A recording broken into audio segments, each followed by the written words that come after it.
This is a 1970s gangland murder, Sydney style. Go, in the boat. You're stuffed. Will you swim with the fishes? Too much blood on the streets embarrasses the corrupt politicians and police who are paid to protect the city's crime kings.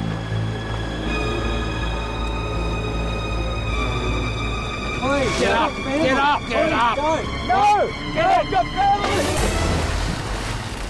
And so now, if you challenge the Mr. Biggs of Sydney, instead of being killed in a violent public hit, you simply disappear.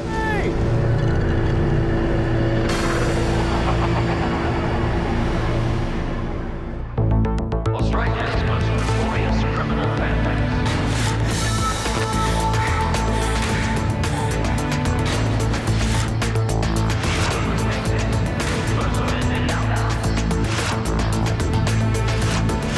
Generation after generation.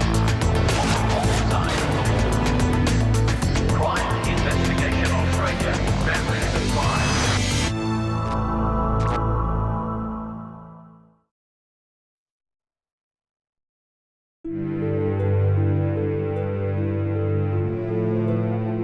In the 1960s, the criminal underworld in Sydney undergoes a change and it becomes more structured, more efficient and more lethal. In the vice trade, out went the laneway prostitutes and in came massage parlours and, fully established brothels. It's the system that comes to be known as organised crime, where rackets are divided between members of a powerful cartel of extortionists, as opposed to the smaller, independent operators. One of the pioneers of Sydney's new organised crime is Lenny McPherson, a tough petty thief prone to fits of uncontrollable rage. Lenny was one of the biggest and most powerful criminals in Australia, there's no doubt about that. He had a very heavy reputation and he carried it through. From an early age, he was interested in explosives, he was a criminal, he was a thief, he was a rapist. He had visions of becoming an Al Capone from the time he was very young. He was capable of anything, absolutely ruthless, there's no hesitation. Leonard Arthur McPherson. He begins life in the inner Sydney suburb of Balmain, and he spends much of his teenage years in a juvenile detention centre.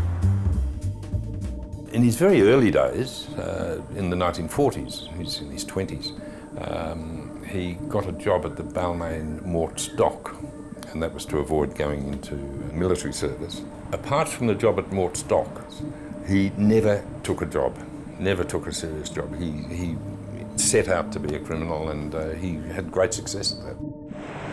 At 30, Lenny McPherson goes on a crime study tour of the United States to learn more about how organised crime syndicates work in America. Back in Sydney, after his US trip, McPherson is arrested during a major burglary in the city centre and returned to prison. While inside, he meets a small-time thief named George Freeman.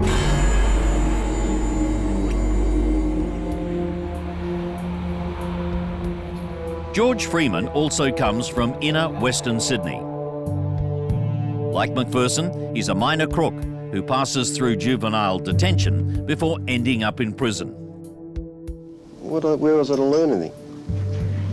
Would they learn to be gossip boys how to chop trees down, or scrub floors, or things like that? If you look at Freeman's criminal record, in those early years, probably up to about mid-1960s, somewhere around that period, he was charged about 35 times with a whole variety of criminal offences. Once out of prison, Freeman begins a slow takeover of small SP bookmakers right across Sydney. Before the TAB, these illegal starting price bookmakers take a fortune in bets from those who don't go to the races. He was much better at handling money. He was very good at figures. That's one of the few things he got from school. He did learn to read and do mathematics, so he could work out odds on horse races and things. Out went the friendly Freds running the SPs in the local hotels and often suburban or country homes, and in came syndicated SP bookmaking. McPherson saw in Freeman the ability to really get control of the SP bookie business. So I see Lenny as the manipulative boss, the one who did the deals with the cops. One of their henchmen is a childhood friend of Freeman's, a tough enforcer named Stan the Man Smith. As well as milking the SP operators, McPherson and his henchmen provide debt collection services. He also operates protection rackets on backstreet abortion and illegal prostitution. All sorts of protection rackets. Whatever there was a quid in, and Lenny could see it, he'd go along and offer protection, and it was usually a good idea to accept it. McPherson and Freeman have no respect for the usual criminal code of silence and happily dob in SP bookmakers, bank robbers and other criminals who question their authority.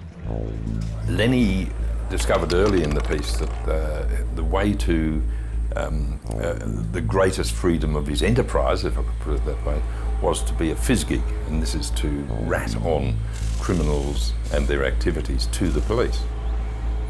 His main contact is a senior detective named Ray Kelly. Well, it was a two-way affair.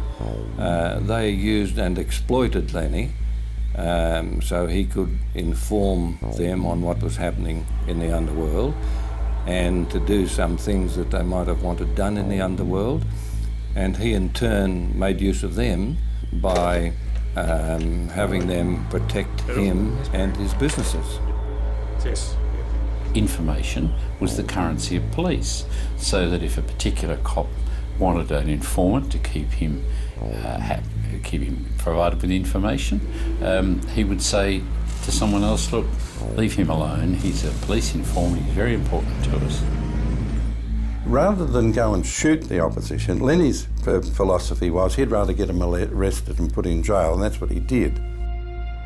McPherson's association with police detective Ray Kelly produces useful underworld intelligence, but it also undermines public confidence in the police and the New South Wales justice system. Lenny McPherson's underworld status is further enhanced when he uses his police connections to beat a murder charge. The victim is a rival criminal named George Hackett, who's lured into an ambush in an inner-city laneway. McPherson and a henchman are waiting in the shadows with their pistols drawn. Hackett is shot dead. McPherson is charged with murder, but Ray Kelly releases him and gives him the names of the witnesses. The case collapses when McPherson persuades the witnesses to withdraw their testimony. Lenny was very imposing. He had a very sort of tough voice, you knew. Anyone who spoke to Lenny, or if he spoke to you, you knew he was powerful. There's no risk about it, and he just had presence. Lenny McPherson is just as violent at home as he is on the streets. For years, his wife Dawn has endured his frequent sadistic attacks until finally he goes too far.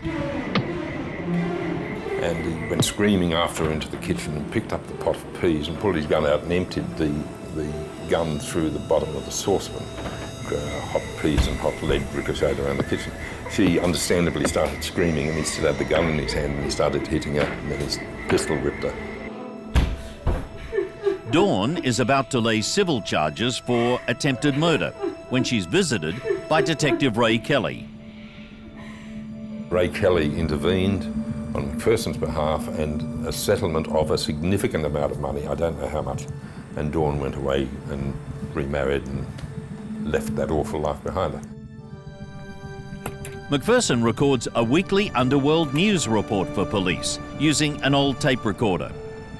A low-life crim that I know was once in Lenny's house. He was doing the recording, and the guy saw the take-up reel going round and round. 2 weeks later, he's in Ray Kelly's office, and he said, I've seen that tape reel before. And Kelly just said, yeah, that's McPherson's monthly report on all you bastards.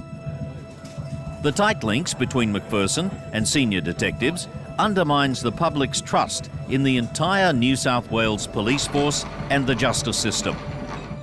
Witnesses to crimes refuse to come forward, fearing they'll be betrayed to criminals. And those in the underworld who dare to challenge the authority of McPherson and Freeman find their punishment is swift and lethal.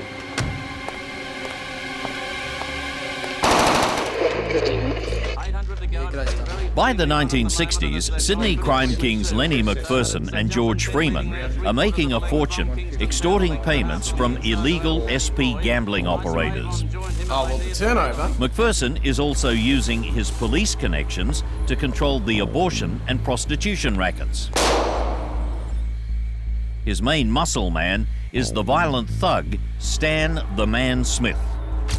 You know, of all the crime leaders, or gangsters you might call them, who ruled Sydney in the 1960s and especially into the 70s and the 80s, Stan Smith would have to go down in history as probably the most feared of all. Personally, he's probably responsible for about 11 murders and remained dominant until his death in more recent times. In 1963, a violent young criminal named Robert Pretty Boy Walker stands up to Smith and shoots him in the leg. A few weeks later, Smith and McPherson stage a very public revenge. It's carried out on the day of McPherson's wedding to his second wife, Marlene Gilligan. McPherson suddenly excuses himself from his wedding reception, and he and Smith drive in a stolen car to the eastern suburb of Randwick.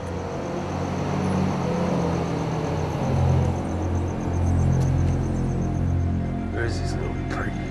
Oh, you'll show. You not at a wedding? Oh, no. You'll show. There's someone. Is it him? Yeah, it's him. McPherson and Smith watch as Pretty Boy Walker walks up the street.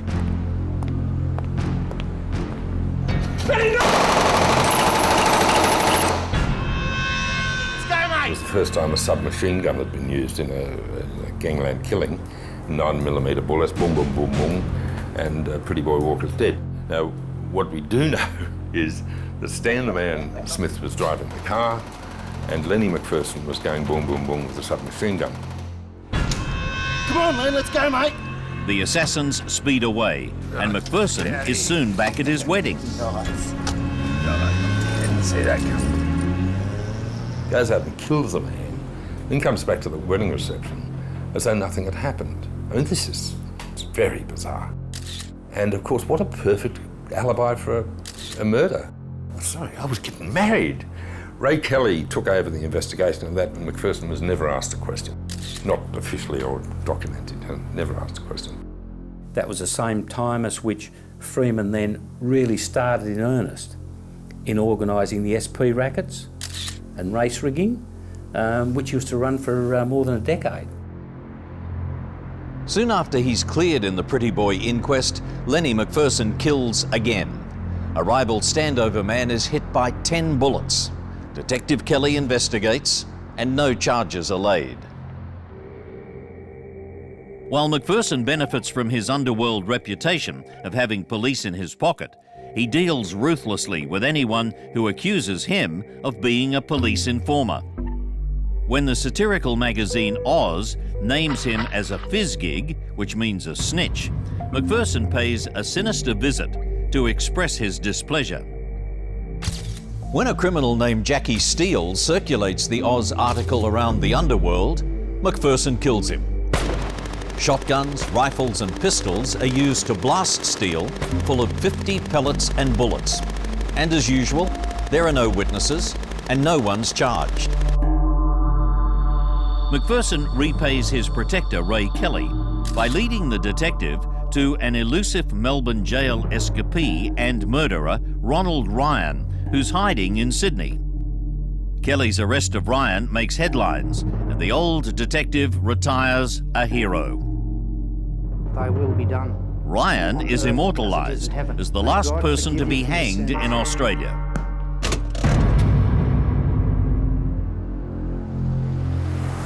Sydney is now entering a black era of brazen official corruption, nourished by millions of dollars from the new illegal casino industry.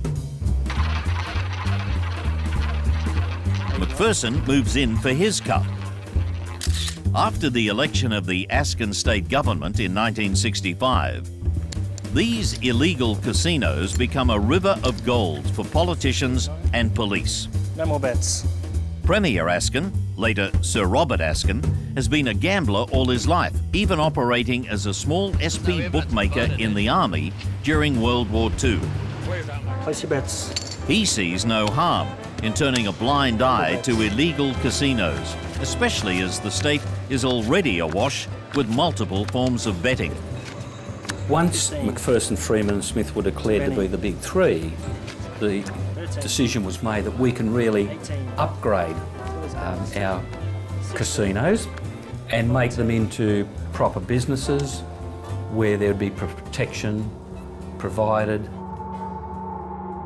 The casino owners flaunt their wealth, mixing publicly with leaders of church and state.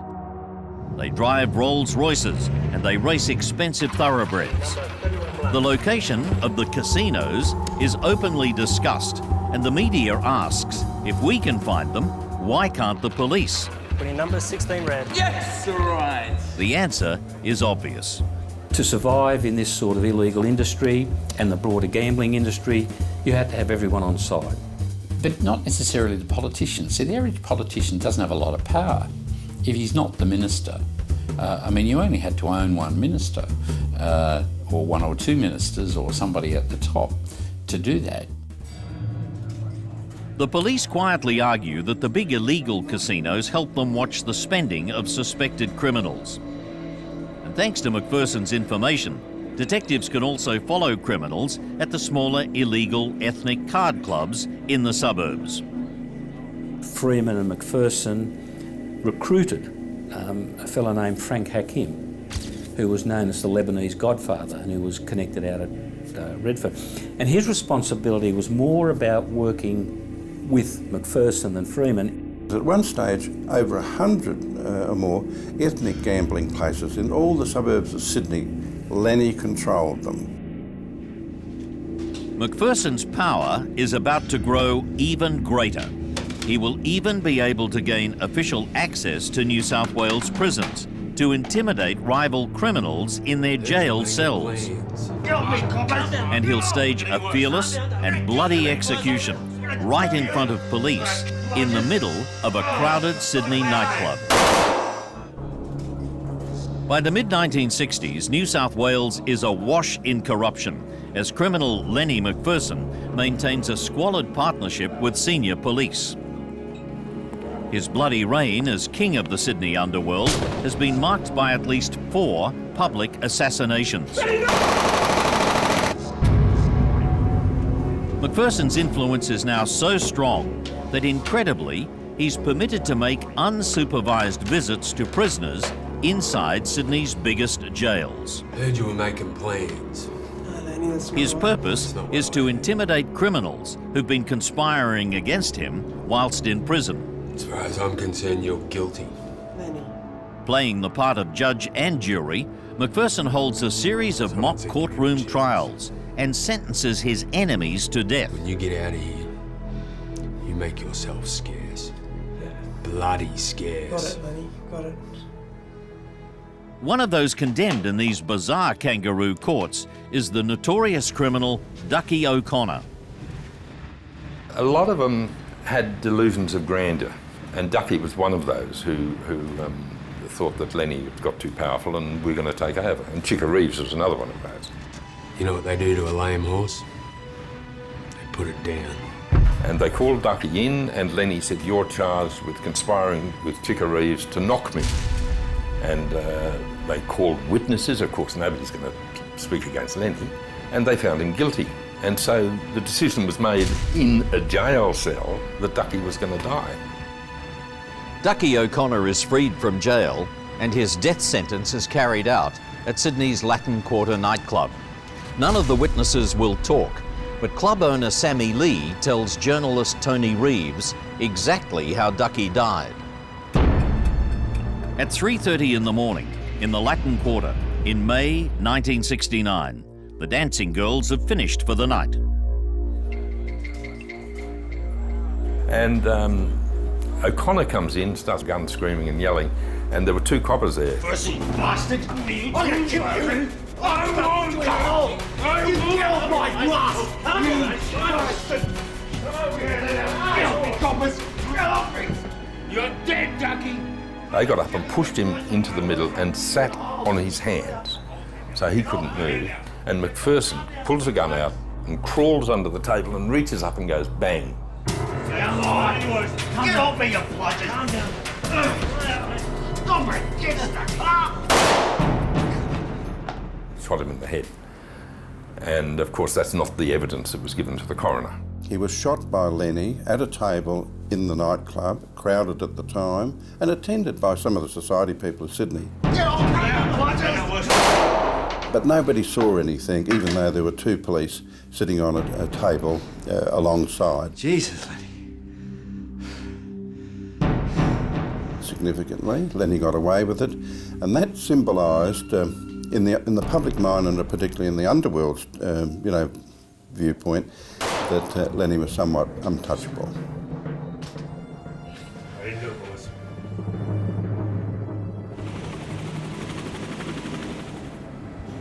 In 1969, Lenny McPherson begins strengthening his alliance with the American Mafia.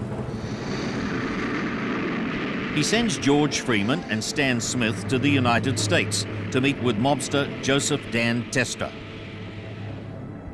Tester then visits Australia. That might tell you that some of the real top figures of the Mafia of the United States, especially from Las Vegas, but even including Chicago and California, came to Australia and they got involved with Lenny. Now, with the help of the American Mafia, they're moving their racketeering into Sydney's giant registered clubs with their tens of thousands of poker machines. And that involved the skimming of money, particularly the skimming of money from poker machines. There was also a fair level of activity through the entertainment industry, the booking of mafia-controlled American acts into the poker machine clubs in Sydney. Well, in 1972, You all know why we're here? McPherson and Freeman hold a summit with other powerful criminals to complete the organisation of all rackets in Sydney. A good mate from the States. And Freeman was the host at most of the visits by the US Mafia, and he had the strongest links, Deal with him. stronger than McPherson, with the people in Las Vegas, for instance. Instead of everyone missing out, we all make money. An undercover Commonwealth police officer informs the New South Wales Police of McPherson's sinister summit. You want to make more money? Of course you do. But the information is ignored. The frustrated federal cops then leak the story to the media. Newspapers begin accusing Premier Askin of covering up mafia allegations. Under pressure in Parliament, Askin establishes a royal commission. McPherson is called to give evidence and is publicly identified as the Mr. Big of Sydney crime. He denies any connection to organised crime. He even takes exception to the title. I don't know why. Look, fair dinkum, I really don't know why they'd say that.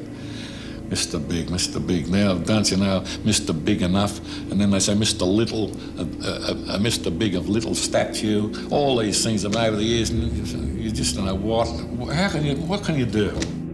And he just lied and had this extraordinary attack of amnesia. Just told absolute lies, made up stories as he went along. Freeman is also interrogated and gets his first major media coverage, being portrayed as a dapper, smartly dressed racing identity.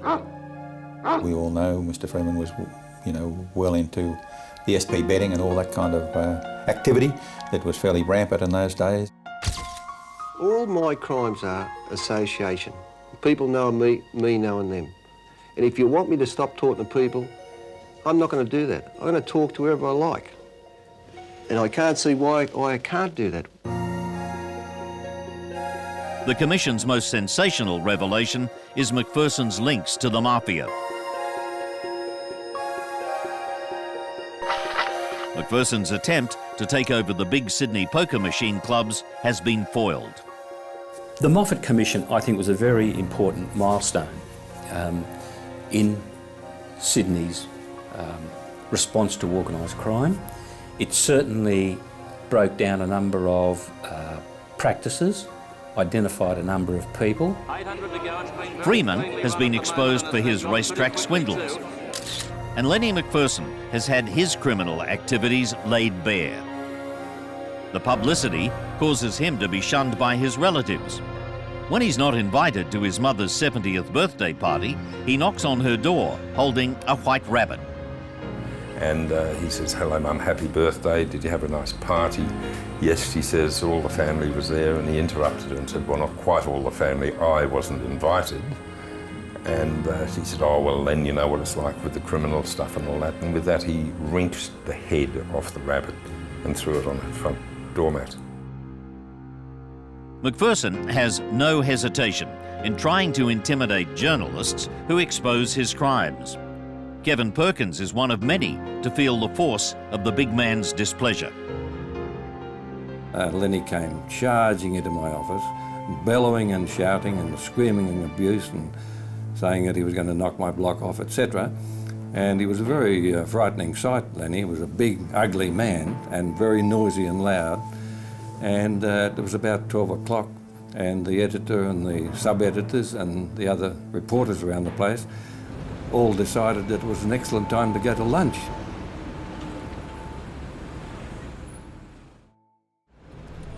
After the Royal Commission's conclusion, it's business as usual for the New South Wales government and the police. I think it's fair to say that the governments of the day certainly failed to follow up on the recommendations of the Commission and could have saved us a lot of pain later on. For Lenny McPherson and George Freeman, business also returns to normal with one important difference. Now, instead of their rivals being murdered publicly, they simply disappear. A Royal Commission has foiled an attempt by Lenny McPherson and George Freeman to take over Sydney's big poker machine clubs. They're exposed as ruthless criminals, but the police still retain them as informants and leave them alone. In 1975, the by now knighted Sir Robert Askin retires. And a year later, the Labor Party under Neville Wran sweeps to power in New South Wales. And moreover, the 10 years of the Neville Wran government wasn't much better. Those aspects of organised crime that Lenny was involved in, that's especially gambling and vice, they had something of a free run. And coupled with it, of course, there was police protection at different levels. In return for giving McPherson and Freeman continued immunity, police impose a new condition. They must stay out of the spotlight and ensure there are no more messy public killings. They understood that if you wanted to be around for a long time, it wasn't about just shooting all your opponents. It was about having a peaceful business that kept under the radar and kept everyone happy. Throughout the late 1970s, dozens of rival criminals are said to have been dumped in the ocean off Sydney. I mean, I attribute about 8 to McPherson, or organised by McPherson. Probably 3 to Freeman, perhaps more. Coppers were killing people. You're stuffed. Journalist and author Kevin Perkins has no doubt that Freeman ordered the deaths of his enemies. I don't think he was a killer on his own. I don't think he did the job himself, but he was a surrogate killer, I'm sure of that. According to one Underworld informant, some rivals are simply thrown alive into the ocean, 20 kilometres off Sydney. You don't injure them in case the bodies are recovered, which is highly unlikely, so these people just drown. It's too far to swim back and there are many sharks there.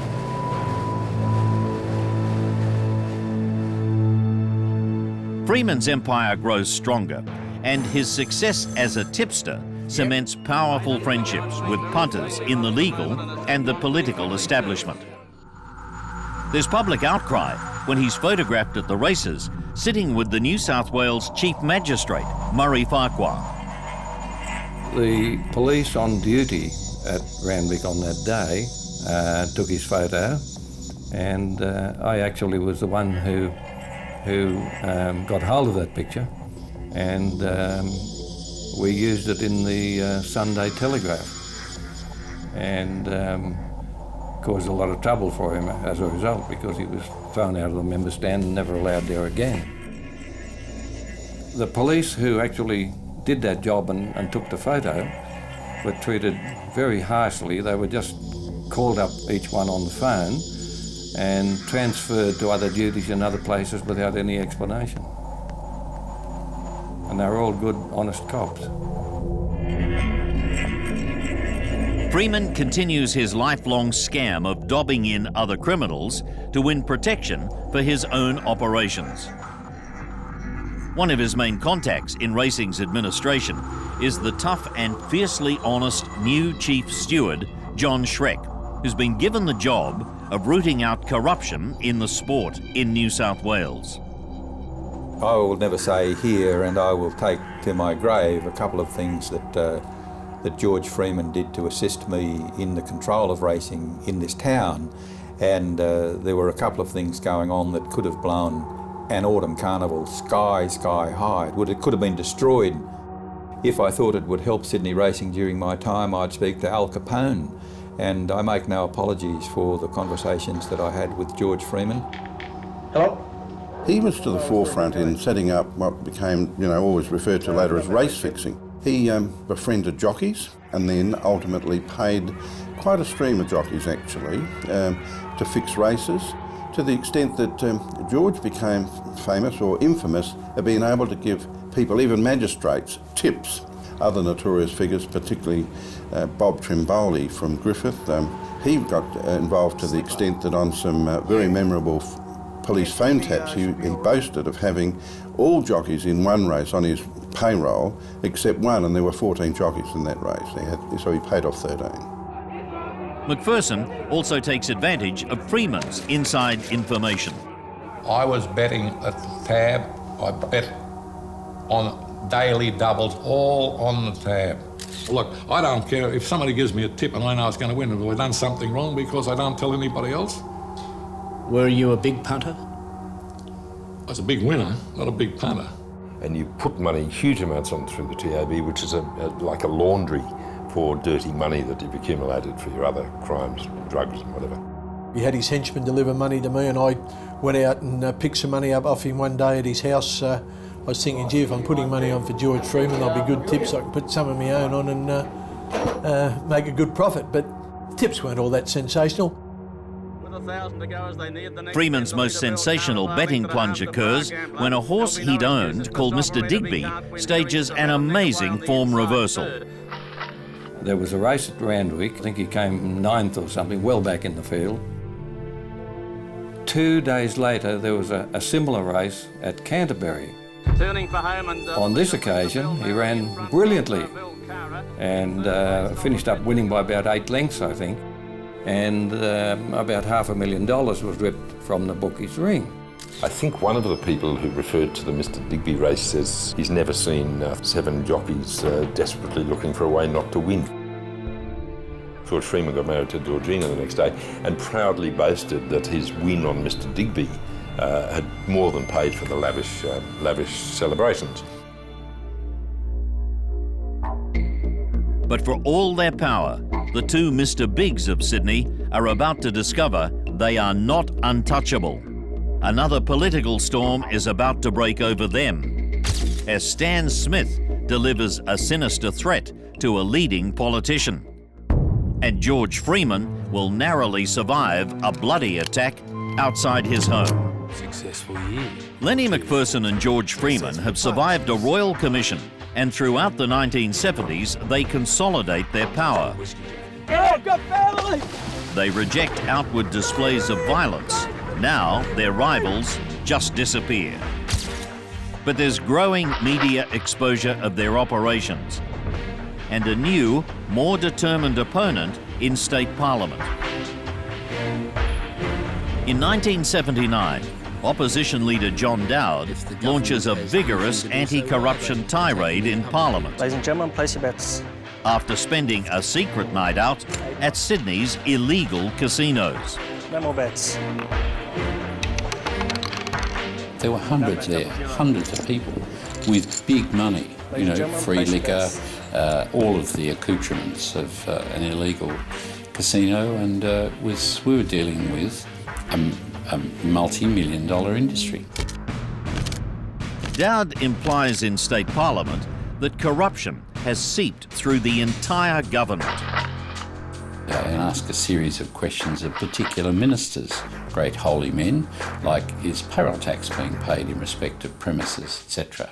Did the Factory Shops and Industries Act complied with in respect of these premises? I went through a whole series of ministers, all of whom suddenly looked like people on the take.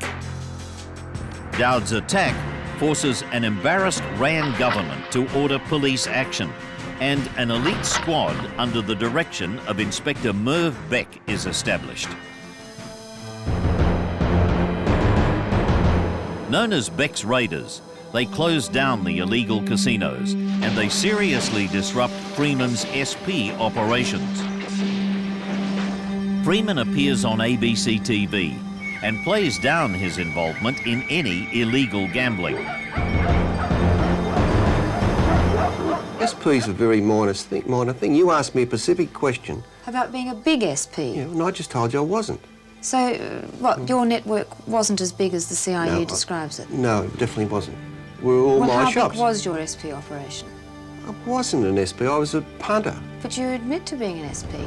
I admit being an SP. I'm not a SP bookmaker today. No, but you admit to having been one in the past. Of course I do. Right, well, how big was it? It was just ordinary. But despite his public denials, Freeman is secretly enraged over the disruption to his rackets. He sends Stan Smith to deliver a gruesome warning to John Dowd to drop his anti-corruption campaign. Well, I got a message through my cat being killed, its head turned around the wrong way, on the front lawn. Wasn't a message, I wasn't going to drop off. The cat was then dead. I had a duty to continue what I was doing. McPherson has now turned his inner western suburban home into a fortress. There were cameras at the door, rotating, and the door was so heavy that you could hardly push it open because it was reinforced, and all the windows were thick and bulletproof. The place was surrounded by electronic beams, so you couldn't come in from any side, back or front or the sides, without an alarm going off inside. And when Lenny approached at night, the whole place was floodlit and his garage was quickly opened and closed. So he took no chances. So there was a high level of paranoia, and it got worse as the years went on because he'd become a serious problem for a lot of criminals.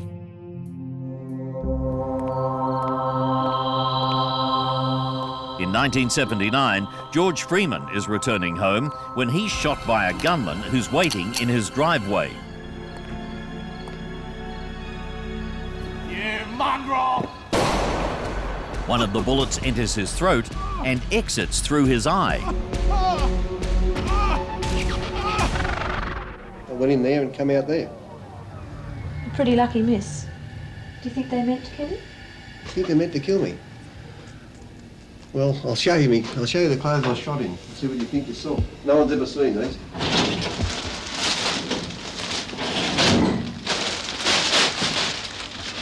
Yeah, but you reporters were writing me up for weeks before headlines how many millions and millions I was winning, and there's, when I drove in, they might have thought I had some of those millions and millions. Police soon discover the attack is the result of Freeman's affair with the wife of a drug dealer who's in jail. George actually then dumped her. she ended up acting as a madam for a brothel, and it led to tensions within the underworld. Shit! During the shooting, Freeman recognises his attacker as the woman's father. A few weeks later, the man's assassinated outside his home. No one is ever convicted of Freeman's shooting or the killing of the woman's father. I've been told by honest detectives whom I trust and whom I believe would know who the man was who shot him, and he's in jail at the moment over another matter. That was organised, I'm told, by George Freeman. Freeman remarries, and his new wife, Georgina, publicly defends her husband. It's all amusing. I know it's not true, so... Did you know about George Freeman when you married him? Yes. Everyone knew about George Freeman, didn't they? And it still didn't bother you? No. Well, because I know him, and he's not what they say. Well, how does a doctor's daughter even get to meet somebody like George Freeman? I met him at a charity function, and we fell in love. And your family didn't mind you mixing with this man? They did a little, but once they got to know him, they love him. I accept I was a baddie up till 16 years ago. I don't think I'm a baddie now. Peace resumes, but it's only for a few years before the Sydney underworld explodes once again. In 1984, the apparent gangland calm in Sydney is shattered. A flamboyant criminal, Christopher Dale Flannery, nicknamed Mr. Rent-A-Kill, tries to move in on some of the city's major drug dealers. Behind these scenes, you had Chris Flannery already telling people that he wanted to become the Mr. Big of organised crime and that he was going to take over.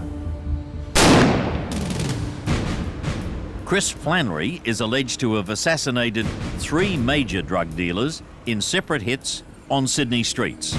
Some people, including his wife Kath, question whether he really is the killer. Oh, I knew of his activities, but I've never known of... He wasn't involved in any gangland killings. I mean, he didn't kill any of those people. For Lenny McPherson, the public murders pose a serious threat to his power because the police have started taking different sides. And McPherson was desperate to negotiate some peace settlement in all of this to save his own life, because he believed he was going to be killed, you know. He made the point. You just can't go around shooting everyone. It's bad for business. And I thought it was a very astute observation, and it was at that point at which he said, right, we've got to get rid of Flannery. He's got to go. Flannery's family raised One morning in 1985, Mr. Rent-A-Kill, Chris Flannery, leaves his home, telling his wife he's going to a meeting with George Freeman. He is never seen again. The structure that I've been able to put together, which we can't prove, but it's the most probable series of events, is that a friendly, corrupt policeman tampered with the car, knew he would come out looking for a cab, and here's a friendly policeman with a car, we'll take you. Boom, and they took him to a place and put him in a boat and got rid of the body.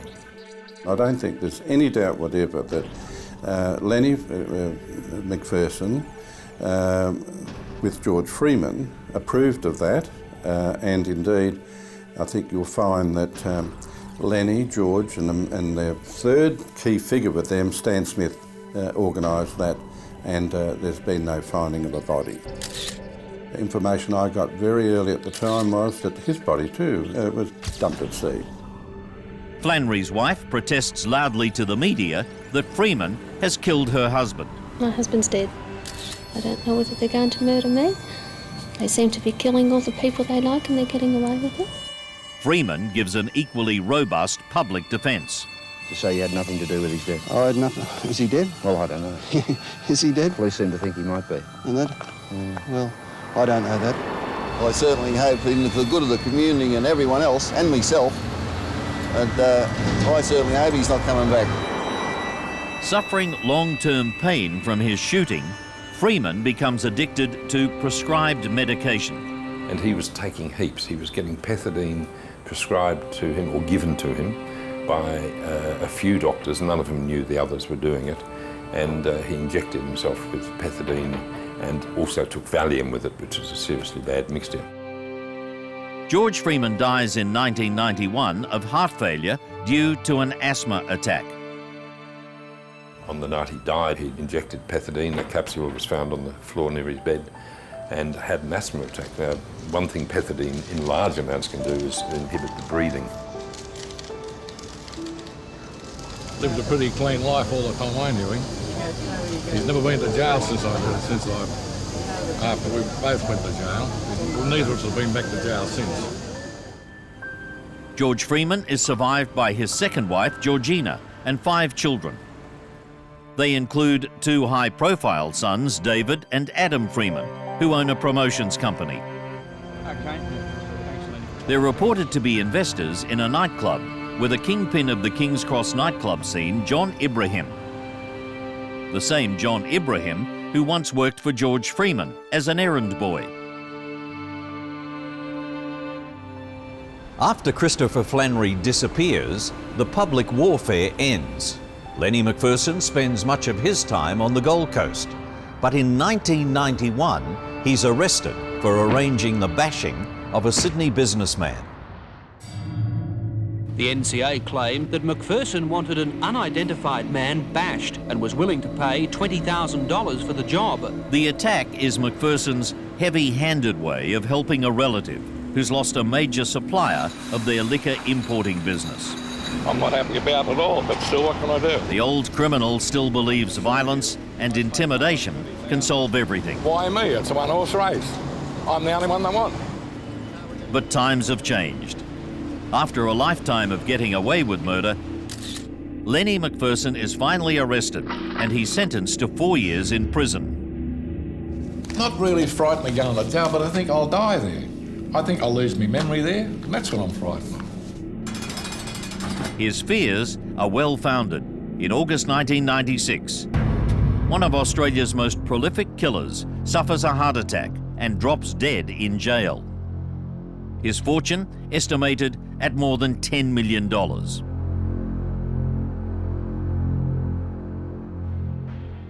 To the bitter end, McPherson refuses to reveal details of all the killing and corruption that has been his stock in trade.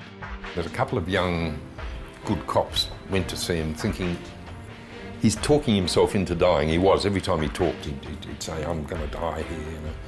And they went and talked to him and just wondered if he might break down and tell a few truths. And he told them to go and get stuffed. So even right up to the end, he would not talk to good cops.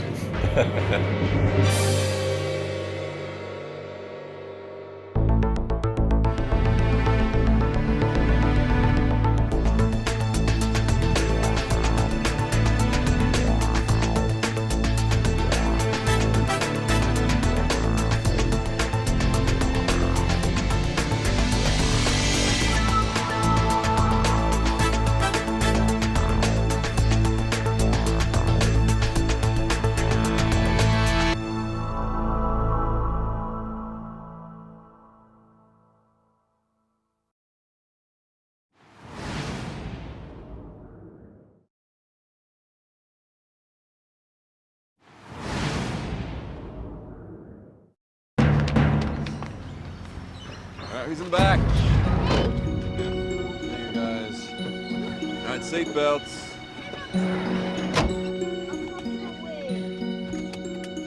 On a winter Saturday morning in 2003, at a children's football clinic in suburban Melbourne, the notorious gangster Jason Moran is sitting in his family van, chatting with one of his men. In the back seat are 5 children, including Moran's 6-year-old twins. A hired killer steps up to the car and both men are assassinated.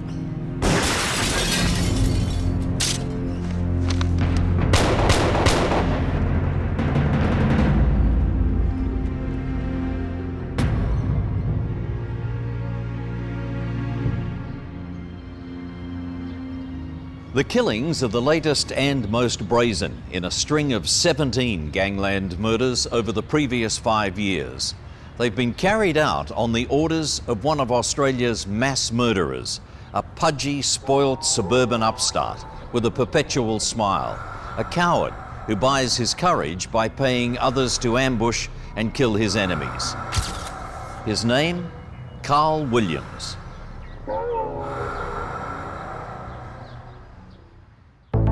Australia's most notorious criminal bandits.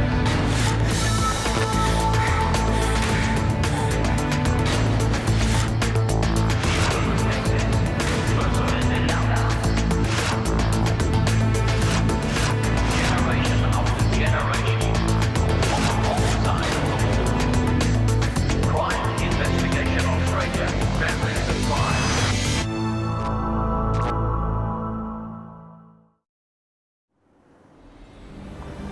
In the late 1990s, Carl Williams decides he wants a slice of the millions being made from party drugs in Melbourne.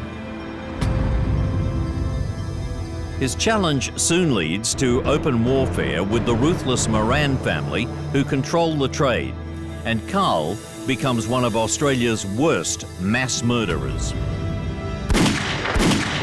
The Morans ruled by fear, bashing, extortion,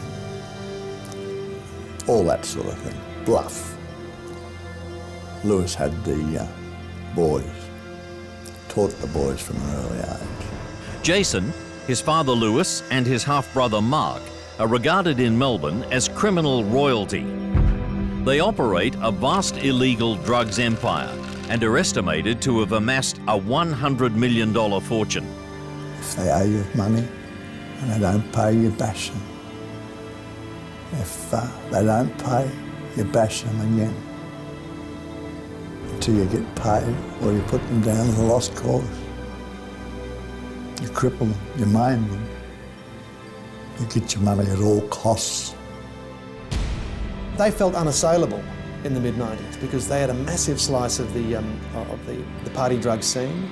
They were also accepted into the racing set. You could see them at the Young Members Bar, you know, at Flemington, you know, during the Spring Racing Carnival. They were supplying the cocaine to celebrities. The Morans first begin dealing with Carl Williams when he sells them bulk chemical ingredients to make party drugs. There's this myth that Carl had worked for them as a driver or some sort of associate. That's completely false. The Morans thought of Carl Williams as a bit of a lightweight, and they thought, like they thought of many people, that they could bully him. Carl was a lack at the start, and then it suddenly dawned on everyone, and I think probably me first, that Carl had balls. He doesn't bow to people, Carl. He treats people how they treat him, but he won't be bossed by people. He doesn't like people bossing people. Most underworld drug barons deal with each other, but doing business with Carl Williams will prove to be the Morans' biggest mistake. They're taken in by his plump body and his friendly smile, and they fail to see him as a serious rival. Everybody, the Morans, all the gangsters thought that Williams was a bit of a joke. He was a flabby, chubby kid, but he was a smiling assassin. A ready laugh, cheerful, looked like he'd be, you know, a good bloke on a building site. However, the difference between him and good blokes on the building site was that he was making $100,000 a month from drugs. He didn't have enough balls to shoot anybody. Carl couldn't shoot anybody to save his life. But he had the balls to see where the trouble was coming from. Carl Williams is the second of two sons born to George and Barbara Williams, and he's brought up in Broadmeadows, a crime-ridden, working-class suburb on Melbourne's northern fringe. Well, in those days, the detectives often found themselves investigating burglaries, car fires, almost on a daily basis, serious assaults, sex crimes, suicides, drug overdoses, pretty well everything that you'd get in that sort of area. George works as a labourer and an occasional debt collector, and there are few luxuries in Carl's childhood. He was interested in money from a very early age. That was certainly his guiding preoccupation as a kid. Carl's very close to his mother and idolises his older brother Shane, who's a heroin addict and a thief. I think Barbara mummied Carl a bit, I really do. I think that she thought Shane was a big boy and Shane would be all right. And from what I understand, even as children, Shane was very close to George, you know, like they go to footy together and whatever, whereas Carl was a mummy's boy. He really was. And he still would be now. Carl retains his baby-faced features as he grows into a lazy and inept teenager, avoiding work and learning the ways of petty crime from his brother. He'd be the lookout man as Shane was doing various thefts and burglaries and so forth, and he was picked up by the police a couple of times, and during that, in fact, there was one time where the police hit him with a phone book so they could extract information about Shane, and Carl burst into tears and told his mum that the police had beaten him with a phone book. Carl's world is shattered when Shane dies from a heroin overdose in 1997. Shane didn't want to be saved. In the finish, Shane said, I don't want to live here anymore, Mum. And I think when Shane died, I don't think any of them coped really well. You know, they sort of put on a brave face, but you could see it. You could see it in all of them, that it did have an effect on all of them. And I think especially Carl, because him and Shane were so close.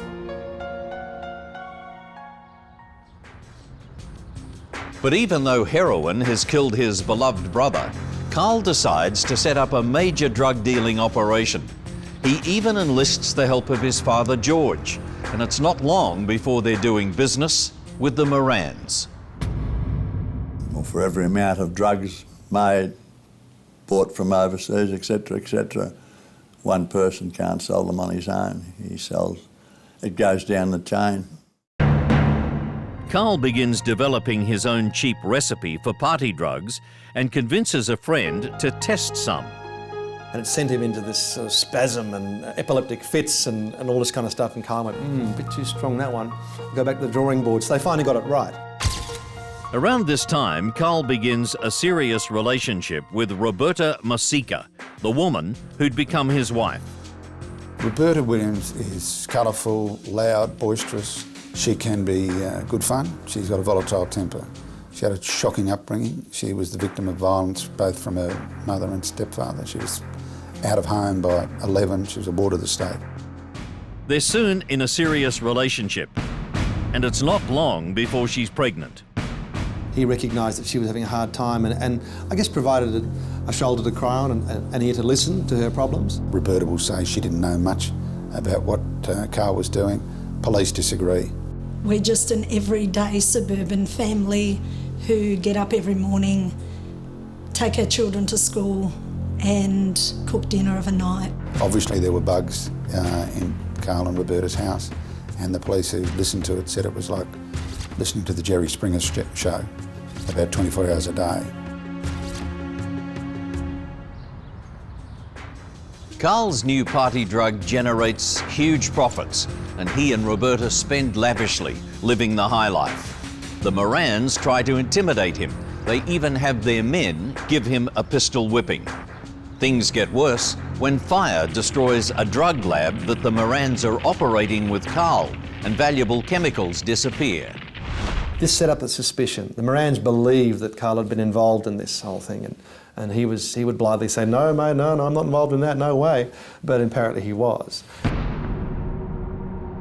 The hostilities continue to fester and will soon become a gangland war that will leave a trail of bodies across Melbourne.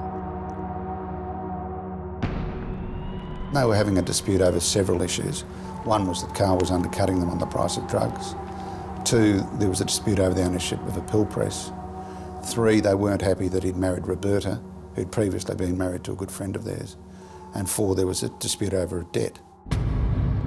The confrontation comes to a head at a meeting in the corner of a deserted suburban park, far from police surveillance microphones. G'day, Mike. Hey, Jason.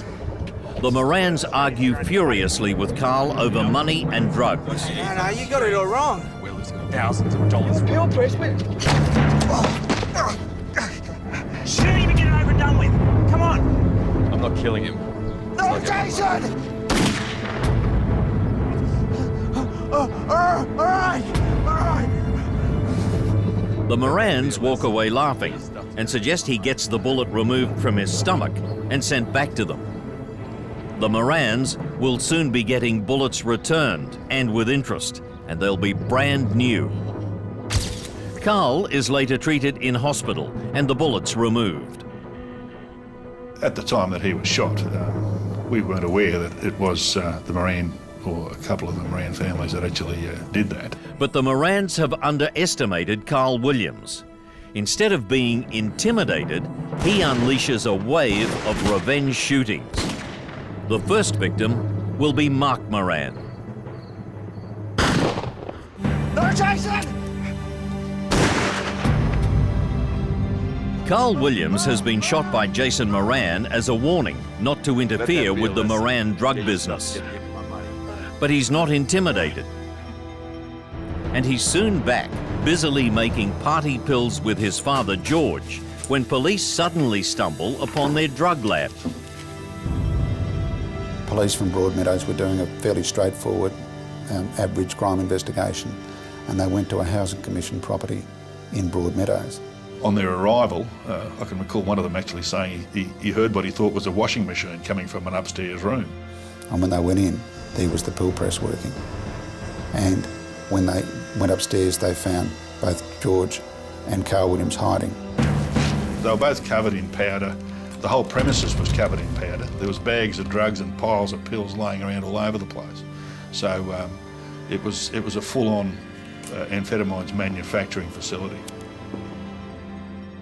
George had been involved in it for some time, you know. People speculate about George's final role in the family business, but he was there, make no mistake. To this day, the police deny that they were tipped off by the Morans.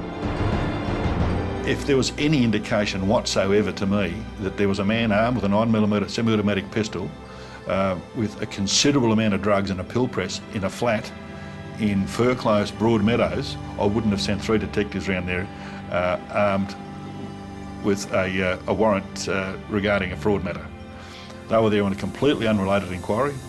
In police parlance, this was just good luck. Sealed off the entire area as a crime scene, called in the forensic science people, called in the drug squad to assist, because obviously this is quite a significant catch, and the rest is really history, isn't it? Carl and his father are arrested and they face lengthy jail sentences, but their trials delayed by a drug squad corruption scandal. When it came time to put George and Carl on trial, the corruption probes had all the notes from the detectives who'd been doing, so it delayed everything. These drug squad detectives were to be witnesses in a number of cases, including Carl Williams. Therefore, Carl Williams' case could not go ahead until the drug squad charges were first dealt with. So suddenly they'd had 3 or 4 more years of liberty to prosper, to get square with enemies and so forth. Carl and George Williams are released on bail, and they quickly resume their lucrative trade in defiance of the Morans. Shortly after that, George had been down at a pub in Richmond. Jason Moran had turned up on the scene and said, you know, just tell Carl that next time I'm going to kill him. As Carl sees it, he has 2 choices: give in to the Morans and get out of the drug trade, or strike first. It's the dawn of the 21st century when he takes the fateful decision to make the first move. Carl's target is Mark Moran. It's 6 months since Jason shot him, and Carl can still hear Mark Moran yelling, "Kill him!" The order to shoot to kill is typical behaviour for Mark Moran, who has a formidable reputation as a tough and merciless gangster. Carl feared Mark Moran.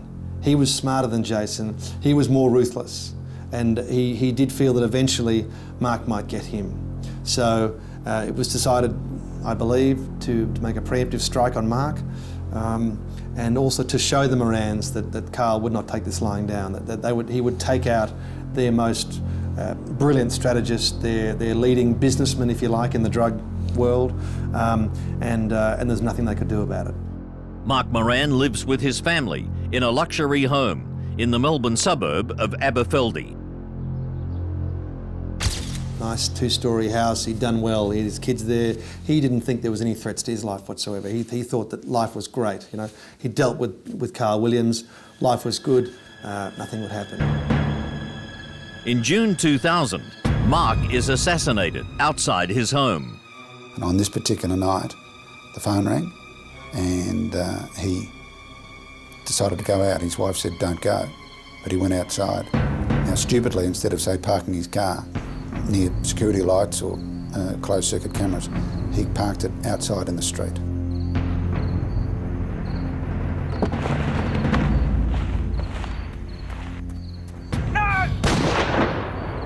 At first, neither the police nor the Moran gang know who to blame for Mark's execution.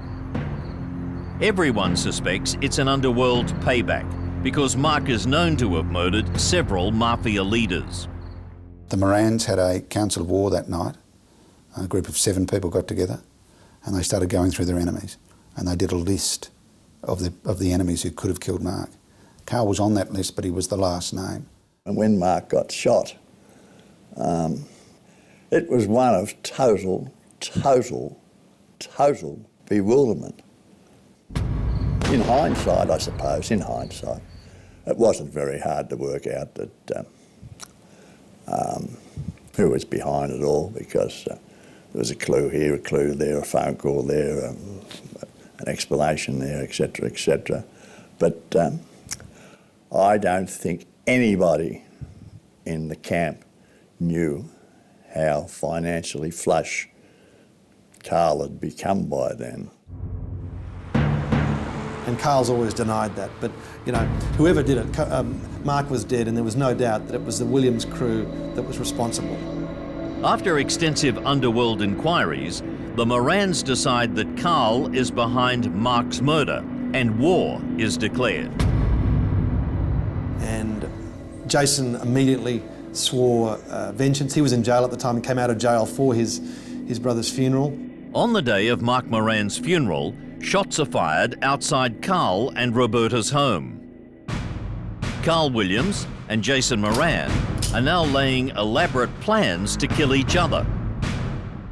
Carl Williams had decided that he really wanted to kill Jason Moran as a payback for shooting him, and also because he feared that if he didn't do it, they'd eventually finish the job on him. But in a ridiculous set of circumstances, when Carl Williams was finally bailed on the drug trafficking matters, within 3 days Jason Moran was convicted of an assault matter in King Street. So he went to jail. So they sort of swapped sides, if you like. Carl was out, Jason was in, so he couldn't get him. There were multiple plots that Carl laid in order to get Jason. Meanwhile, Jason was plotting to get Carl. One of Jason's plots is to order his toughest henchman, a merciless killer named Benji Benjamin, to befriend Carl and then to murder him. Benji was now getting close to Carl. He was actually spending time with him, and at the same time as he had a contract to kill Carl Williams. So it was this bizarre gangster drama being played out. But Carl's charm wins Benji over to the Williams side, and they become best friends. With Benji's defection, Lewis and Jason Moran decide to replace him. 2 Sydney hitmen are contracted to kill Carl at the christening of his new baby daughter, Dakota. Police get wind of the plan, and to avoid a bloodbath, they rearrest Carl on drug trafficking charges, and he's held in prison for the next 14 months. Just stay away from people like that, you know what I mean? Benji, meanwhile, continues his professional career as a hitman, murdering Victor Pearce, a notoriously violent drug dealer and cop killer. Victor Pearce's killers certainly appeared untroubled about carrying out what amounted to a public execution. As soon as Carl's released in the middle of 2002, he resumes his plan to kill Jason Moran. It takes him almost a year to achieve his goal, but in the meantime, he has other scores to settle. Nick Radev, a man known as the Russian, is becoming a serious competitor in Carl's party drug trade. Nikolai Radev was a very serious villain here in Melbourne. He'd been involved in all kinds of things. A very extremely violent man. As usual, Carl won't do his own dirty work, and instead, one of Carl's hitmen kills the Russian. Pumped him full of holes, basically. He then grabbed another gun and shot him a few more times to make sure he was dead, and that was the end of Radev. So the cycle had really begun now. Carl Williams is now embroiled in a game of kill or be killed. Two of Carl's rivals have died, and Carl's target now is Jason Moran, the man who shot him in the belly 3 years earlier. No, Jason! It's 3 years since Carl is shot by Jason Moran. All right. No! And 2.5 years since the revenge killing of Jason's brother Mark.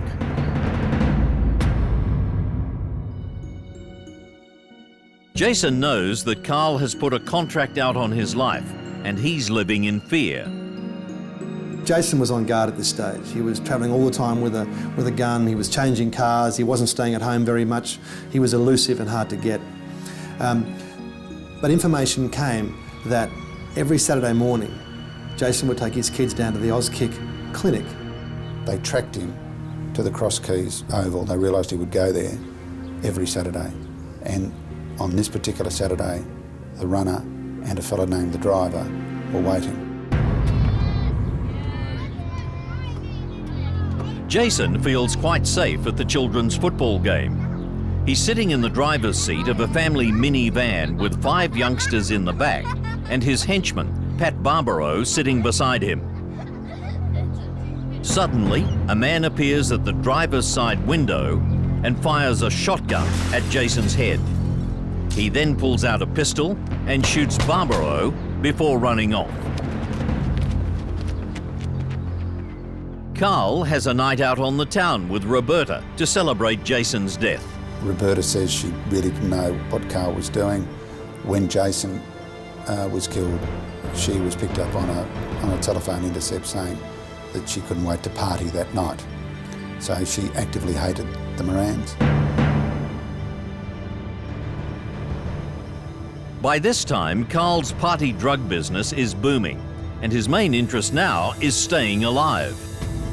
Next on his hit list is a drug dealer who owes him $900,000 and can't pay. Carl fears the dealer, Willie Thompson, is planning to kill him in order to clear the debt. So Thompson is brazenly murdered in a crowded street. He was coming out of a gym in Warrigal Road, Chadstone, about to get in his car. There's apparently a theory that someone in the gym called the killers and said he's coming out now. He was positioned. So as he got in his car, 2 cars pull up, boxed him in, leapt out, shot him multiple times and killed him. In the shooting of Willie Thompson, one of the bullets passes through a nearby bookshop and lodges in a wall, narrowly missing horrified bystanders. So far, the public has watched this war with fascination, and many police have been apathetic, to say the least, at the spectacle of criminals killing other criminals. But shooting around a children's football clinic and in a crowded street means everyone is now at risk. The public outcry was enormous. Here was a situation where this was no longer just a self-cleaning oven, as the police like to call it, an oven that just gets so super hot and just burns up everything in it, and there's nothing to worry about. The police just stand by and put the toe tags on the victims and move on with life. The Police Commissioner Christine Nixon establishes a special task force of 30 detectives to investigate the Gangland killings. It's called Task Force Piranha. What Carl does next could have come straight out of a movie. Carl's people spread rumours that Willie Thompson's been murdered by hitman Michael Marshall. This now created suspicion amongst Thompson's friends about Marshall, and it was suggested that someone put up a large amount of money for Marshall to be killed, and Williams took up the contract even though he knew his men had been responsible for killing Thompson. So Carl and his hitmen accept payment to take revenge on a murder that they themselves have committed. Carl's hitmen carry out the contract and shoot Michael Marshall outside his own home.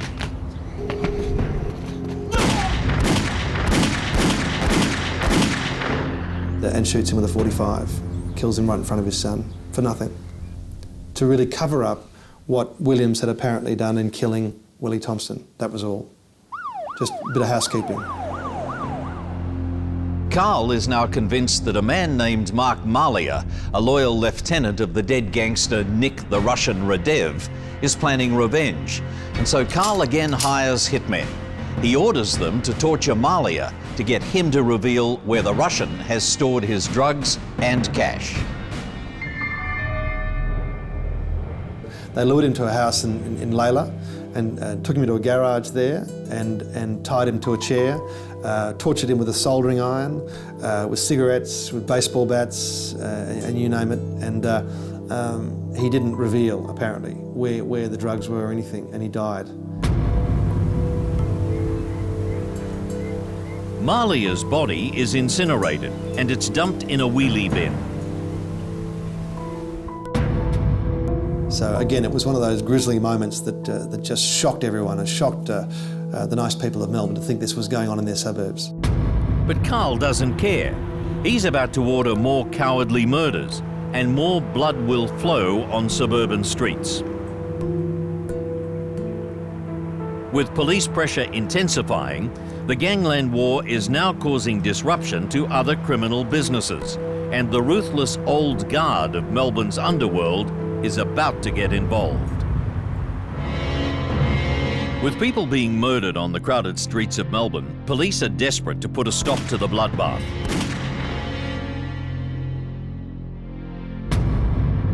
They arrest Carl Williams for allegedly planning to murder a task force detective. Telling the story, he didn't look too swaggery and too brave when they got him and rolled him on the grass. They got a median strip and cuffed him. They said he was blubbering like a child and peed himself.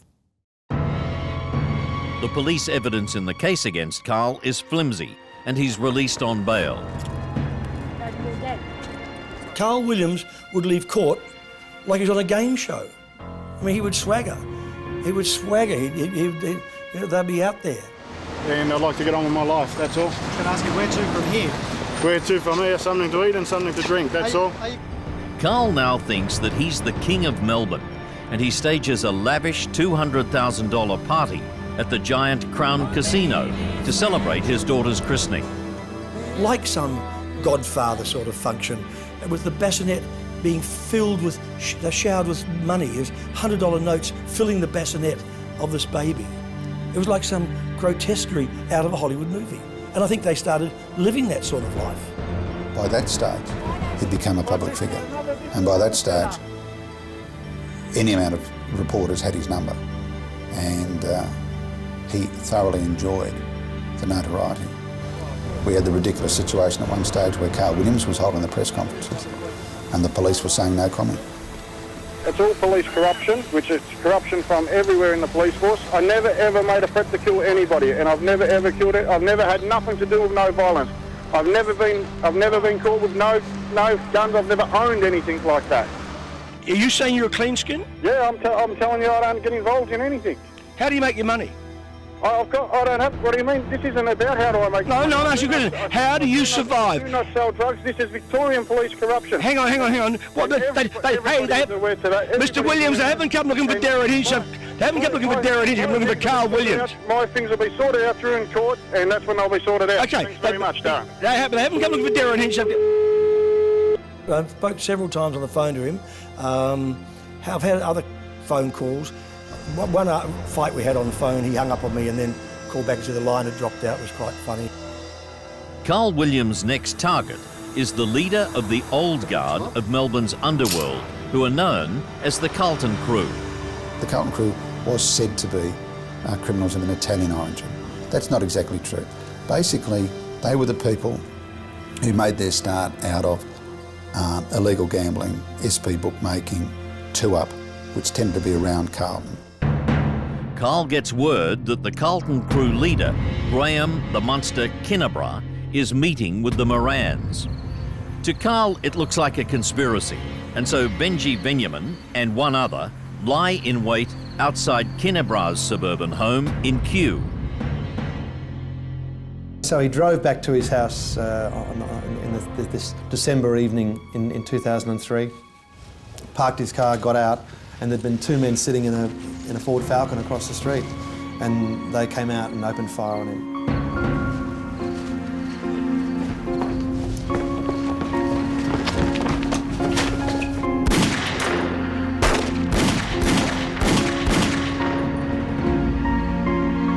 Benji Benjamin's execution of the old gangster Graham Kinnebra takes the Gangland war to a whole new level.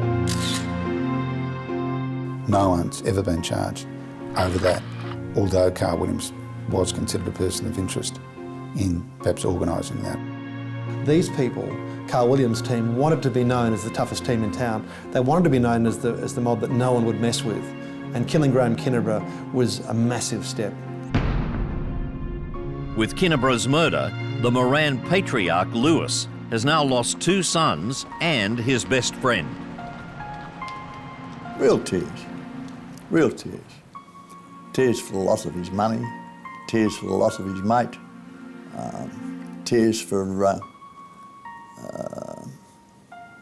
whatever reason, but they were real tears. And he said to me, "I've got no one else."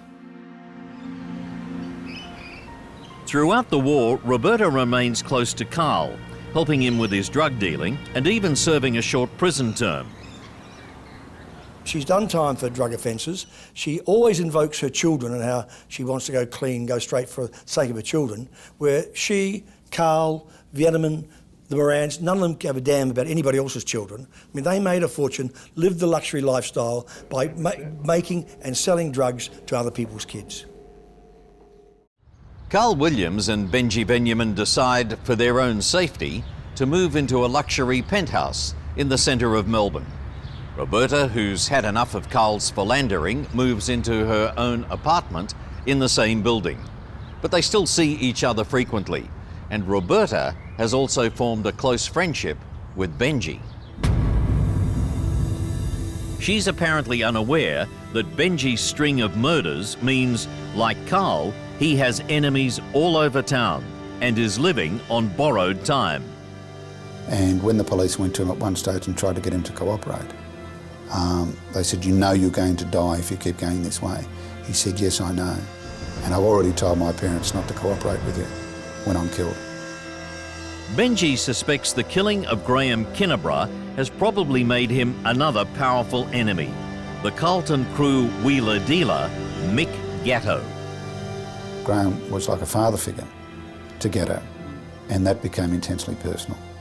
Mick Gatto makes big money from his reputation as a mediator, settling big business disputes for high fees. Gatto is charming. He's a master networker. His contact book, or the numbers in his mobile phone, would be very, very interesting. He's a person who doesn't get angry quickly, and a person whose name in certain circles instantly brings respect, in other circles fear. He goes off with a couple of his beer-bellied heavies to sort things out and talk sense to people. This man is a thug and a standover man. Mick Gatto called me after I'd criticised him over this. It's ratbags like you that sort of put me in the limelight, where I want to be left alone and mind my own business and get on with my life, but I can't because I've got maggots like you drive me mad. Mick Gatto's friends warn him that he's Carl and Benji's next target. He was being told by other people, there's a contract out there on your life, apparently $400,000, the biggest contract of the whole war to date. Benji. Hey, Mick. Tell me, mate. Thanks for coming. No worries. You're looking good.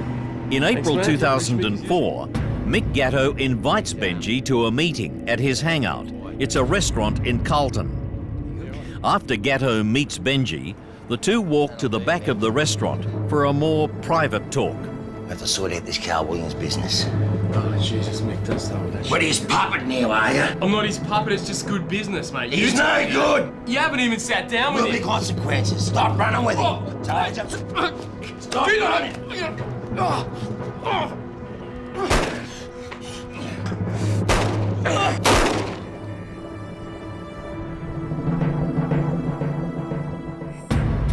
Andrew Veneman left the Melbourne Magistrates Court with alleged drug trafficker and close friend Carl Williams earlier today, but hours later the man known as Benji was dead.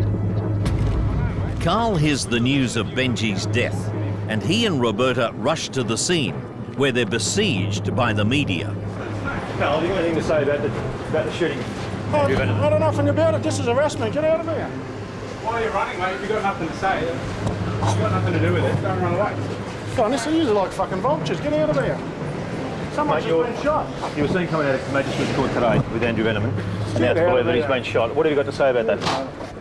I did have one phone call with Andrew just hours before he died, which kind of often makes me think, what was it about? When he called me and said, happy birthday.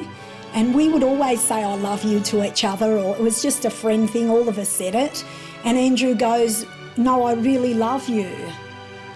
And I said, yeah, I know, Andrew, I really love you too. And he goes, no, I really love you. So I've often thought about that last word that come from his mouth to me on that last day with that phone call and think, where was it going? Mick Gatto is arrested and charged with Benji's murder. But since Benji's gun is used in the killing, Gatto pleads self-defense, and eventually he's acquitted. Benji's murder sends Carl into a blind rage, and he immediately lays plans for a dramatic and very public revenge attack on Lewis Moran. Carl Williams has been directing an underworld war in Melbourne, but his most lethal weapon, the hitman Benji Benjamin, is now dead. In my discussions with him at that time, I sensed the first inkling of fear in him. But it's soon clear he intends to avenge Benji's murder, and his target is the old patriarch Lewis Moran. So it was suggested that he in fact engaged two hitmen to kill Lewis Moran in the Brunswick Club. He knew that Lewis would always be in the Brunswick Club because Lewis had given up, at this time. He'd lost everyone that was close to him. One who stays by Lewis Moran's side is his long-term bodyguard, Bert Rout. Night after night, Carl would be on the phone to Lewis. I'm coming to get you, you bastard. We're coming to get you tonight. Lewis would say, go, and get effed. We wouldn't back down. We wouldn't change our routine for some young punk.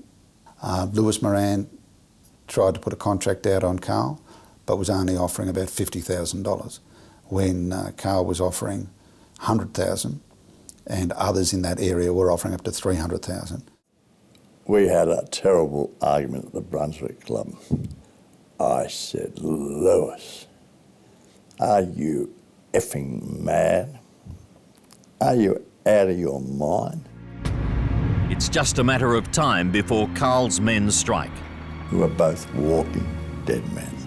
It was inevitable that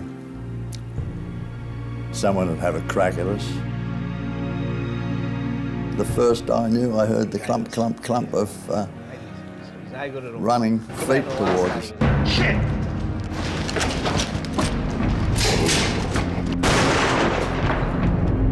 No! No!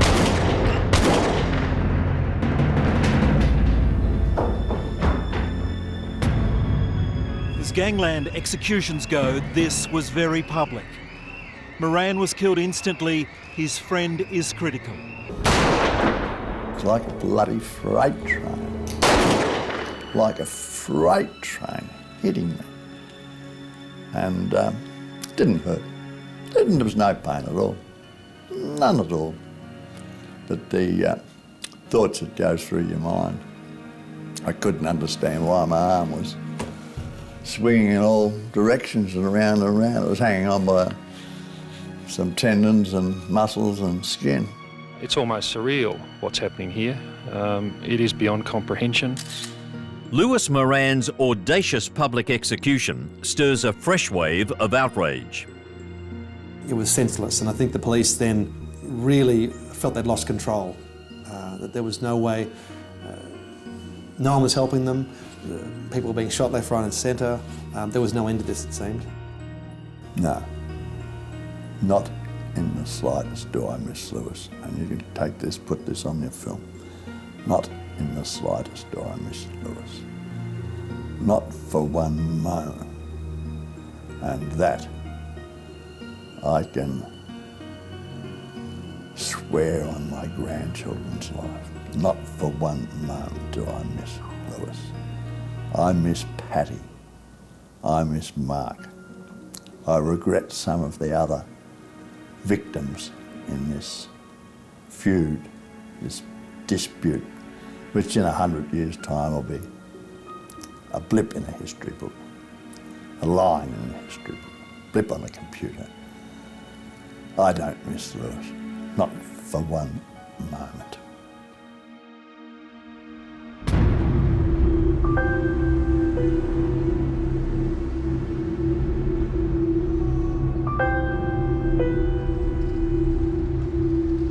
Carl's paranoia knew no bounds at this stage. He regarded anyone remaining of the Carlton crew or the Moran set as a potential target or potential threat to him. Piranha Task Force scores a sensational breakthrough. They receive intelligence that Carl Williams has hired 2 shooters to murder the Carlton crew's lawyer, Mario Condello. The police had a listening device in a particular car where they heard 2 men talking about killing Mario Condello. So they secreted him away to protect him, and they started to set up a surveillance operation. On the morning that they finally were to do it, there was an extraordinary number of police in the area waiting for their moment. Those 2 men were charged, and ultimately Carl was grabbed and charged. So that was finally, after 7 years, 6-7 years of this going on, finally Williams was in custody for a murder, for an attempted murder in this case. So finally his run was over. The following week, Mick Gatto is acquitted of Benji's murder. Task Force Piranha detectives continue gathering evidence against Carl for other murders. They score a major breakthrough when the 2 hitmen they arrest for the Michael Marshall murder suddenly agree to roll over and give evidence against their boss. Carl is convicted of the Marshall murder and he's jailed for 21 years. Carl's downfall comes from not paying his hitmen their promised fees. For example, with the runner, he promised $100,000 to kill Jason Moran, and when the runner did it, Carl Williams turned up, opened his jacket and produced $2,500, and that's all he paid him, which was fairly stupid because ultimately the runner became a star witness for the police. With detectives preparing to charge him with more murders, Carl seeks a deal. The Director of Public Prosecutions agrees to negotiate, even though police believe Carl Williams is responsible for at least 10 murders. So when Carl finally decided to plead guilty, he was in court by himself, and George and Barbara Williams were allowed in to see him. And Barbara pleaded with him not to plead guilty on the 3 counts of murder, saying we're going to fight it. But in the end, Carl pleads guilty to the murders of Jason Moran, Lewis Moran and Mark Malia. And if he had not pleaded guilty, he would have not been able to get a discount, which meant he would have been sentenced to life with no minimum, and he would have been destined to die in jail. But if Carl Williams thinks his guilty plea will get him a lighter minimum sentence, he's in for a shock. Judge Betty King lined him up, and she didn't miss him. You know, she said, you know, people think that you're a hero in the community. You've been lionised in interviews, and people think that, you know, you're some sort of hero. You know, she said, no, you're just a killer. You're a cowardly killer as well, one that actually gets other people to do your dirty work for you. You know. Carl Williams is sentenced to a minimum 35 years in jail, and he'll be aged 72 when he's released.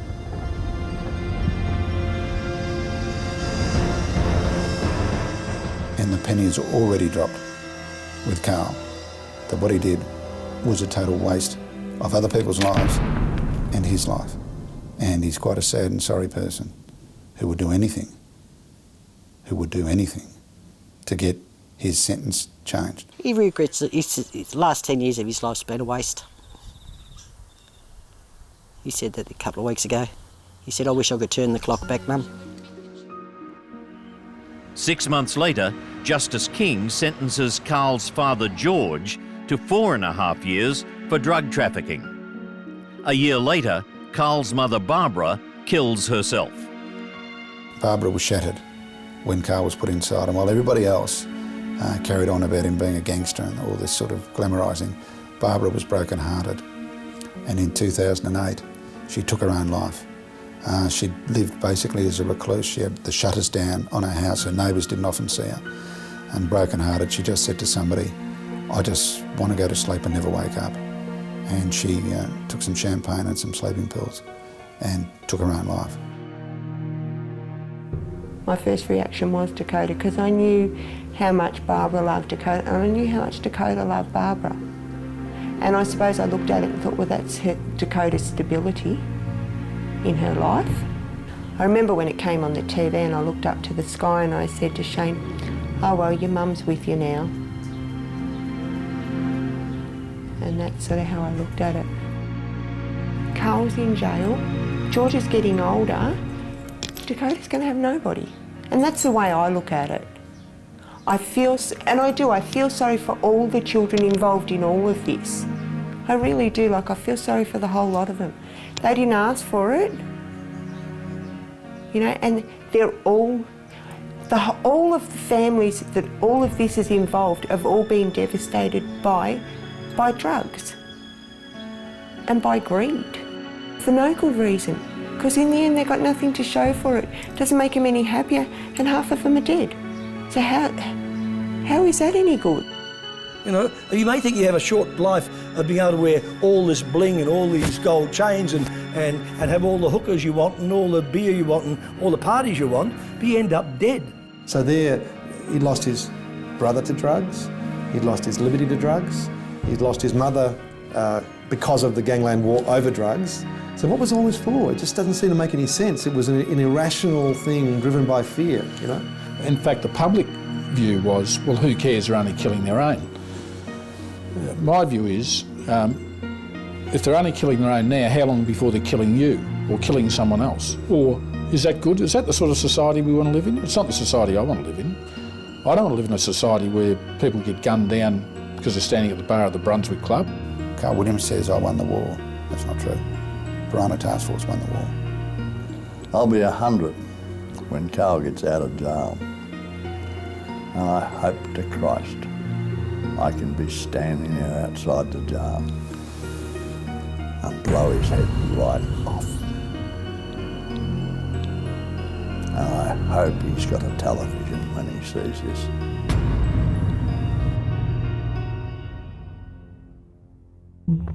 Williams was fatally bashed by a fellow inmate in Barwon Prison yesterday. The other prisoners came up from behind, struck him on the head a number of times. The puzzle is how anyone got near enough to him to carry out the attack. It may have been a random attack, but it may have been something more sinister. Bert Rout will never get his revenge. On April 19th, 2010, Carl Williams died from a heart attack after suffering traumatic injuries caused by a brutal bashing by a fellow inmate at Victoria's Barwon Prison. The prisoner, who can't be named for legal reasons, was charged with his murder. Obviously, a man like Carl Williams has a lot of enemies.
They're crimes that shock the world. 7 young lives cut short by a serial killer known as the backpacker murderer. I'm Bill. I'm James. How are you doing? Deborah. Bill. Hi. When he strikes in the same place and targets the same kind of people. Hitchhikers he picks up heading south from Sydney. 5 are foreign, 2 Australian. All die in the remote Belanglo State Forest in the most cruel and depraved circumstances. When the killer, Ivan Milat, is eventually unmasked, he's sent to jail for life without ever confessing. Yet to this day, argument rages about whether he acted alone or was helped by one of his 12 surviving brothers and sisters.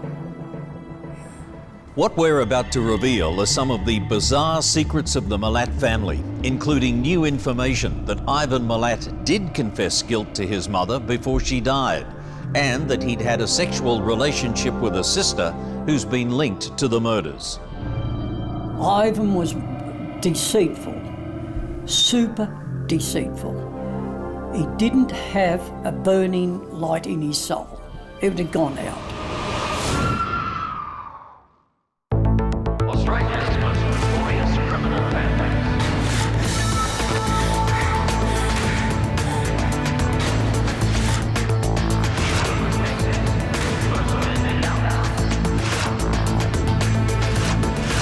Generation after generation, all sides of the war.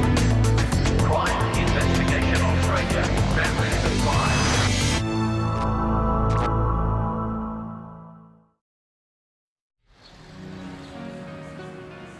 April 1992. 2 British girls, Joanne Walters and Carolyn Clark, are hitching from Sydney to Melbourne when they're picked up by a man who calls himself Bill. At first, he seems friendly enough, all muscle and piercing blue eyes, a typical knockabout Aussie bloke. Yet all of a sudden, his mood turns. He veers off the Hume Highway into the Belanglo forest. He produces a gun. I'll rip your fucking head off! You don't want to die here. We got a couple of hours of fun to have yet. Bitch! Having promised they won't be hurt, Joanne watches as Carolyn is forced to her knees. Her death by shooting is at least mercifully quick, though he keeps pumping bullets into her skull. Joanne's killing with a hunting knife is agonizingly slow. The knife plunges into her spine. She's still alive, but paralyzed, a trick her captor evidently learnt from a mate who fought in Vietnam. Then he rapes her, and when he's finished, tears into her flesh again and again until her life finally ebbs away. And it's over. Bill, of course, is Ivan Milat. But did he act alone? And if he didn't, who was with him? Nearly 2 decades on, that is still a mystery. There was good evidence to suggest that the girls were killed in such different ways that this was done by 2 different people. I can only say that the evidence still supports that. But it's what the courts say that leave this case wide open. They choose to ignore the police and keep the 2-killer theory alive. At Ivan's original trial, the presiding judge says that he believes it's inevitable that the prisoner was not alone. Everyone's entitled to their own opinion. And the spectre of 2 killers is raised again 2 years later, when Ivan's case comes up for appeal. Bearing in mind that some of the victims were travelling in pairs and having regard to the way in which they appear to have been bound or otherwise restrained, it was possible that more than one person was involved. Well, I think he's got it correct. I mean, there is a possibility. He doesn't say it's a probability, and that's a big difference. Today we executed search warrants on 7 locations. The man who heads the investigation always maintains there's one killer and not enough evidence to charge anyone else. My own view is that Ivan committed the murders by himself. But if there is a second killer, who is it? It seemed as though the second person would be submissive to the first one and could be a younger brother. The finger always comes back to the family, especially Ivan's younger brother, Richard. I never had nothing to do with it and never knew anything about it. But Richard Milat not only boasts to others at the time about being involved, some of the victims' belongings are found on his property, including Carolyn Clark's tent and Joanne Walter's sleeping bag. I never killed anybody. I never knew about them being killed until the police come here. But the trouble with the Milats is they've never believed that old saying about honesty being the best policy. Richard confirms the family code has always been, if you can't think of anything to say, think of a good lie. Just because it's our code don't make it any part of the truth, but does it? It implies, though, that you'll tell a lie before you'll tell the truth. Could do, you could imply that. You're always saying, I'm innocent, even if you're guilty, you're innocent. Which begs the question, can you ever really believe a Milat? Whatever the truth about the murders, this isn't your usual family, and never has been. Hard as it's to imagine now, the outer western suburbs of Sydney in the 1950s and 60s are still largely rural. The developers have yet to move in, and small allotments dot the landscape where houses now stretch as far as the eye can see.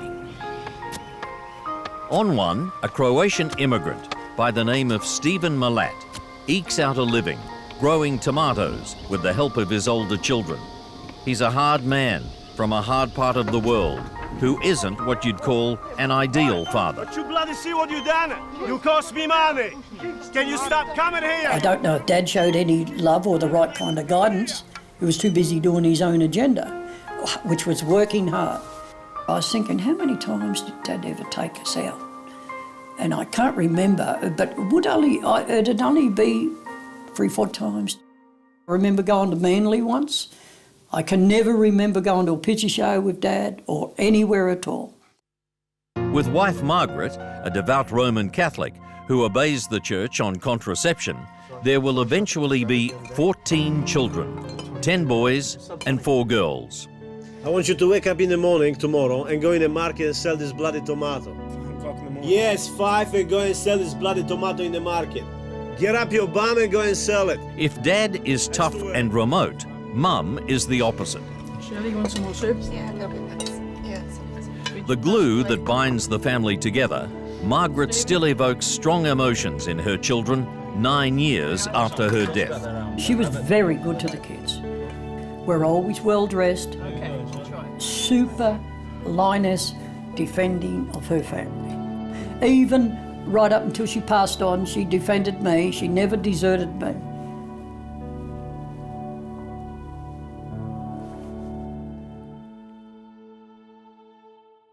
I'm telling you to don't bloody dig it this way. Bloody... How many times I've tell you that? The lioness defends her cubs as they're reared in an atmosphere of shocking brutality. Don't you bloody dare! Oh, I'd been belted, knocked unconscious, you know. I see it as a nightmare. And it did affect me. I had psychiatric problems from the age of, I would say, 10 to 12, 13.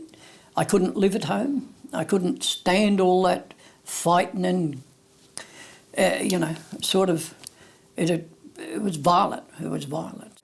If you've been too much of a rat bag, well, you'd hit you if you needed hitting. I suppose that's all right. Mum would, he would, so like that's just the way it is, isn't it? Ivan is the 5th child. Then the brothers who've agreed to talk to us, Boris, number 3, George, number 10, Richard, number 12, and David, number 13. And among the girls, Shirley is child number 6. She's particularly close to Ivan, sharing a home with him at the time of the murders. Now there are allegations that Ivan and Shirley's relationship is incestuous. Did your mother die knowing this yarn? Yeah. So people in the family knew? Oh, yeah.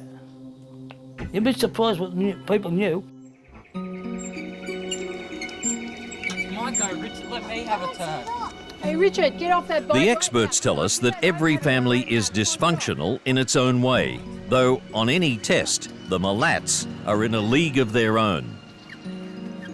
As Mother Margaret gives birth to one child after another, all the classic signs are present. Few boundaries, no consistency, extreme conflict, and a tribal notion of us and them. The family was always broke, always did it very hard, became very self-defended. I've actually described it several times as more like the family you read about in southern United States rather than families you read about in Australia. But they were very close for a period of time out of necessity. Well, I didn't trust my brothers as it was. I watched a couple of my brothers turn on each other with hammers, bricks and things. The family wasn't educated. The Milats basically were Milats just to themselves. I mean, to say, I wouldn't catch the school bus. I'd run home 3.5 miles without trying to beat the bus home, so I didn't have to ride the bus. If I did there and somebody even looked at me, you know, it was on. I've got the shotgun. Bow and arrow. Rifle. Most kids of the era play cowboys and Indians, but the difference is the Milats play with real guns. I had a slug gun fight with Wally. We're going like this. I nearly got ya. I nearly got ya. And one day I pulled the trigger and Wally caught the smack of the slug right in the face out. I was shot in the face with Alex shot me. We'd play air guns. We'd play with the air guns with. They were high-powered air guns too. We'd play cowboys and Indians with them. It did hurt. It did hurt. Dad come up. He tried to kill Alec at the time, but Alec outran him. The kids have cause to run, for what everyone remembers most about Stephen Milat are the beatings. Well, you give your belting all right. Throw you across the room and says enough. A belting didn't always pull you in line. He'd throw a shovel or something. If you did something wrong, like if we pulled tomatoes off and had a tomato fight, saying, you get a whack across the head real quick. Tomato steaks, God, whatever you got hit with, that was it. While the kids recall being occasionally beaten by Mum too, she's mostly a refuge in the cyclone of family life and has a particular soft spot for Ivan. Certainly Ivan was described as being a favourite with the mother. He would have gone to her for protection, and I've often described Ivan as being somewhat of a mummy's boy. She didn't believe anything about any members of the family. As far as she's concerned, she didn't believe it, or didn't want to believe it. A brutal father who beats you, an indulgent mother who thinks you can do no wrong. And all along, the Milat kids are being given conflicting messages, and that is a recipe for trouble.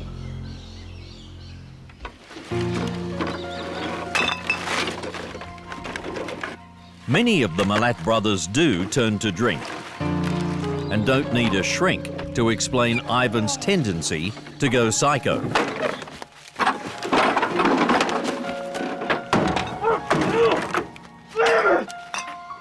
I reckon if I got $1 for every time he snapped, I'd be a millionaire. He'd carry on stupid. He used to put his foot through the cupboards. Ivan went off too much. I remember Alex saying it, a few of us said it, watch out one day the way he is, he might kill somebody. In the Milat family, the means to kill becomes an important part of everyday life. It's not just the high-powered cars and motorcycles that will eventually kill one sister, Margaret, and maim a brother, David. It's also an obsession with guns. It was cars and guns. Then anyone could own a gun then. I had a 325. I had all sorts of guns. It's like the V8 engine. It's power. It's power. It's the grunt, what it can stop, what it can do, what destruction it can do. I think that's what a lot of people own guns for, not just the Milats. Even when they're declared illegal, the Milats don't allow anyone to come between them and their guns. Like when I got say were SKS rifle, 30-shot automatic. They sold them down the gun shop. John Howard made them illegal after we brought them and said hand them all back in. Did you? No. You didn't? Why would I? He only said that. So did Adolf Hitler said hand all the guns in. You can't hand it all in just for everybody like that. So, as kids and adults, the Milats celebrate the bullet. Shoot a dog or a cat. Actually, I'm still doing that here.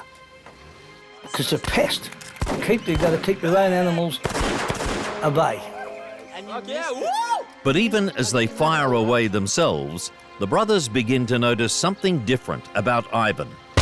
The only one that could shoot anything and everything was Ivan. He'd go down to that block of ground down there and I don't care how small it was, it could be a frog or whatever, it got a bullet.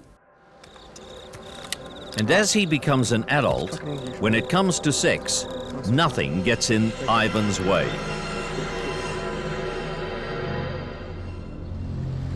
Ivan Milat grows up knowing no boundaries at all, no respect for the normal conventions of family life, and he thinks nothing of moving in on his brother's wives and girlfriends. Marilyn, Maureen, Karen. How many more wives you want to steal, Ivan? You treat him like shit. He went in and started sleeping with me wife, but he was also sleeping with Wally's wife. I do what I want, when I want. Treat him mean, keep him keen. Upset, same as anyone else would be. Basically very upset. And I do believe Ivan fathered my last child. Normal people don't have sex. Well, maybe with you their should. family. Maybe you'd get a bit. You have no idea how this affects us, do you? I don't give a stuff about you or anybody.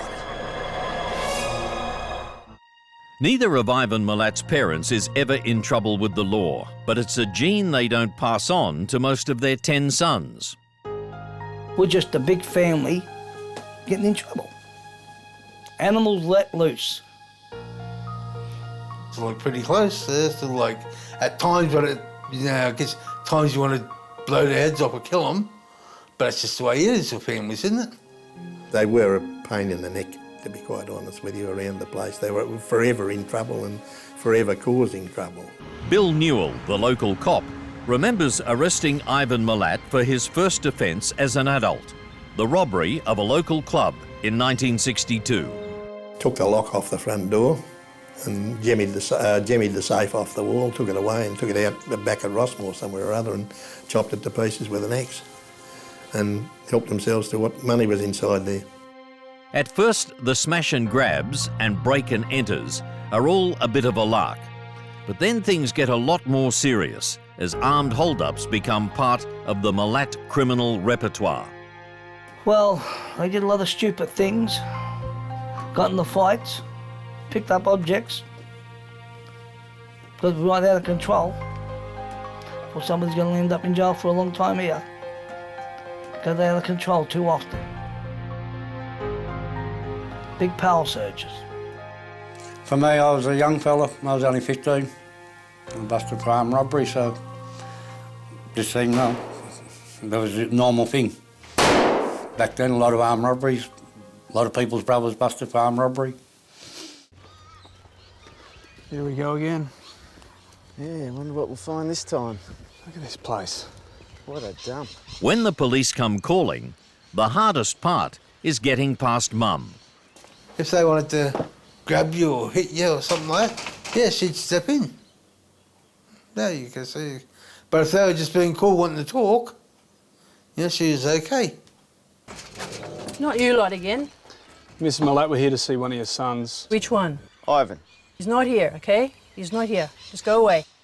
You'd go there. Can we please come and have a look? No, Mrs. Milat would front the door and say, he's not here, I don't know where he is. She'd tell kids, you know.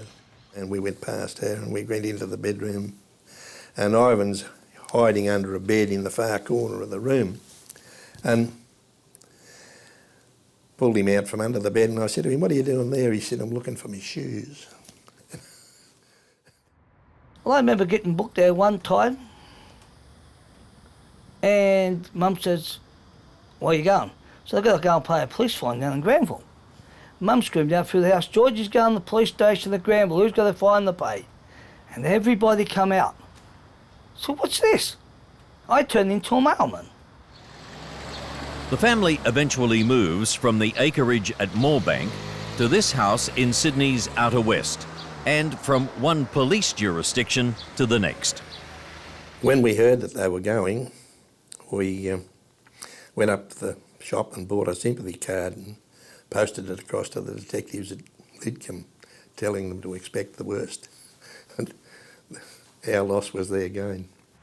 Warning the new local police about the Milats is in order, for as Ivan goes in and out of prison, things suddenly get much darker. 20 years before the Belanglo murders, Ivan shows a taste for kidnapping and rape against the same kind of targets in the same place. He picks up two girls hitchhiking south from Sydney and takes them into the forest. There are a number of elements that seem as though they were the run-up to later events. What are we doing here? What are you doing? He was going to have sex with one of them at least, and if they didn't have sex with him, he would kill them. I'll kill you if you don't have sex with me! He did have sex with them. What was interesting, and I think is interesting for the facts of the later murders, is that one of the women was on the back seat and he told her not to look at him while he carried out the attack. No! Shut up! Why are you looking at me? Don't look at me, turn around! Now, the fact that he didn't want women or anyone looking at him while he was having sex with one of his victims, I think can explain why there were two crime scenes at most of the later scenes. Remarkably, Ivan is acquitted. The jury's persuaded that the alleged victim is a willing participant and he walks free. And this gives him the idea that he'll be able to beat the system again. But he beat the charge in a way that courts today would not allow. The two women involved in this matter were lesbians, and in effect, the proceedings revolved around their own sexual inclinations. Quite frankly, stuffed their evidence badly and admitted that it was a consensual act. I never know whether it was or was not, you never know that, but the jury found him not guilty. And it was put to them that you would rather have sex with a man, wouldn't you? And one of the women said, look, that might have affected her when Ivan tried to force himself on her. And there was that sort of doubt, and it was a pretty nasty affair, and the jury acquitted. Ivan Milat's defence lawyer is the flamboyant Sydney solicitor, the late John Marsden. And he, I think, had an awful lot of remorse about the tactics he used in the case, John Marsden himself being gay. I think in his book he describes it as the worst thing he ever did in legal practice. I can't believe Ivan raped that girl, I really can't. But while Ivan Milat escapes another jail term, something's about to happen that makes him lucky to escape with his life. He's a bloody disgrace. In a startling twist, the person who's given him up to police pursuing him for the rape is his lover, Marilyn. She's the wife of his brother Boris, and Boris forces her to dob him in as he rages over their continuing affair. Right now! While angry that the family code has been broken, Father Stephen understands when Boris tells him why. And Dad said I should kill him. When I told him about that, he said, you should? He said he deserves to die for betraying you like he did with me wife. He said he deserves to die, he said, but he's my son, so I don't want you to do it.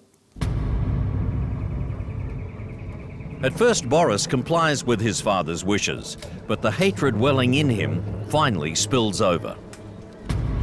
I walked up the path. Dad and Mum were all sitting around the table. Got the gun, fully loaded, 9mm, and I'm pointing it at this guy, straight at him. But every time I went to go to shoot, Mum would walk in front of him. He looked straight at me. He must have been able to see me. And he stayed as cool as a cucumber. And here I've got this thing pointing at him, no further than 4 metres away. And I could have shot him stone dead. I couldn't do it. because there's a light burning in my soul. There mightn't be one in his, but there's one in mine.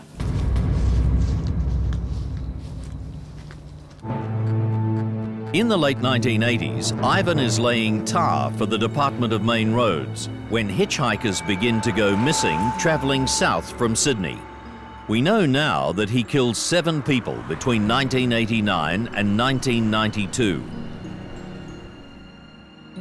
Melbourne friends Deborah Everest and James Gibson, German Simone Schmidl, German couple Anja Hapschied and Gabor Neugebauer, and the British girls Joanne Walters and Caroline Clark. When they find the bodies, the police are struck by the savagery the killer inflicts. He even decapitates Anja Hapschied. This is not about sex, but control, a reflection of Ivan's turmoil about the women in his own life. Whenever he was in what he regarded as a dominating and controlling relationship with a woman, he seemed okay. But whenever he lost that situation, or never had that situation, there are indications that he reverted to violence against women and men in quite nasty ways. When it comes to women, Ivan likes to keep it in the family. He has lengthy affairs with the wives of his brothers Boris and Wally, and then marries a third woman, his cousin's girlfriend. She walks out on him in 1987, tired of his brutal treatment.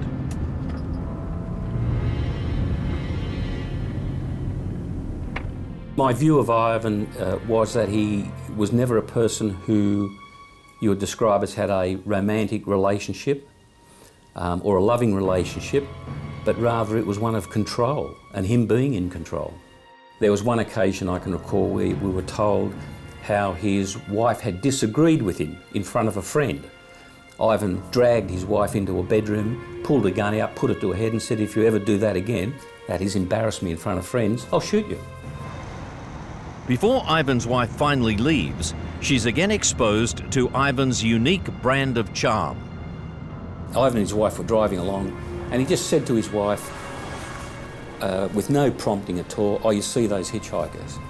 And his wife said, "Yes." And he says, "You know what's going to happen to them, don't you?" And she said, "No." He said, "They're going to be killed and rooted." Now, you can become too pedantic, I guess, but what I found interesting in that statement is he used the word killed first and then the sexual assault later. You think he might have had sex with these people after they were dead? I think there are some indications to support that. But the 2 women in the family Ivan adores and places on a pedestal above all others are his mother and one of his sisters. Now there's a new revelation from within the family that takes this sordid saga to a whole new level. Child number 10, George Milat, says that Ivan was having sex with his younger sister, Shirley. From what I know of it, yeah. For how long and under what circumstances, do you know? Oh, I don't know. Are we talking years here? Could be. We were told that he's in a very, very close relationship with Shirley.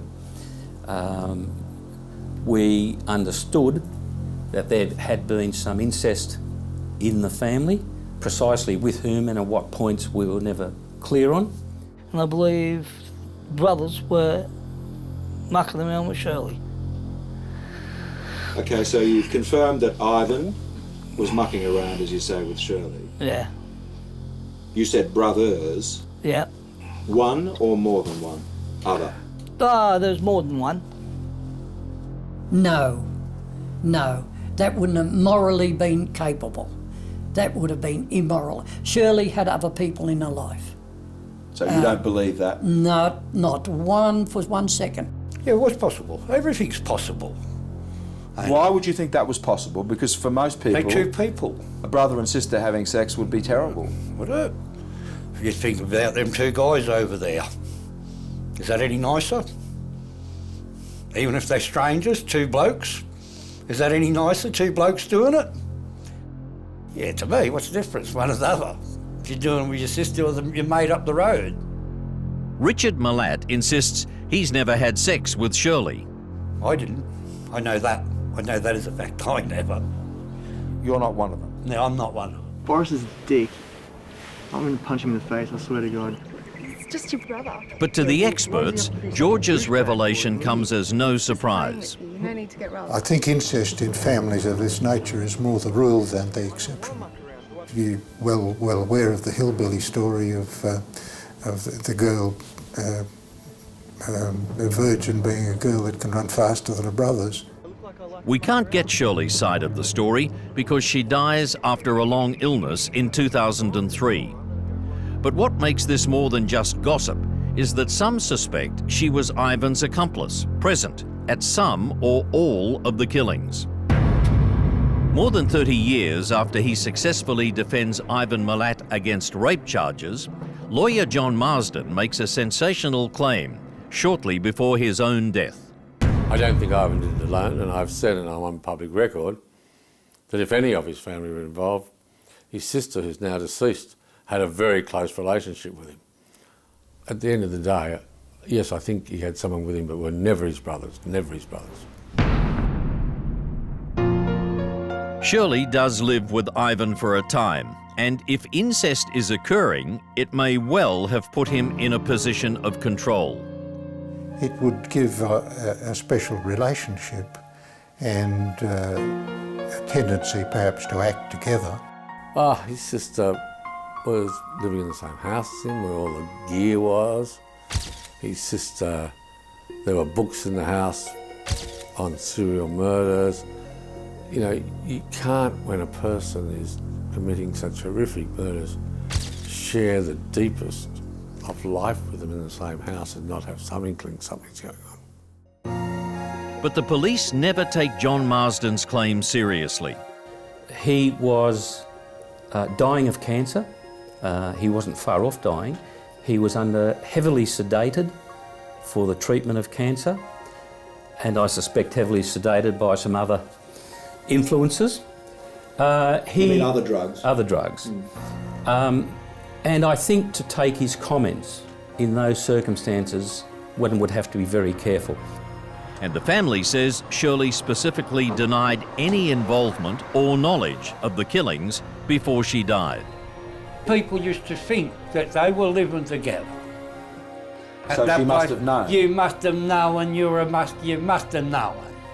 Yeah, and people used to say that I must have been there. I must have been me. And? But I weren't there. But the case against Richard Milat is much stronger. He has much more to explain. For a start, how does Joanne Walter's sleeping bag wind up in his shed? Yeah, they're saying that we had a sleeping bag and they're saying it was hers. Yeah, I know, I can see where you're coming. But do you accept that you had this stuff that belonged to the back? No, I don't accept that at all. But this was their property that was found on your property. No, but this is my shirt. Now your shirt looks just like my shirt, is it? It didn't have your name on it. Nothing had their name. So you're denying that all of this stuff... All of this stuff? Which was accepted in the case as belonging to the backpackers and was found at your place, you're saying it wasn't their stuff at all? Yeah, it weren't their stuff. They'd arrested me. Them people are just not that nice. They'd have arrested me. Did Ivan give you these things after the event? No. So how come this stuff was all found at your place? I moved from my mum's house down to here, and I just took it all out the cupboards. Mum said anything was in them cupboards, I took it all. All right, so the stuff belonging to the backpackers was in a cupboard at home. At your mother's home? Possibly, yeah. If you believe that was their stuff.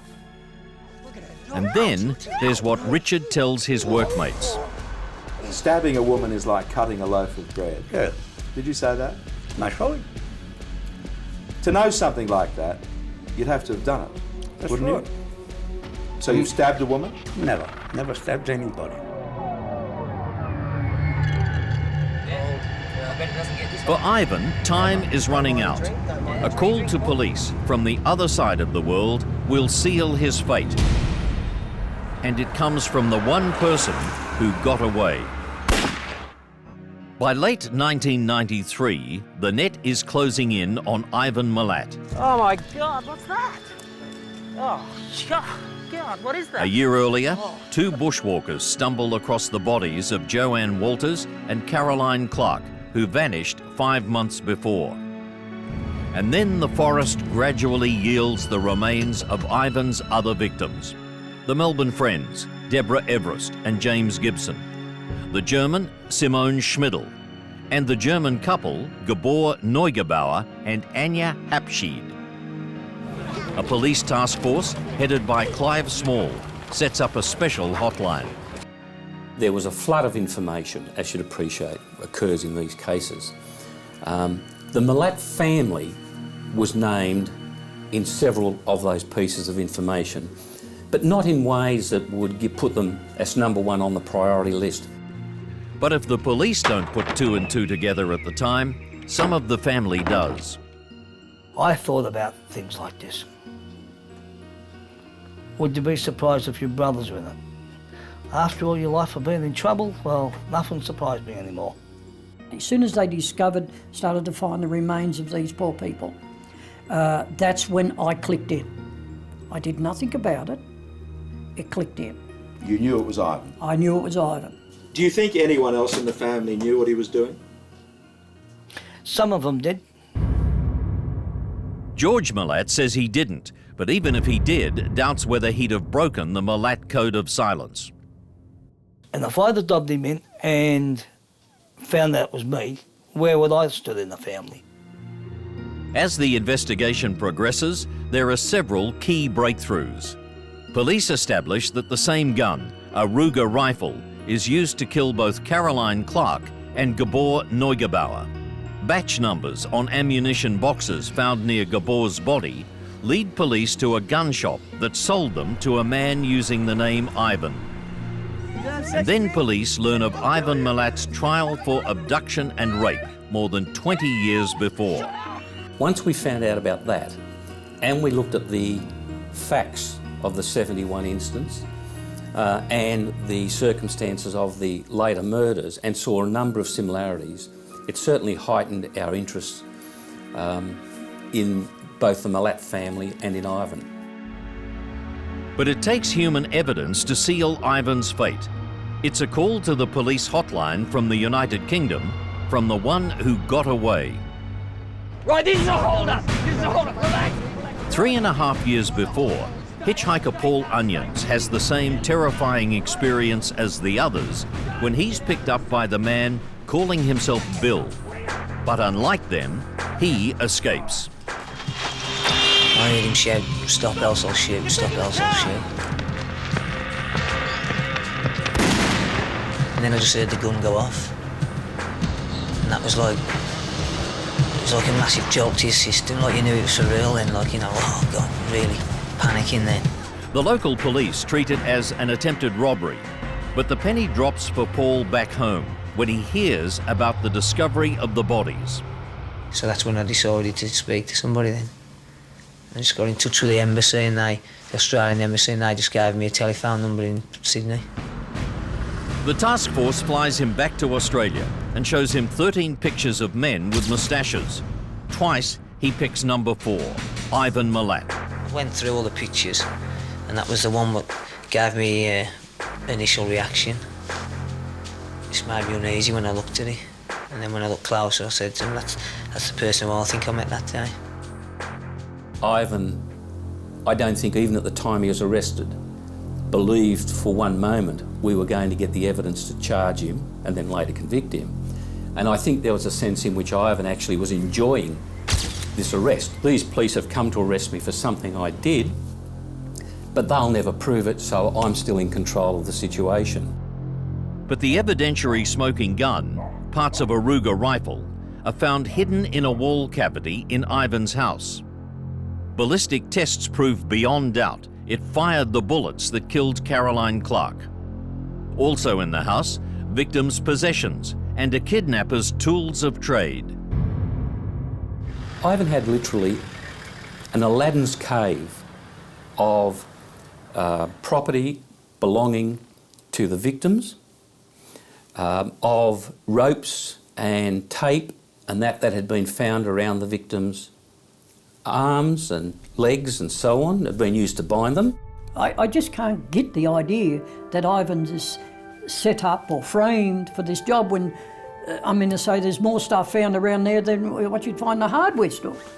But for the rest of the family, and especially Ivan's mother, there is scorn and disbelief. She flew off. He was innocent again.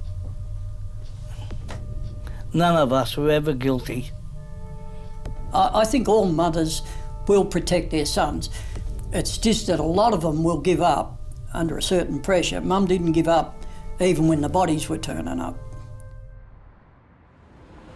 At his trial, Milat's lawyers try to shift the blame to two of his brothers, Richard and Wally.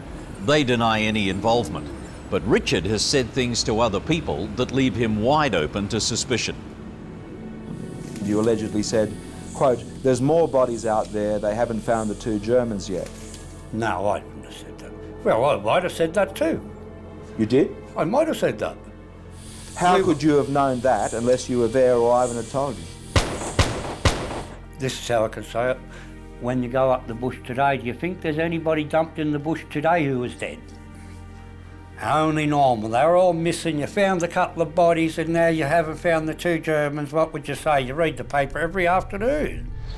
And then there are the backpackers' things found at Richard's place, a tent and sleeping bags belonging to the murdered British girls. As Richard tells it, they're all really his things and were there all along. Amazing coincidence, that weren't their tent, that was my tent. Their blue tent was mine, the Freeman tent was mine. And Caroline Clark's bedroll was your bedroll? No, I don't know. I never had Caroline Clark's bedroll here, but... Well, you did, according to the police. Yeah, that's the police. They said a lot of things. You had Joanne Walter's sleeping bag here too? Yeah. You had Caroline Clark's Ultimate brand sleeping bag here. You had poles and other accessories belonging to Caroline Clark. How would they know a pole or a rope would belong to their tent? Just think about that. A tent pole, how would you know who would that belong to? However unconvincing it may all sound, the fact remains that Richard Milat hasn't been charged with any offence relating to the murders. We found nothing to suggest that any other person was involved. At all? At all. The court accepted I had nothing to do with it. Otherwise they'd have charged me, wouldn't they? But the two-killer theory persists, not the least because the presiding judge in his trial said it was inevitable that Ivan was not alone. I simply think that it is almost certain that Ivan carried out the murders by himself and that all the evidence strongly points in that direction. If you were to ask me, is it possible, even remotely possible, that there was a second offender, I would say, I can't say that that's not the case. Who helped rob the banks with him? He didn't do that on his own all the time either. Didn't rob shops and banks on his own. And it would have been the same with the killer? I don't reckon he did it on his own either. And so the speculation continues. We know Paul Onions is picked up by one person, Ivan. But is there someone else waiting inside the Belanglo turnoff, as is canvassed at the trial? Was Shirley Milat sometimes bait, making it more likely hitchhikers would get into the car? Speculation is all it is.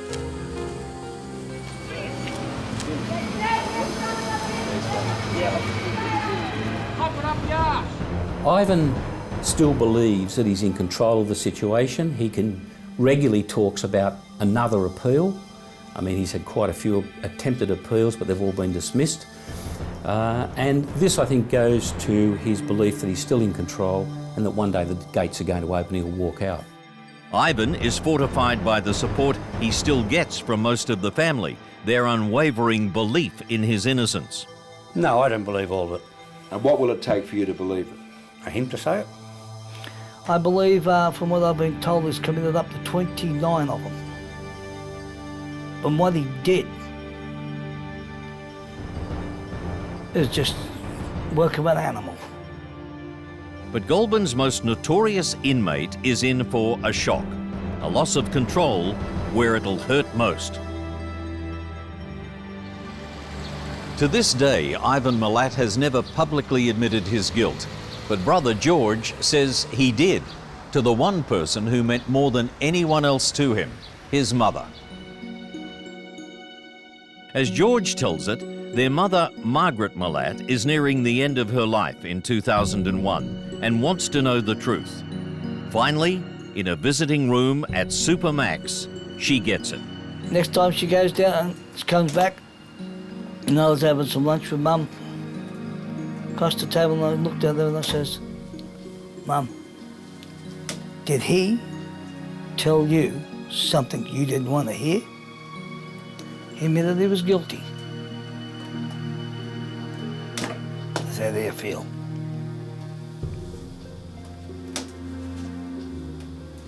Mummy's out of the way. Can rest up.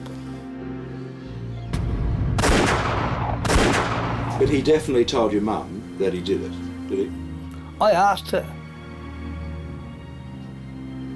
Because all along he said he hadn't done it. You're never guilty.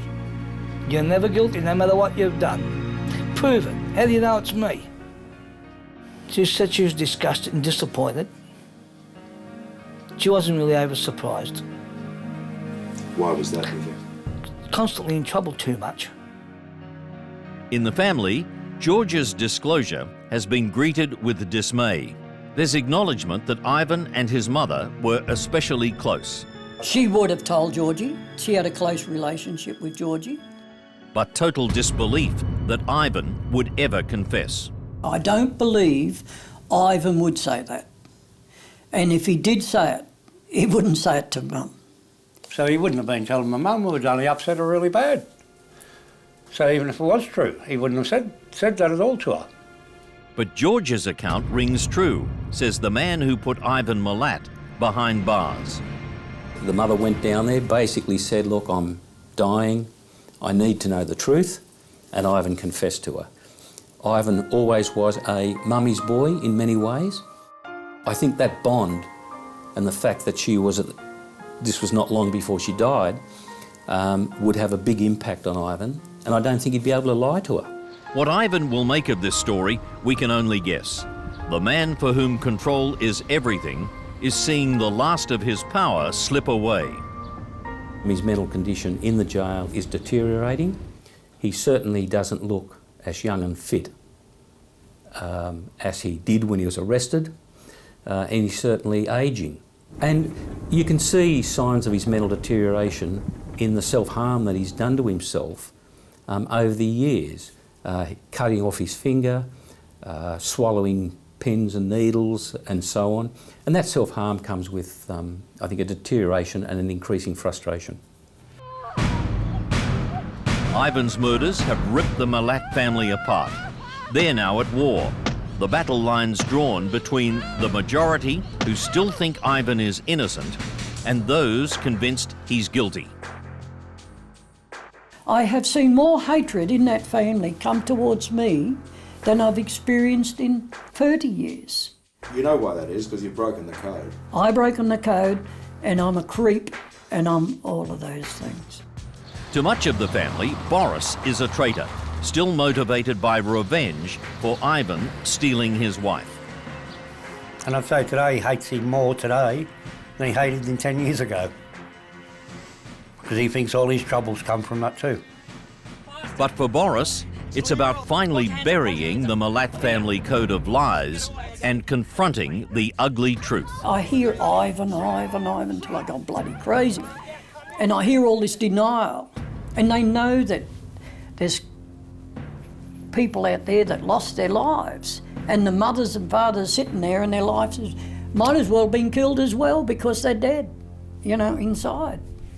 And we're all brought up the same. I'm not out killing anyone. So you can't blame the family, you can't blame mum or dad because I didn't do it. Dad used to say that 1 in 10 is mad. 1 in 10. Boris, be careful where you go. 1 in 10 man is mad, he wants to kill you. And here we have 1 in 10. He's a psychopath, that's all there is to it. The Milats need to accept that.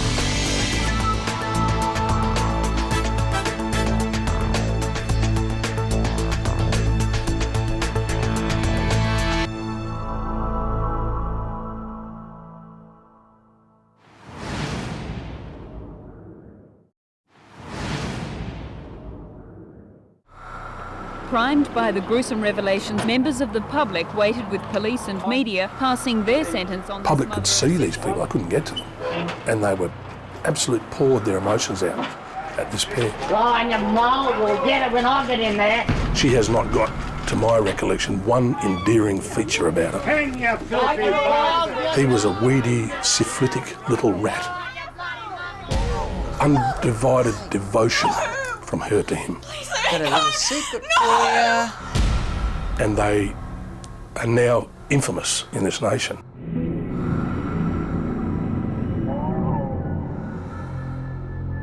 David and Katherine Birnie are without a doubt the most violent couple in Australia's history.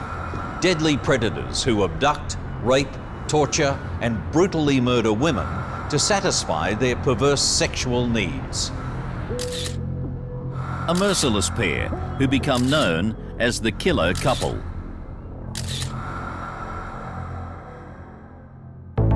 Australia's most notorious criminal bandits.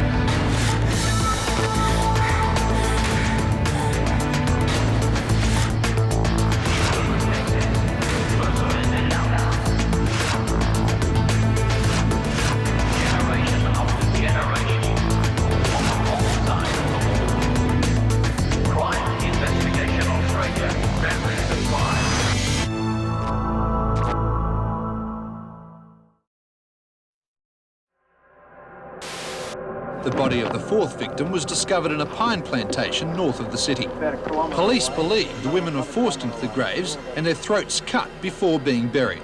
It's via television news reports that David Birnie's first wife finds out about the couple's killing spree. 2 minutes past 6, Channel 7 News, 11th of November 1986. Not the way to find something out like that. That's exactly how I found out on the news. I was absolutely mortified at the thought that he could have done things like that. It's believed today's search with David. Shock, horror, dismay, disbelief. I think I experienced every negative emotion a person can experience.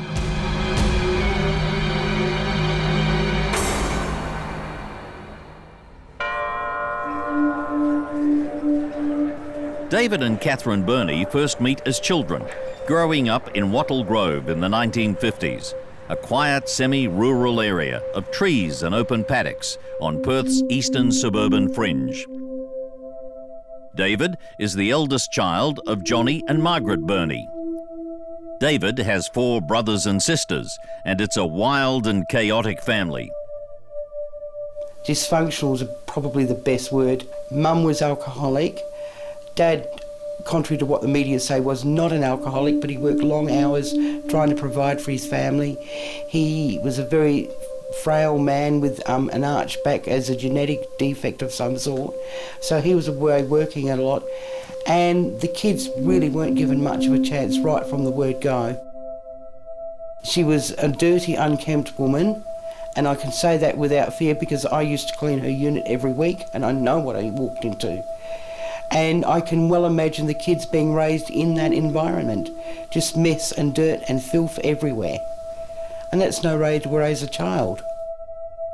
I would be on the local bus coming to and from school. Often his mother would be on the bus too. She would have this wet, filthy, starving, dirty little baby on her knee. She would pass it to the person sitting next to her in the next seat, and if you were unfortunate enough, you too would be all wet. And she would pull out her comics and her cigarettes and her bad language, and she would continue on until it was time for you to get off the bus and then pass the baby back. Boys, can you hear that? Can you hear your brother whinging? David's home life becomes worse when his youngest brother Jamie is born. Go get your brother now. Quick, go! Go get him. His unstable and alcoholic mother demands the older children look after the little boy. David said he can remember copying several hidings because Jamie had grunted and he hadn't moved fast enough. And apparently the same with the other 4 kids. If the youngest one grunted, they were expected to jump. He was telling me at one stage Jamie had broken something, and it was something of Mum's, and she picked up a broomstick and she chased him around and belted hell out of him with a broomstick. because Jamie had broken something. And I thought, well, that's so unfair. David has one little friend who lives nearby, a girl his own age, named Katherine Harrison. The two form a solid bond. Katherine also has a disruptive childhood. She sort of never really had a chance from the word go. Her mother died when she was 10 months old. She was shipped off to live with her father in South Africa for a couple of years. There are varying reports from people who knew her as a child who say, you know, that her father didn't want her, then he did, then he didn't, the grandparents didn't want her. There's no doubt that it was difficult and it was, you know, very, very restless for her. She was a desperate little child that none of the other kids would play with, no one would have anything to do with because of the environment she came from, I think. From this squalid childhood in the 1950s will emerge years later a ruthless killer couple who will turn a quiet suburban home in Morehouse Street into a house of horrors.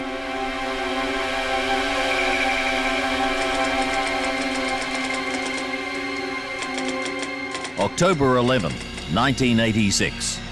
22-year-old Mary Nielsen has come to buy some discount tyres from David and Katherine Birnie. David, Mary's here. Hi. Hi, Mary. But it's a trap. Mary Nelson was a young university student who worked part-time at a delicatessen and was a typical young lady. Her parents lived in an affluent area in Perth. He said he had some tyres at home. He got a phone number and she then left. He went home and spoke to Kathy, and as a result Kathy rang Mary and made arrangements for Mary to come and view the tyres. As soon as she walks in the front door, Mary is attacked by the couple. She's threatened with a knife and then tied to a bed. Hi, Mary. David then proceeds to rape her, while Katherine encourages him. She would stimulate parts of David Birnie's anatomy while he was raping the young lady and turn him on more. When the attack is over, Katherine guards the prisoner, while David drives Mary's car into town. He dumps it in a car park outside Perth's Central Police Headquarters, believing it'll be the last place to be searched. They researched with local councils where they could leave a car and, you know, for how many days before it would be discovered. David returns and sexually assaults Mary again while Katherine watches.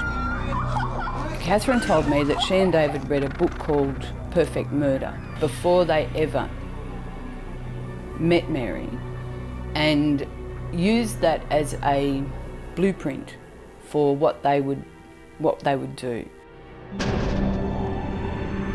Bound and gagged, the prisoner is driven in the Birnie's car to the Gleneagle National Park. According to Katherine, they spent weeks and weeks doing research on the best way to commit murder and get away with it. So there was nothing random about what they did. After raping her again, David strangles her with a nylon rope and then stabs her through the heart. Taking shovels and a mattock from the boot, they dig a shallow grave. She will be the first of many young women buried there. She was a missing person, but once again the inquiry team had done a fair bit of inquiry and ascertained that it was totally out of character, and they'd progressed it from a missing person file to a suspicious homicide. This killer couple shares a terrible and twisted relationship, a bond first formed in their childhood that develops into a petty criminal conspiracy as they enter their teenage years. October 1986, and David and Katherine Birnie, the killer couple, have abducted, raped and murdered their first victim.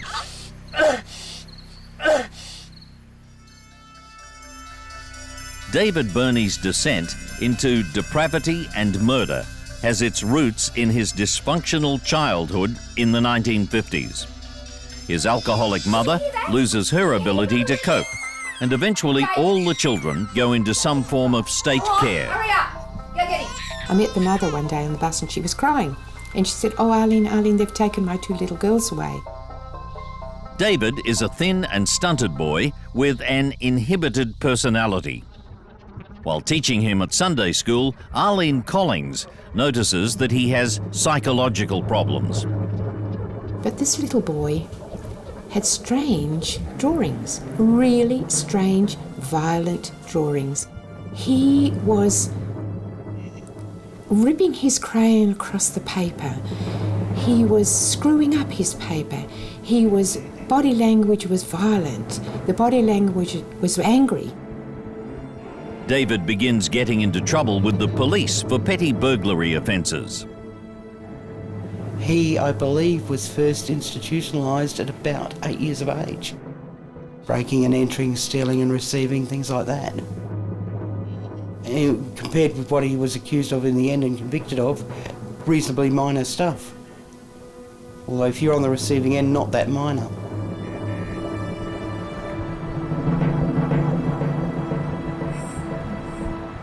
October 20th, 1986, 2 weeks after the first murder. Susanna Candy is picked up and kidnapped by the 2 killers as she hitchhikes along the Stirling Highway in Claremont. She's only 16 and still lives with her family in suburban Nedlands. With Katherine in the car, it's easy for the Birnies to convince young women to accept a lift. So they would go out hunting. Hunting is probably the most apt word for a victim. A lady leans out the passenger side window. "Hi, can we give you a lift?" Or "Hi, can we help you? Which way are you going?" Of course. G'day, love, you want a lift? Kids jump straight in the back of the car. All right, just jump in the back. But which hitchhikers will become their victims is not decided by David. It's Katherine who calls the shots. And then if she fitted the bill, they had a code term. They referred to munchies. I've got the munchies, David. Yes, Kath, I've got the munchies too. If he said yes, they'd bring out the knife and subdue the victim. Get them on, go straight. Next thing you know, the lady's in the back of the car with a knife at their throat, holding them down, threatening them that they'll be killed if they don't shut up and just go with them. Best trick in the book. Once Sue Candy is a prisoner back at Morehouse Street, the Birnies put a sinister plot into action. Shut up! Shut up! Got that. Finished. She's then gagged, chained to the bed and raped.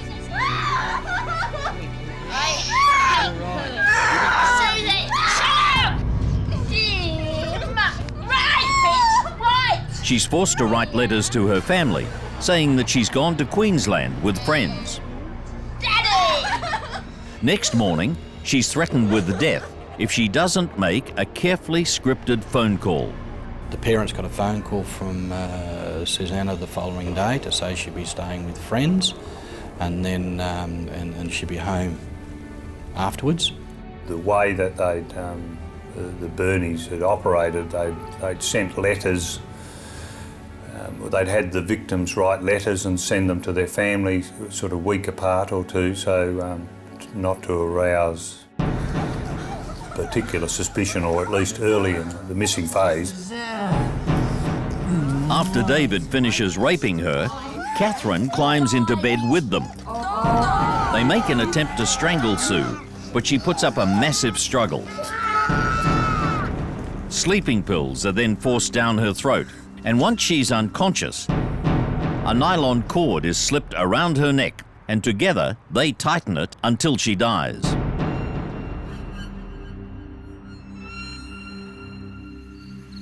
Her body is buried in the same Gleneagle bushland, not far from Mary Nielsen's grave. The rapes and cold-blooded murders are about to become more frequent, the product of sick fantasies dating back to their teenage years. October 1986.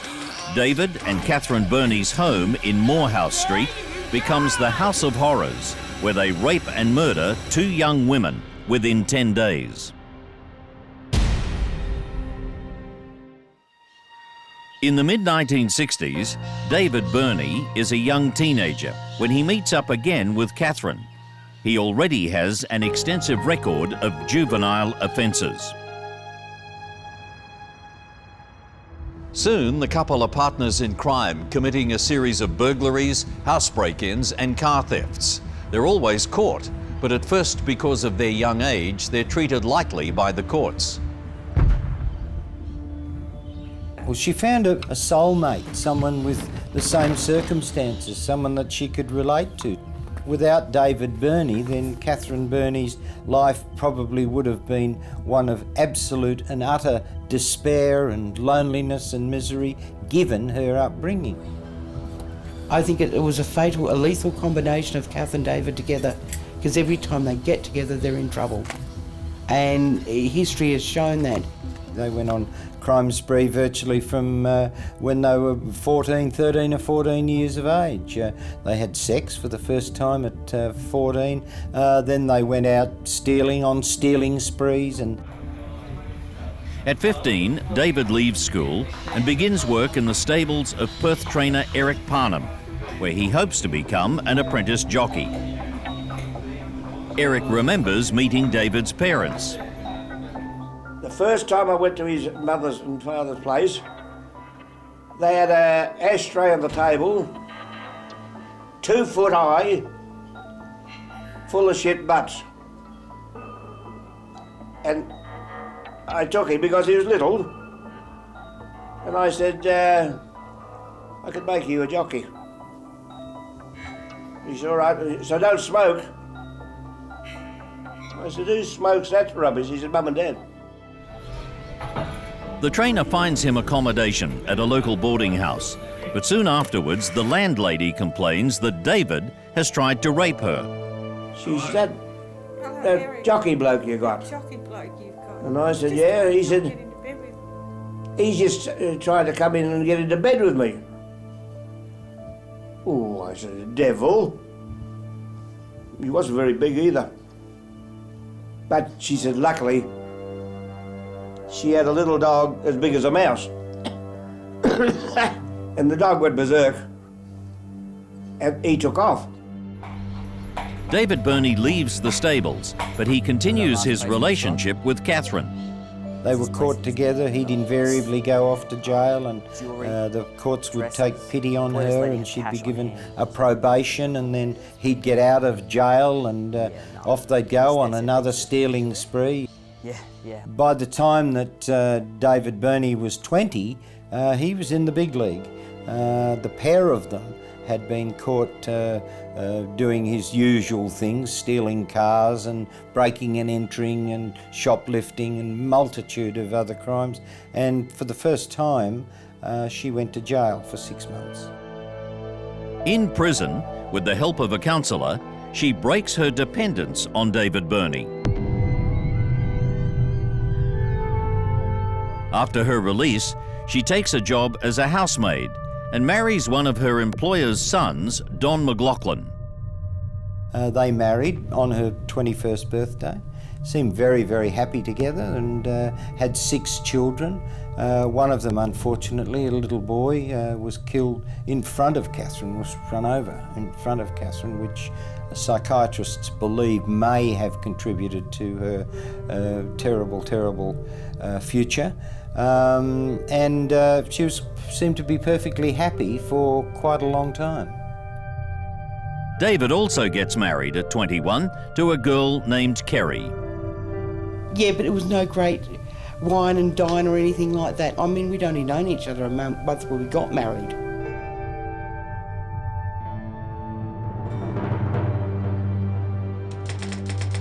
November 1st, 10 days after Susanna Candy's death. The murderous couple has kidnapped a third victim, 31-year-old Nolene Patterson, who's gagged and chained to the bed. Can I trust you? But this time, things are a little different, as David becomes entranced by Nolene, who's around Katherine's age but is beautiful and elegant. Everything Katherine is not. Katherine Birnie was scruffy and scrawny and common and unattractive, and while as this young lady was a very beautiful young lady, and she was elegant, and she had been a hostess at one stage on Alan Bond's aeroplane. Only hours earlier, Nolene had been standing alone beside her car after running out of petrol on the Canning Highway when she'd been spotted by the Birnies, out cruising, searching for their next victim. Look. Yeah, all right. Bingo. I'm going to spin around, back around for her. Nolene realises she's in mortal danger and she makes a daring play for her life. Because Nolene was 31 years of age, she was mature. What she tried was a bit of reverse psychology, and she tried to befriend David to see if she could talk a way out of being killed. What the bloody hell are you doing? She's great, Kath. For a short time, Nolene's desperate plan seems to work. The prisoner even cooperates with the Birnies' demand that she make a phone call to allay any fears that she's in trouble. The following morning, she rang a friend to say that her vehicle was parked at a location, had run out of fuel. She was staying with some friends, everything was okay, and would that friend of hers please go and pick her car up and park it up safely. After holding Nolene captive for 2 days, the Birnies have a major argument. In an insane fit of jealousy, Katherine storms out of the house. And when she returns, she delivers a bizarre ultimatum. You know, I'm gonna bloody well kill myself if you had her. I hate this. No, she's all right, Kath. No. It's me or her. I'm gonna kill myself now.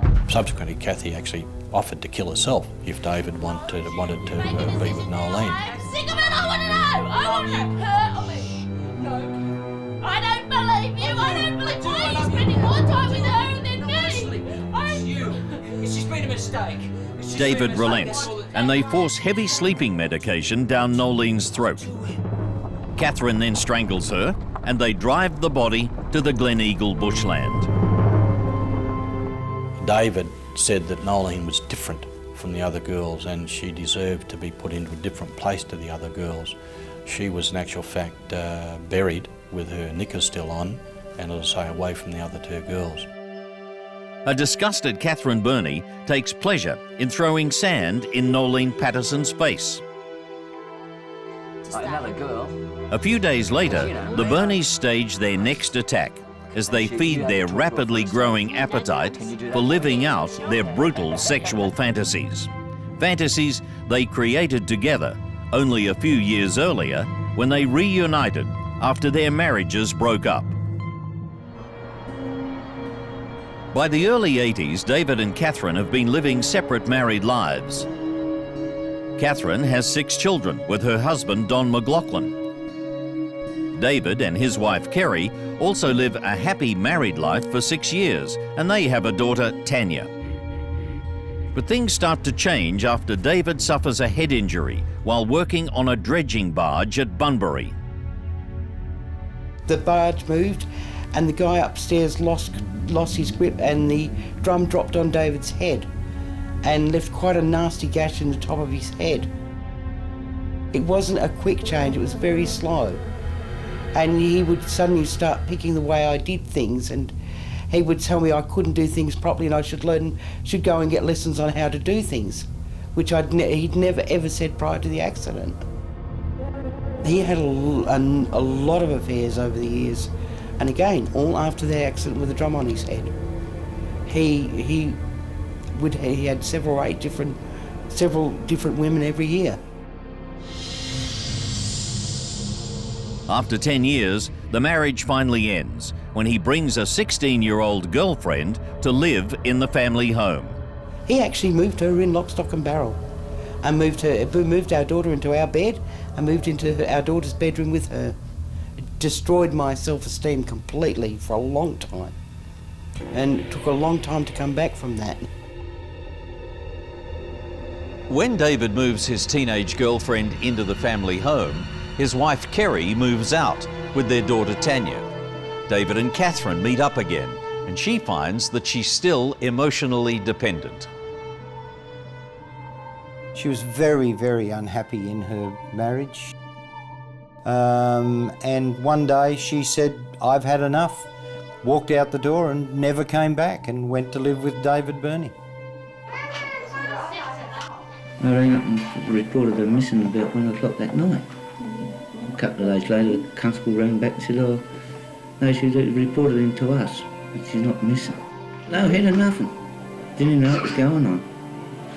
She just went, or said she was going to walk and never come back home.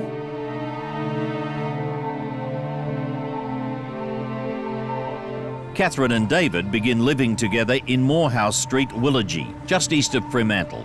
Kerry Birnie takes daughter Tanya on visits to see her father and is shocked to see how David is living. My impression was they'd rather sit watching TV than cleaning the house up. And they'd eat and there'd be food and all that round where they'd been eating. And I thought, I don't know how you can live like that. Katherine changes her surname to Birnie. She seemed very shy, very quiet, very retiring. Didn't really appear warm to me at all, probably because I was a stranger. And she's also quite reserved around David. David takes a job in a car wrecker's yard close by. Soon afterwards, he begins to play out sadomasochistic sexual fantasies. Can you do that for me? David had a amazing sexual appetite. From what he was capable of sexually, day in, day out. He can't seem to live without having sex with females. He needs it. If he can't get it, he just seems to go all emotional and he just cracks up. He just crawls into a ball and just closes up. His first wife, Kerry, confirms David's insatiable sex drive, but even she was surprised when she found he was advertising for sex partners. I was cruising the Desperate and Dateless in the Sunday Times, and I thought, hello, he's advertising in the Sunday Times. Bored husband wants lady for fun times. I thought, well, gee, that really makes me feel good. He at one stage suggested a threesome. And I said, oh yeah, that sounds good. Which guy shall we get? I don't think he expected the reaction, because he just looked at me and that didn't come up again. When he broke up with his girlfriend, and since he needed to have sex every night, he didn't get it. So on about Wednesday, so 3 nights later, he asked if he could do it with me. I refused, and he kept on asking, I kept on refusing. And I eventually thought I won over him, and I went to bed. But when I went to sleep, he came into my room and started doing it while I was asleep. Jamie's 21st birthday present from David and Katherine is Katherine. Well, I didn't have sex at all up till my 21st birthday. As a birthday present, I was allowed to have sex with Kathy. A Morehouse Street neighbour remembers travelling with Jamie on the local bus. He was always sort of like stuck in his own little world, and just seemed to look straight through you, and didn't matter how many times I'd caught the bus with him and got off at the same spot or tried to avoid getting off, he wouldn't recognise me as being someone that was in the street. He'd just be very, very blank.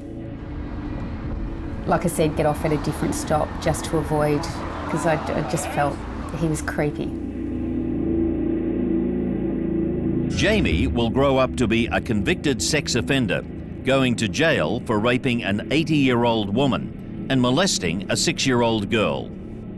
Because I had sexual problems of my own, and I had 2 indecent dealing charges against me. I was just going through a bad time when I was in there, and I try to get my problem sorted out, and that's when I told my parole officer that what my brother did to me. November 5th, 1986.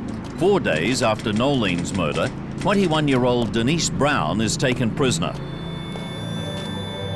Denise is a part-time computer operator who lives with her boyfriend and lives a full and happy life. After spending the day with a girlfriend, she sets out to hitchhike home, and she's picked up by the Birnies. She's taken back to Morehouse Street, where she's forced to remove her clothing and jewellery. Come on, Denise, it's going to be all right. Catherine makes a meticulous list of the clothing and personal effects and watches while David rapes Denise. Just stop it, please! No! No, don't! No, I just got something. The following morning, having been drugged and chained to the bed overnight, Denise is forced to ring a friend to say she'll be away for a few days. I was fairly certain through gut feeling, and I mean, policemen need to work on gut feelings, but as a result of speaking with the mother and all the friends, I was relatively certain that this was out of character for Denise Brown and that she was subject of foul play. Okay. Bye.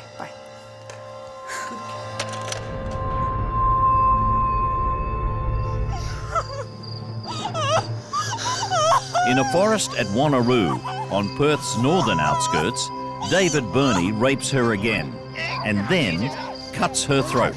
Come here, right?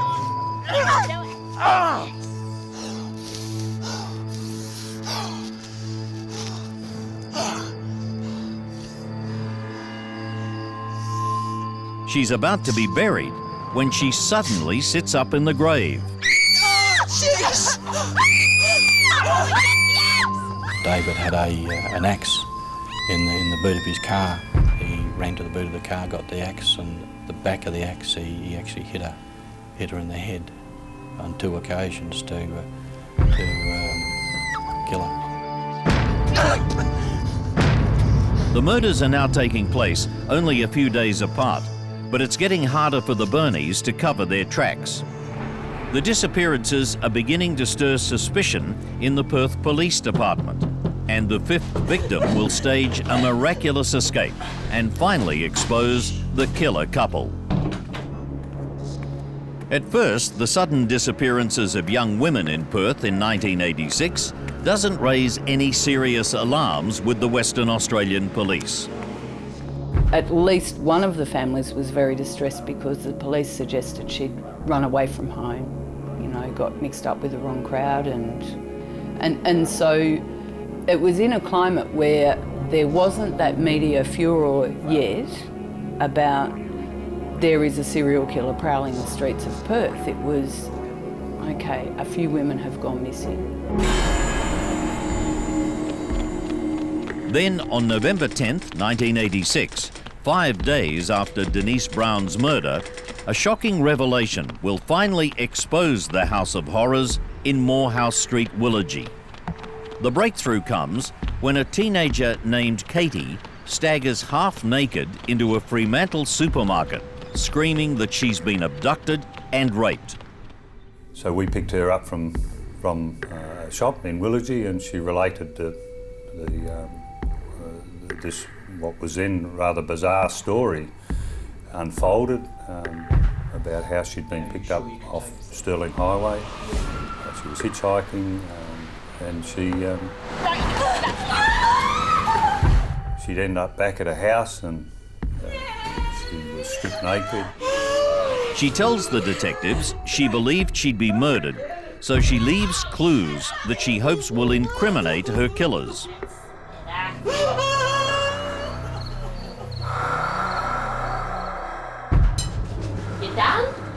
Over the next 24 hours, she befriends Katherine and convinces her to untie her. At every possible moment, Katie hides notes and manages to plant some personal effects around the house. She told me where she'd recorded and left the driver's license of her friend, and where she said it was, I found it. Early the following morning, David Birnie goes off to work and leaves their captive with Katherine. Katie continues to hide evidence around the house. She had got on very well with Kathy intentionally. She knew that she needed to do that, and so she gained her confidence. Hours later, Katherine answers a knock on the door for a drug deal. For young Katie, this is her chance to escape.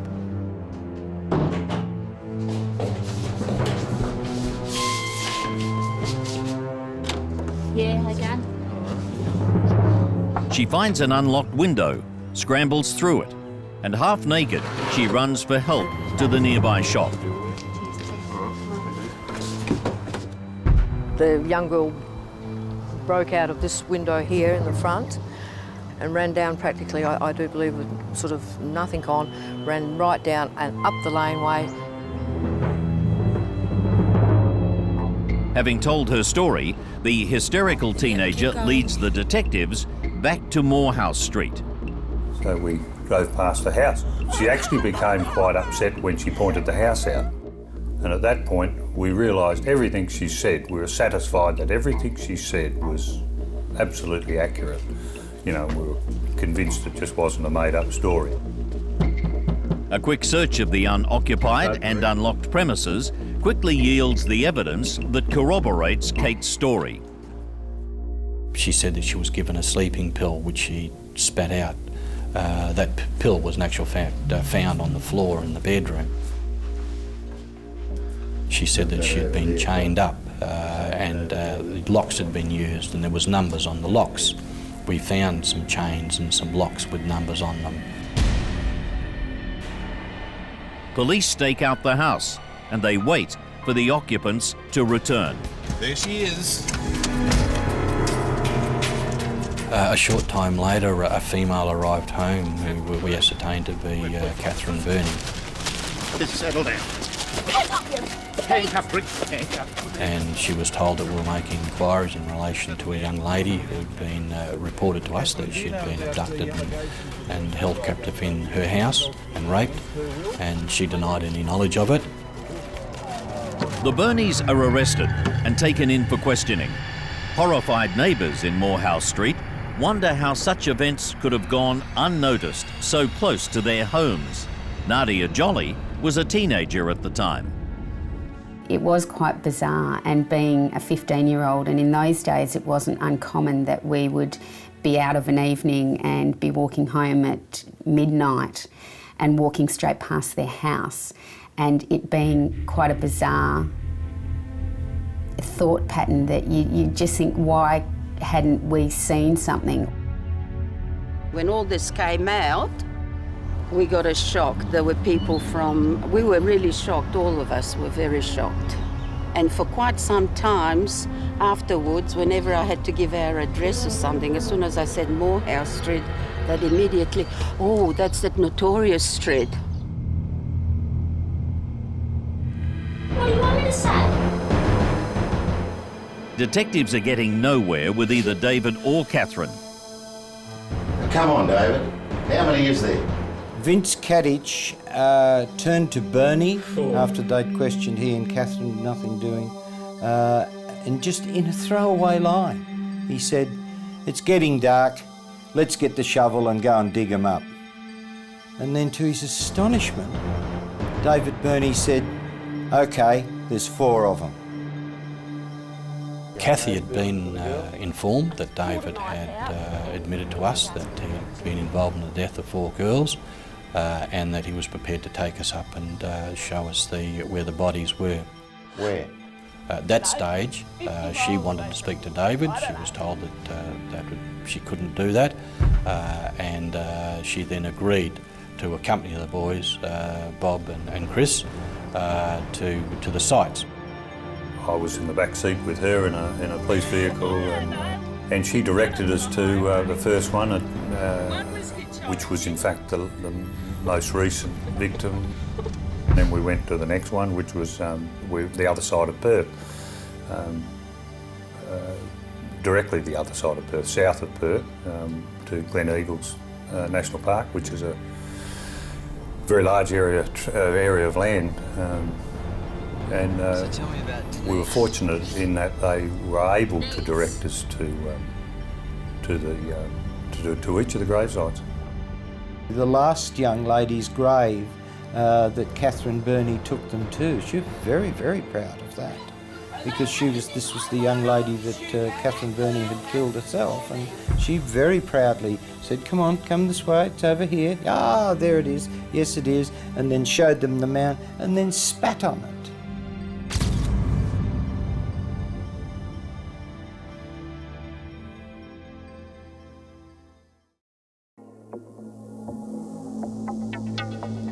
Their identities concealed by blankets, the couple were escorted into Fremantle Court under tight security. Journalist Bill Power covered the Birnie sentencing. And the police are trying to bring Katherine Birnie into the dock. And she's got to come up this path. Nobody could see this except me, because I'm, gawking down the stairs. And the two police officers put their hands on her. And if you can imagine a wildcat going off, she went off. Spitting, scratching, swearing, kicking, biting, yelling and screaming like a mad woman, because these two coppers had laid hands on her. David Birnie was the only man allowed to do that in her mind. She went off her brain until I let her go. Once they get Katherine into the courtroom, she shows her utter indifference to the suffering of the victims. Katherine's on the seat behind him, quiet, demure, just gazing around, and she reaches forward with that finger and she starts to stroke the ball of his thumb, just like this, for about 10 times. I just sat there staring at this. It was unbelievable devotion, and she couldn't have cared what that judge was saying. She had no thoughts about that at all. Her focus was entirely on her beloved David, who had just murdered all these women and raped them to the point that they were no use to him anymore. David and Katherine Birnie are both sentenced to life imprisonment, with the judge ruling that they should never be released. In October 2005, almost 20 years after he's jailed, David Birnie hangs himself in his prison cell. There was no sympathy at all for Birnie, who had been a predator on innocent people. And the fact that he pleaded guilty meant that at least they were spared some of the trauma of appearing in court to give evidence, for example. Because we always felt that there was wasn't quite closure. There was still a likelihood, a great likelihood, that there were other victims that we were not aware of.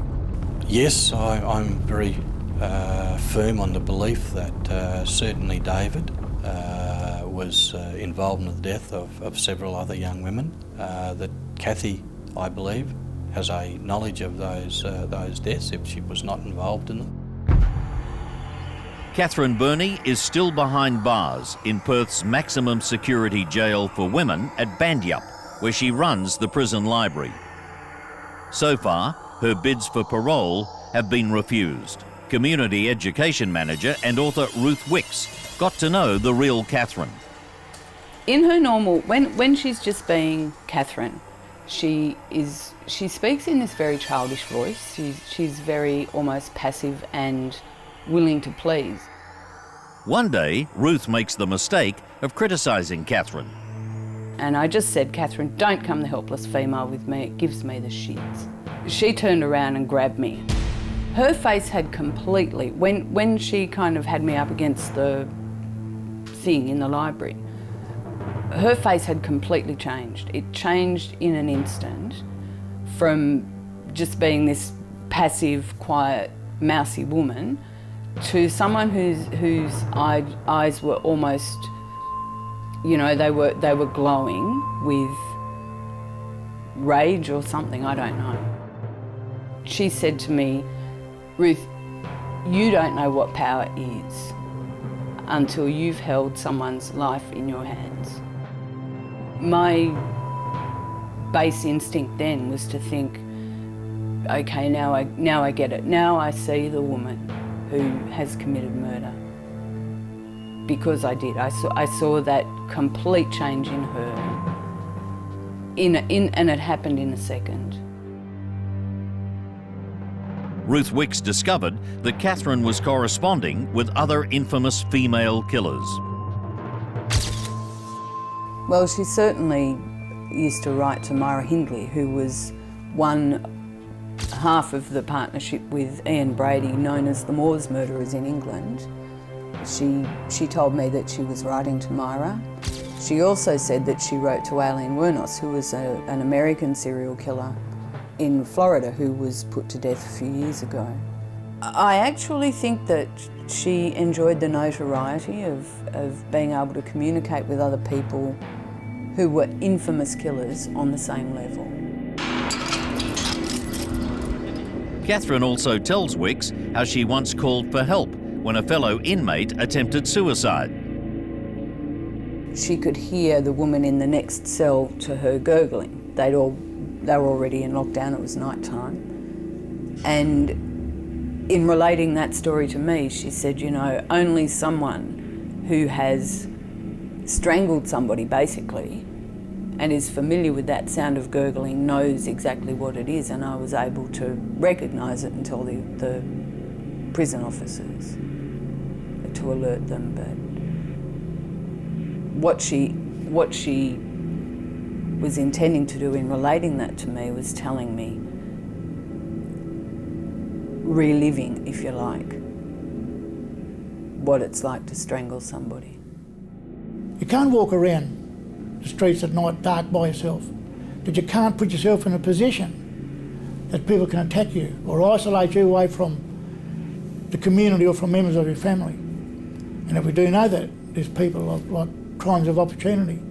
And so there are people and predators out there who do take advantage of the existence and the innocence of people.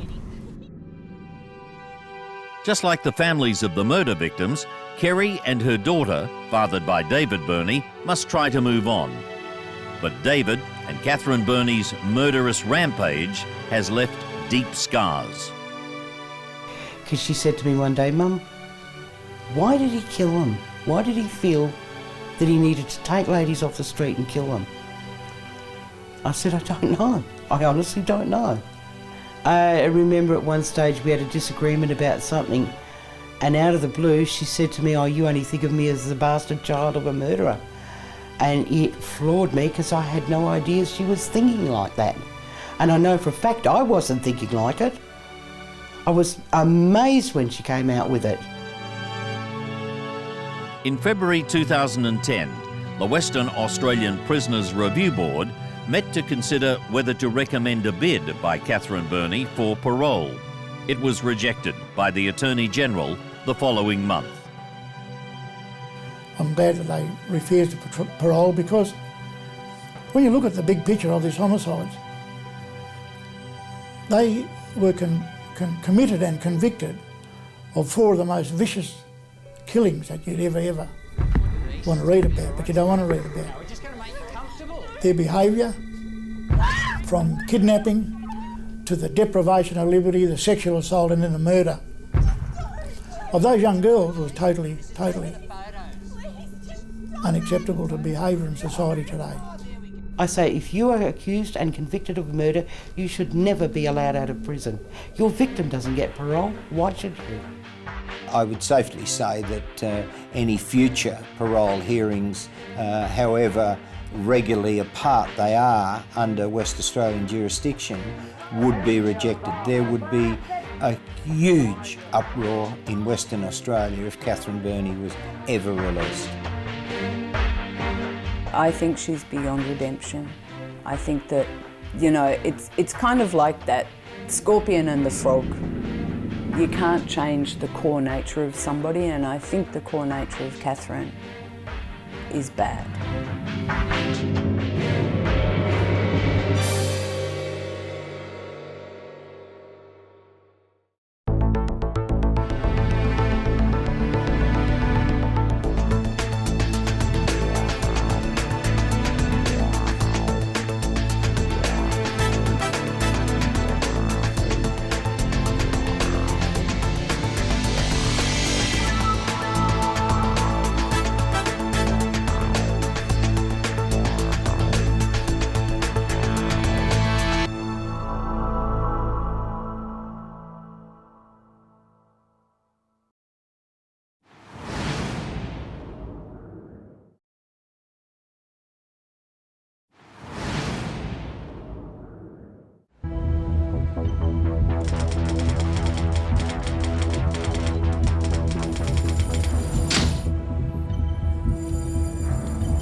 Inside the Victoria Club in Queen Street, Melbourne, bookmakers and big punters are meeting to pay off credit bets. It's the week after the Easter Racing Carnival in 1976, and security guards are delivering millions of dollars in cash. A tempting pot of gold for thieves.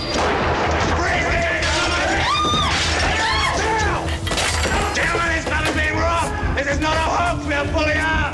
Do as you're told and no one will get hurt. Now stand up and move back now. No one knows exactly how much is taken in the legendary Great Bookie robbery. Some say it's the equivalent of 40 million in today's dollars.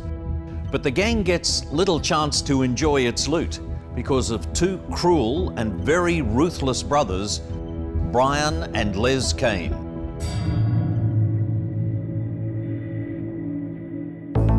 Australia's most notorious criminal bandits.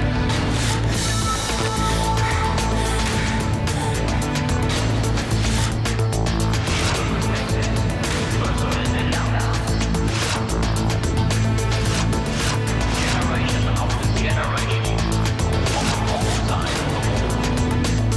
Crime Investigation Australia. Families of crime.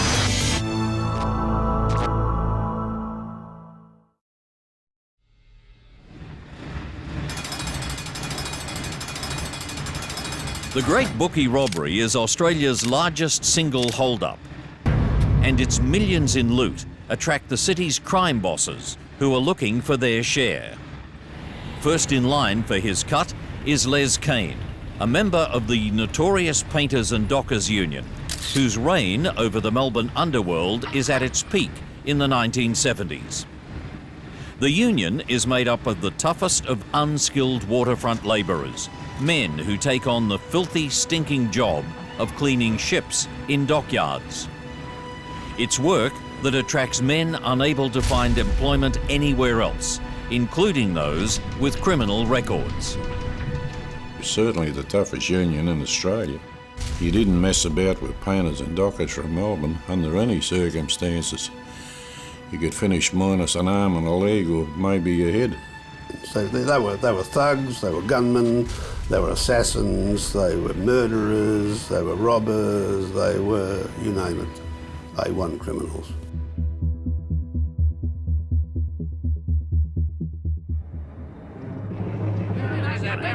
After World War II, these tough men and their trade union become the main criminal force in the city.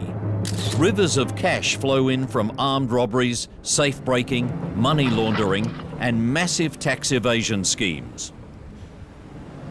The most lucrative of all its rackets is the scam called ghost payrolling.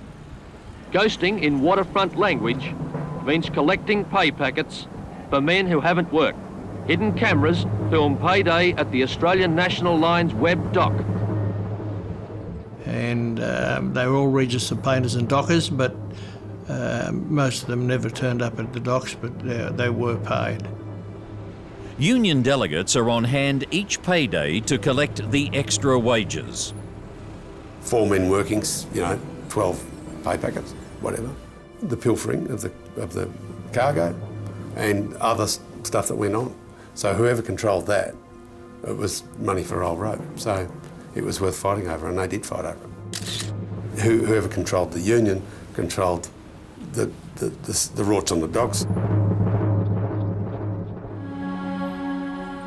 Painters and dockers are frequently being murdered, some publicly. Others are kidnapped and killed in secret, their bodies dumped where they'll never be found. It was well held that some of them were buried beneath the freeway and beneath some building, or out in the bay, or out in through the heads in deep water,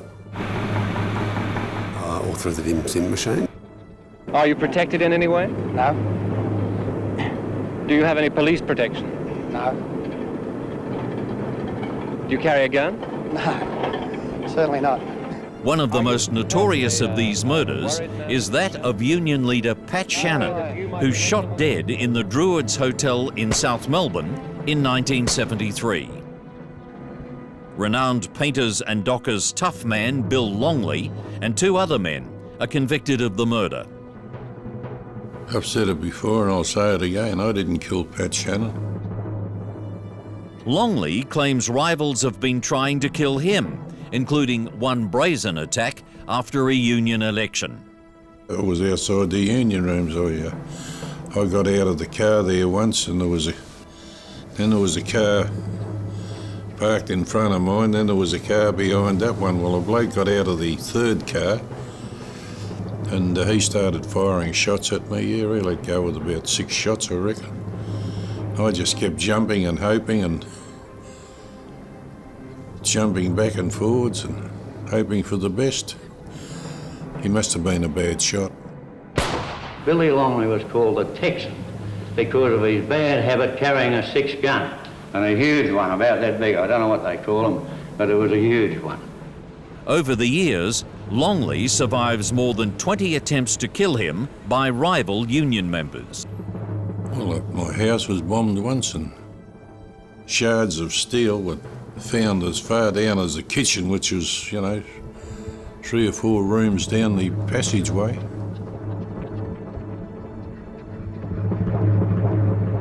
During the Dockers' bloody reign, as many as 50 men are murdered.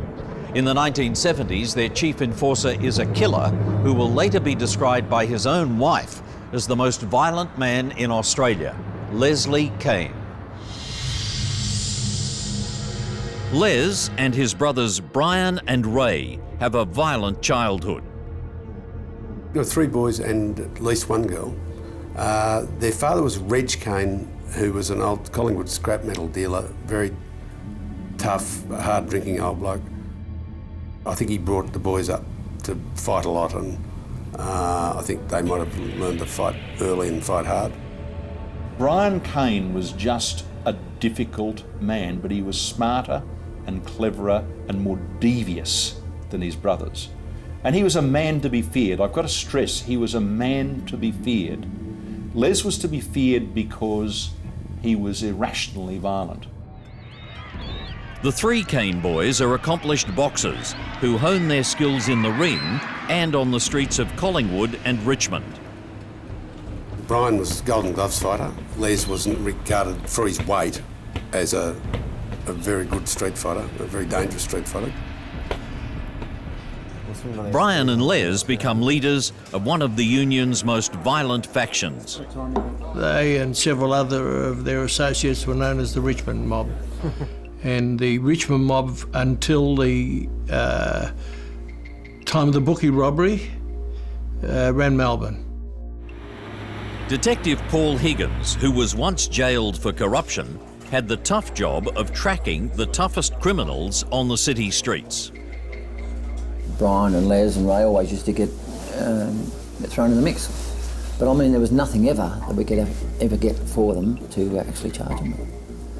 I remember that Ray, he was the quieter one of the 3 of them, although he was still had violent, a violent streak in him.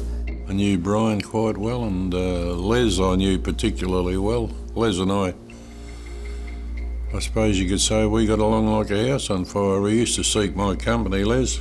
There was a protection fee for looking after people so their shop windows wouldn't get broken in Lygon Street. And of course there was a tax that was imposed because they regarded themselves as the lords. And they were like feudal warlords. One steady source of protection money is from illegal gambling debts, including the city's biggest 2-up school, run by Nappy Ollington. You've got to look at the situation in those days. What was there in Melbourne? There wasn't the amount of restaurants there are today. There was nothing. Now, people wanted somewhere to go. Where can we go? Well, let's go to Nappy's 2-up. And it was the tourist attraction of Melbourne at the time. I was smart enough to know that police could close me down overnight if they wanted me. But no, I was too good of a service to them at the time. But the mere fact that people realise that Brian Kane was virtually, what was the word you used, the minder of the game, or the protector, well, they didn't think twice or 4 times or 10 times about doing anything wrong. Brian also builds up a reputation, as a ferocious debt collector for the illegal off-course SP or starting price bookmakers who flourished in that era. Brian Kane one day had a debt to collect from a solicitor's office, and he just marched straight in, pulled out an axe, chopped the bloke's desk up, smashed everything on the desk, and the solicitor sat in the corner and he peed his pants. And he paid the debt. Consorting Squad Detective Brian Murphy has the job of tracking criminal associations inside the Melbourne underworld. He establishes a wary rapport with Brian Kane after they run into each other in a coffee shop. Then he sat down at the table. He said, "I know who you are." I said, "Good, I know who you are, so that makes us square." The conversation got around to killing people, and Brian Kane said, "I could kill you now. There's not a thing you could do about it." I said, "Well, that's not quite right." I said, "You get them to pull the table away and we'll see how good you are." And I had my police revolver pointed at him under the table. But when we pulled the table, he looked at it and he said, "Will you put that away?" I said, "Yeah." So I put it away. He leaned over and kissed my head. He said, "That's the fucking way coppers should be." He said they should be ready all the time. We both had a laugh. Actually, I had a sigh of relief. The brothers stick together and support each other, ready to fight anyone who challenges them. Les Kane had an unbelievable temper. It turned out later to be part of his downfall. I witnessed him one day having a fight with a bloke and give him an awful kick, and with shoes that had pointy toes on them, you know, it was terrible. And a few people had to pull him off the bloke. Les's terrible temper sees him frequently involved in pointless public fights. He shoots an off-duty policeman in the foot and bashes and almost kills 2 innocent motorists during a road rage incident. Inevitably, the Kanes come up against rivals in the Union, and chief amongst them is a notorious armed robber and gunman known as the General, Ray Chuck Bennett. He's the mastermind behind the great bookie robbery, and the clash with the Kanes is about to become a very public bloodbath. By the late 1970s, the ruthless Painters and Dockers Union has controlled most major crimes in Melbourne for more than 30 years. Dozens have died in the war for control of the union and the proceeds of its crimes from across the city. Leading the pack are killers Les and Brian Kane. Then the stakes are suddenly raised by a cunning criminal named Ray Chuck Bennett. He actually changed his name from Ray Chuck to Ray Bennett. Chuck was never actually a nickname, really. It was really his original surname. Even the toughest cops are wary of Bennett. He, in fact, told me that he was going to kill me. And he said, "I don't care where or when, but one day I'm going to kill you." And I believed him. Bennett spends time in England, learning from some master criminals. On his return to Melbourne in 1975, he recruits a gang of 9 and puts in place meticulous plans for the bookie robbery. He rents an office 2 floors above the Victoria Club, and it's there that he gathers his gang on the day of the raid. It's the 21st of April, 1976. Commencing her run and then perhaps followed behind those horses then on the... They picked the perfect time because it was the Easter weekend. There were races on the Saturday and on the Monday. So there was not only the official money changing hands that was on the books, there was other money, other cash floating about that wasn't on the books. The robbery is so well planned, it takes just 11 minutes. The bandits are armed with machine guns. They made everybody lie on the floor with their face down. Down your bellies! Get out! With more than 30 terrified bookmakers and their clerks lying face down on the floor, the cash bags are moved out quickly. I have heard it suggested there was inside information in that the consorting squad usually went to these settling days in a sort of a casual, semi-official capacity. They'd be there, they were detectives, they were armed, they were unofficial security. On this particular day, the funny thing was the consorters were called out on a job just before the robbery happened. Everyone thinks the bandits packed the money in the white getaway van. But more than 30 years later, a lawyer for one of the robbers suggests that's not what happened. Instead of taking the loot down to the getaway van, the gang hastily transfers the bags of cash up the stairs to their secret office. The gang members then gradually retrieved their loot over the following weeks. Not one solitary witness saw them leave the place, get into a vehicle, carry money out. Not one. We couldn't find one solitary person. Bennett orders his gang members to hold on to their share of the loot and not attract attention with any spending sprees. Shortly after the robbery, Ray Chuck Bennett's mother collapses in a lawyer's office and she suffers a fatal heart attack. Ambulance officers trying to revive her find her underwear stuffed with $90,000 in cash. The gang's identity soon spreads throughout the underworld because one of the victims, the noted boxing trainer Ambrose Palmer, recognises one of the robbers. The bloke we'll call the boxer, this robber, said, "You too, Ambrose, put your head down too." And he knew who Ambrose was, and Ambrose knew who he was. Word filtered out about who was in the gang. One of the robbers, Norman Lee, is said to have invested his share in his Chinese food business. A lot of the cash did float around. They say that Normie bought a lot of new machinery for his dim sum factory, which was a very notorious factory because it is alleged that the odd crook went through the dim sum to the meat mincer.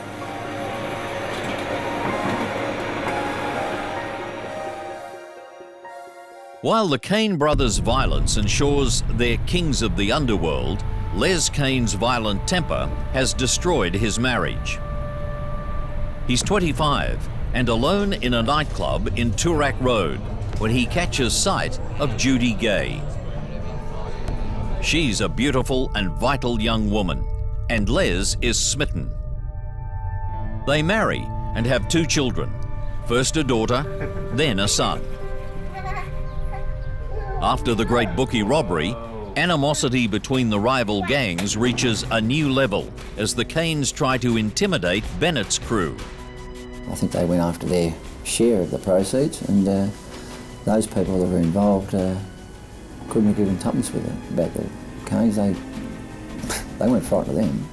I don't know how you'd stand over Chuck Bennett, you know, it'd be a dangerous occupation so far as I'm concerned.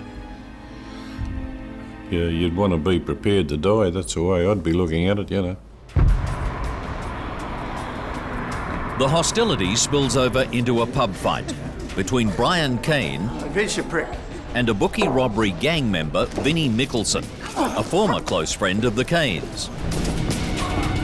And during the fight that took place, Brian had a piece bitten out of his ear and spat on the ground. A humiliating defeat for a standover man, which could ruin his underworld reputation and be very bad for business. The Kanes are now firmly lined up against Vinnie Mickelson and Ray Chuck Bennett, the mastermind of the Great Bookie robbery. War has been declared, and Les Kane makes it known he intends to defend his brother's honour. You know, if somebody's treading on your toes too hard, you just say to yourself, well, bugger this, you know, my name's Bill and I shoot to kill, and you go and do something about it, I suppose. The atmosphere is poisonous, and each side knows it can't allow the other to strike first. Les Kane decides to move with Judy and their children away from the city to the outer suburbs, but it's not far enough.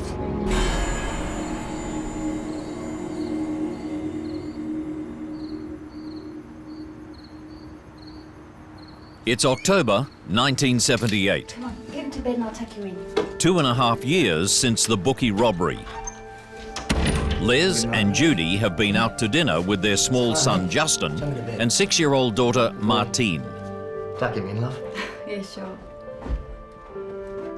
Ready for bed? Here we go.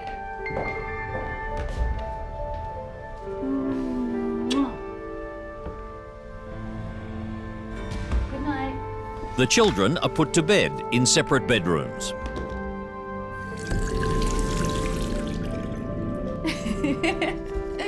Come on. Oh.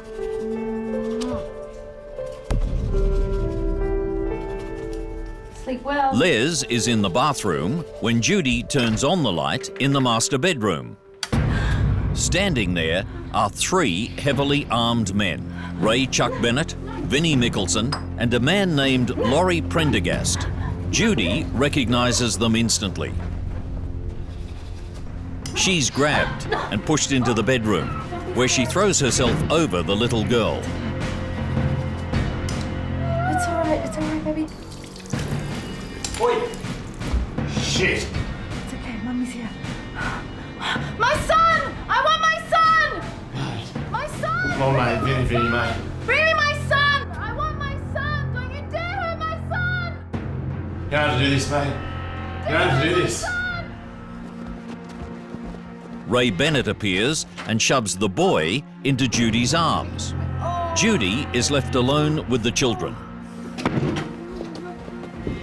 It's okay.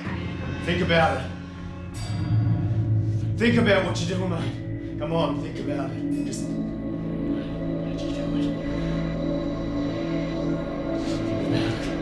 And 2 of them opened up some machine guns with silencers and killed him.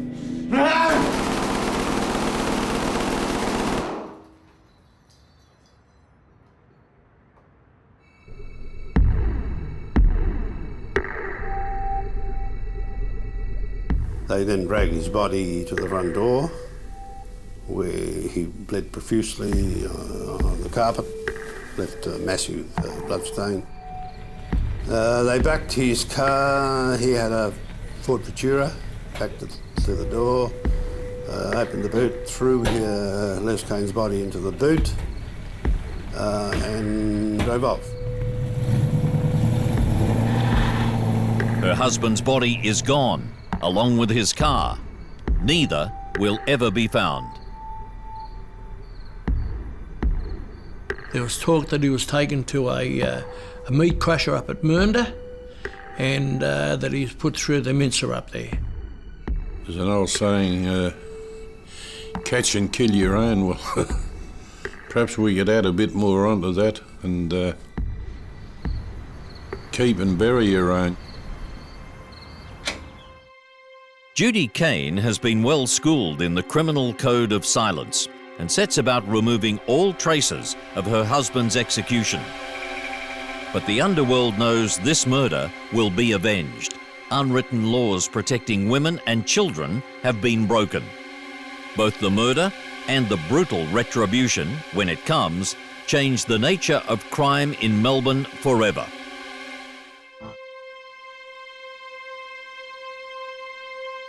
Gangster Les Kane has been shot dead in his family home and his body taken away, never to be found. The murder changes forever the rules of gangland warfare. Nobody invaded a house to terrorise wives and children.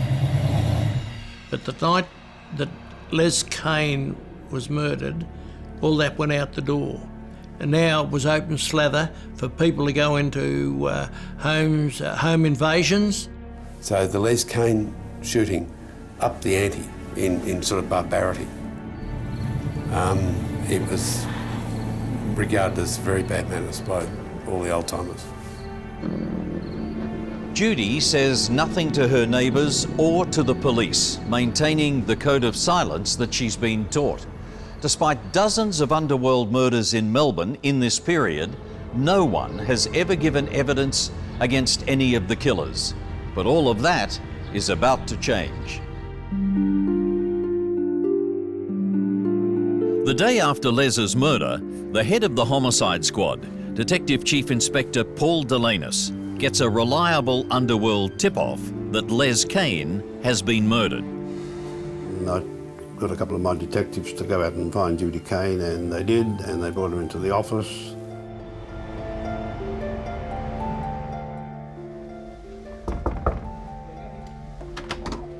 So, Judy Kane here to see you. Bring her in. Hi, Judy. Hi. Pull up a seat. How you feeling? I'm okay. Well, Judy. And I said, Judy, I understand Les has gone off. What do you know about that? I don't know what you're talking about. And I said, expanded and told her that the information I had was absolutely reliable and that indeed he had been murdered, and she looked me straight in the face again and said... Look, I don't know what you're talking about. Les is okay. There's nothing wrong. Thank you for coming in. I believe that Brian hinted to her that maybe it wouldn't be so silly to have a word with the law.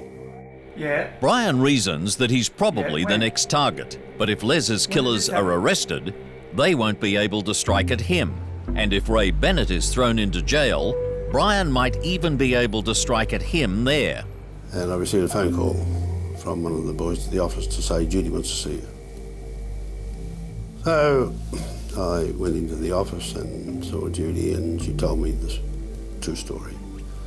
My husband that has... Les Kane had been murdered. Did you see who did it? Yes. It was 3 gunmen. And they weren't wearing any masks.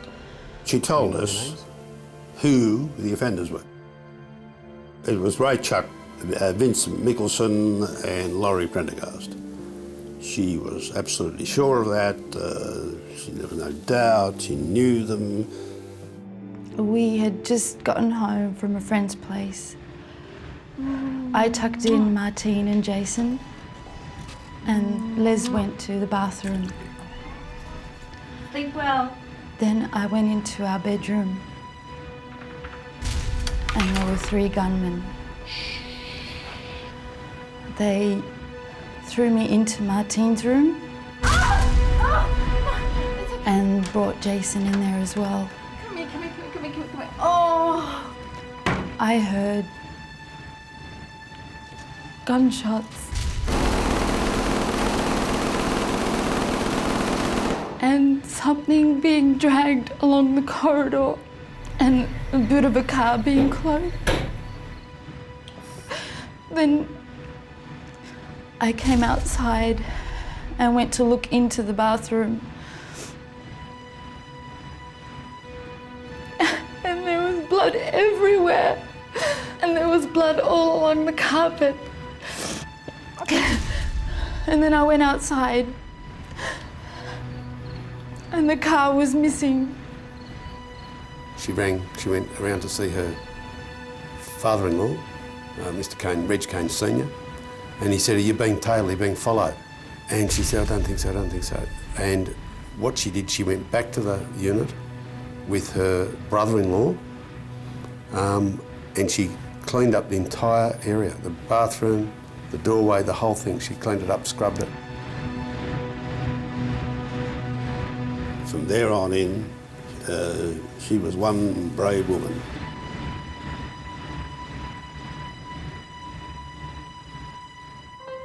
There are no formal witness protection programs at this time, so Chief Inspector Delanus invents his own. Judy is taken to a secret location and guarded by a senior policewoman. Les Kane's assassins know they're now the most wanted men in the underworld. Ray Bennett and Vinnie remove their children from school and take their families into hiding. But police soon find them, and all 3 are arrested and charged with Les Kane's murder. The day the trial opens, they're provided with extra police protection. They were fearful they were going to be murdered in the courthouse. Murdered in the courthouse. And they weren't the only ones who thought that was going to happen. So did Victoria Police, because that courthouse was guarded night and day from the roof to the cellar by police officers. During the trial, cunning defence lawyers attacked Judy Kane's credibility. This tactic, together with the absence of a body, sees all three acquitted.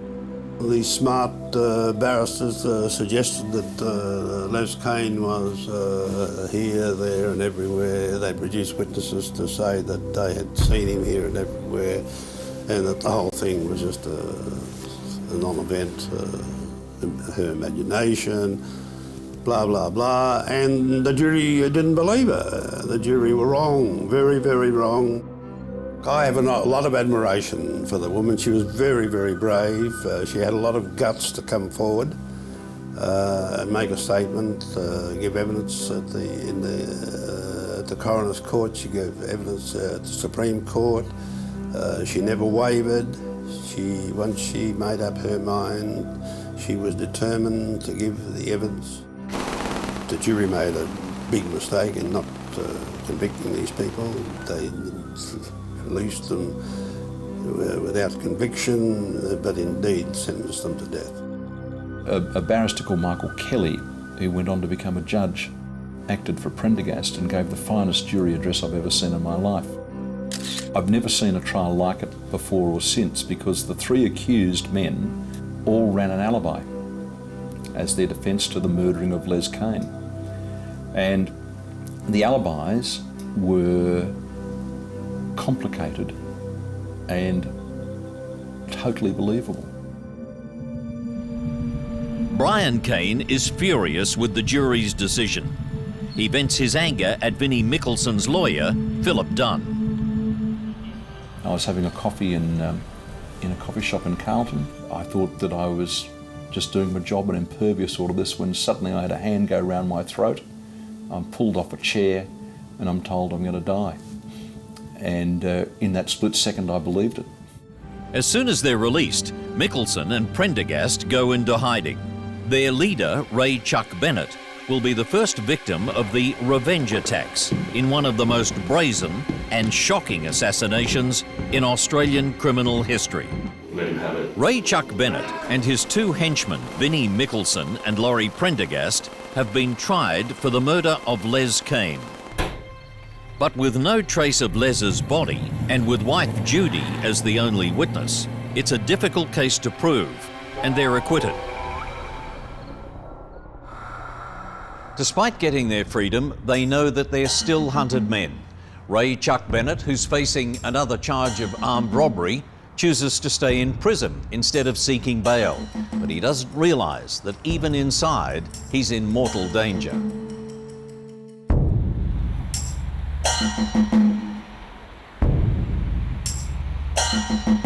Some months after his acquittal, Ray Chuck Bennett is taken to the Melbourne Magistrates Court for a committal hearing. In the holding cells, someone has scrawled, Ray Chuck, you'll get yours in due course, you fucking dog. Strangely, after all the security at the murder trial, this time the police escorting Bennett aren't even armed. It may just be a coincidence that they were not only unarmed, but they weren't handcuffed to him. A man in a suit with gold-rimmed glasses and a false beard approaches them.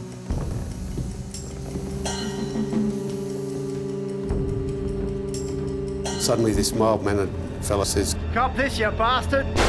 shoots him, Don't make me do it! Don't make me do and it! points the gun at the cop and says, don't make me do it.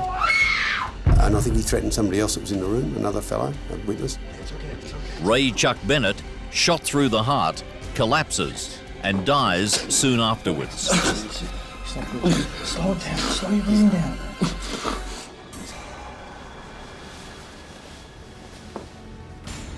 The shooting took place in a matter of moments. It took place despite the presence of police and despite the fact that the City Court is straight across the road from the Russell Street Police Headquarters.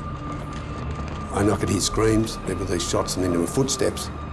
There were footsteps running and there were yells and all the rest of it. And it was bedlam. I can remember everybody being ordered to hit the ground, and so we're all lying on the floor. Nobody knew what was going on. I mean, this is like an attack on the whole system. There's ambulances and coppers and the SOG are sent over and They sealed the whole building, and you can imagine. The gunman makes his escape through a hole recently cut in the fence at the back of the court. He will never be found. With an obvious lack of security, the press has a field day, and accusations abound that Bennett is set up by the police. Somebody who had access to the police car park and to the courthouse had provided the escape route for the killer. I don't think police at any stage would get involved in something like that. I don't believe that at all. Brian Freddie knows that he had to have somebody within the Department of Justice as a caretaker of the building, or somebody that knew the police garage layout. Whether they were police or whether they were officials of the caretaker's position there, I wouldn't have a clue. The detectives who were escorting Bennett at the time of his murder had told the court they knew nothing about threats or a contract to kill Bennett. A coronial inquest into Bennett's assassination finds no evidence of police involvement, and it doesn't identify the killer. More than 50 people turned up for the funeral of Raymond Bennett. As usual, the Underworld is not talking to authorities, but everyone agrees Brian Kane has personally avenged his brother's murder. Vinnie Mickelson's brother-in-law becomes an innocent victim of this gangland war. Before Vinnie goes into hiding, he sells his car. The hard-working, clean-living man is sitting in it when two gunmen mistake him for Mickelson. The 33-year-old was warming up his car to go to work when he was shot 4 or 5 times. So a father and husband who'd never done anything wrong in his life but have a beer with his brother-in-law, who was a crook, and buy a car from him, was gunned down in cold blood in his own driveway, executed in a case of mistaken identity. For Brian Kane, time is running out, and the end, when it comes, will be every bit as sudden and violent as his brother's death. The war between rival gangs of Melbourne criminals has so far featured 3 terrible murders. Standover gangster Les Kane, Ray Chuck Bennett, the bookie robbery mastermind, and an innocent man killed by mistake. No one doubts that Bennett's brazen murder in a crowded court building is carried out by a disguised Brian Kane, Les's younger brother. Come that, you bastard! Soon after the Bennett hit, Brian Kane leaves home. After that, he seems to drop his guard. Brian Kane got out of a Jaguar motor car. I was walking towards my car. He was inebriated and full of bullshit and bad manners on that night. And I said to him, "What's going on?" I said, "I wouldn't have seen you like this 6 months ago. What are you doing to yourself?" He said, "I'm frightened of nobody." "All right?" Do it!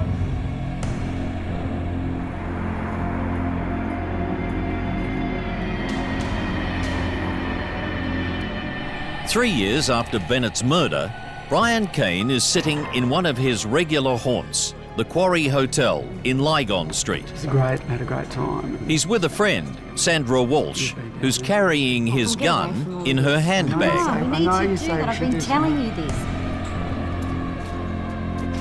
Two men wearing balaclavas burst in, firing snub-nosed pistols.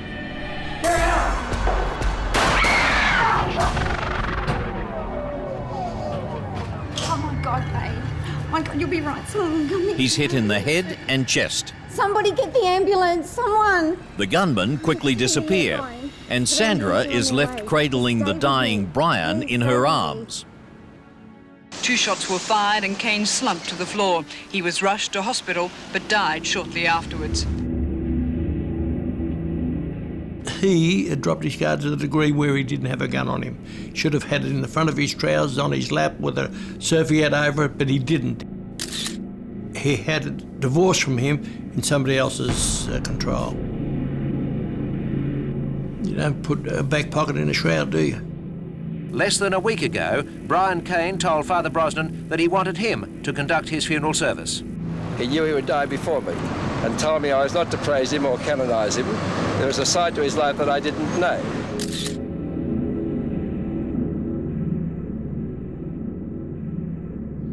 One of Melbourne's emerging crime families, the Morans, publicly expressed their sympathy, including a message from young Jason Moran.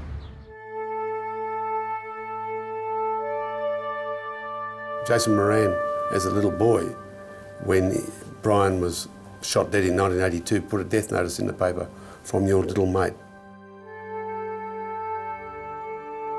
Jason Moran grew up to marry one of Les Kane's daughters from his first marriage.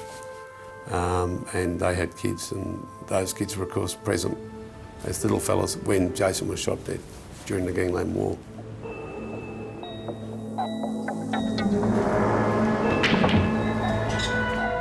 No one has ever been convicted of any of the killings.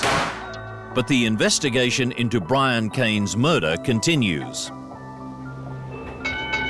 3 years after Brian Kane is killed, Laurie Prendergast is living in an outer Melbourne suburb with his wife and child when he disappears. Vinnie Mickelson also vanishes. You don't see or hear of him much, but now and again you just run into somebody who knows somebody who's seen him, and he is, if that's true, he is one of the great survivors because all his contemporaries are dead.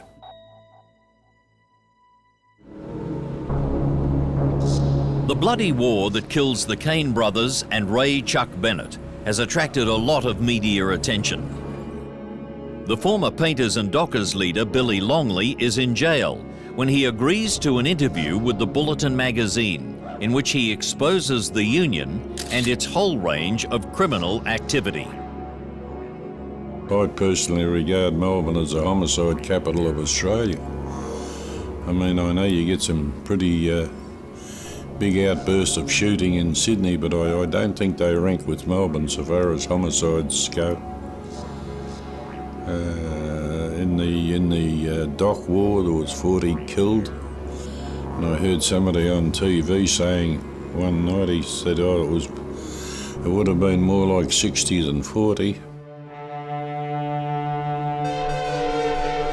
The details of mass murder and organised crime on a scale unknown in Australia sends shockwaves around the country. Billy Longley was the man that introduced the gun.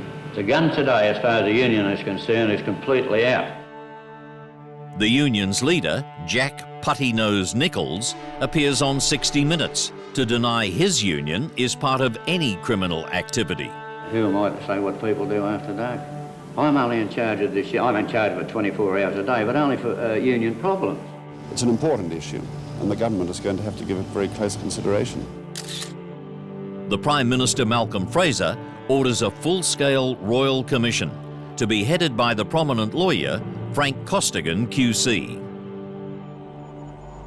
Putty-Nose Nichols, Jack Nichols, who was the secretary of the association, was subpoenaed to give evidence.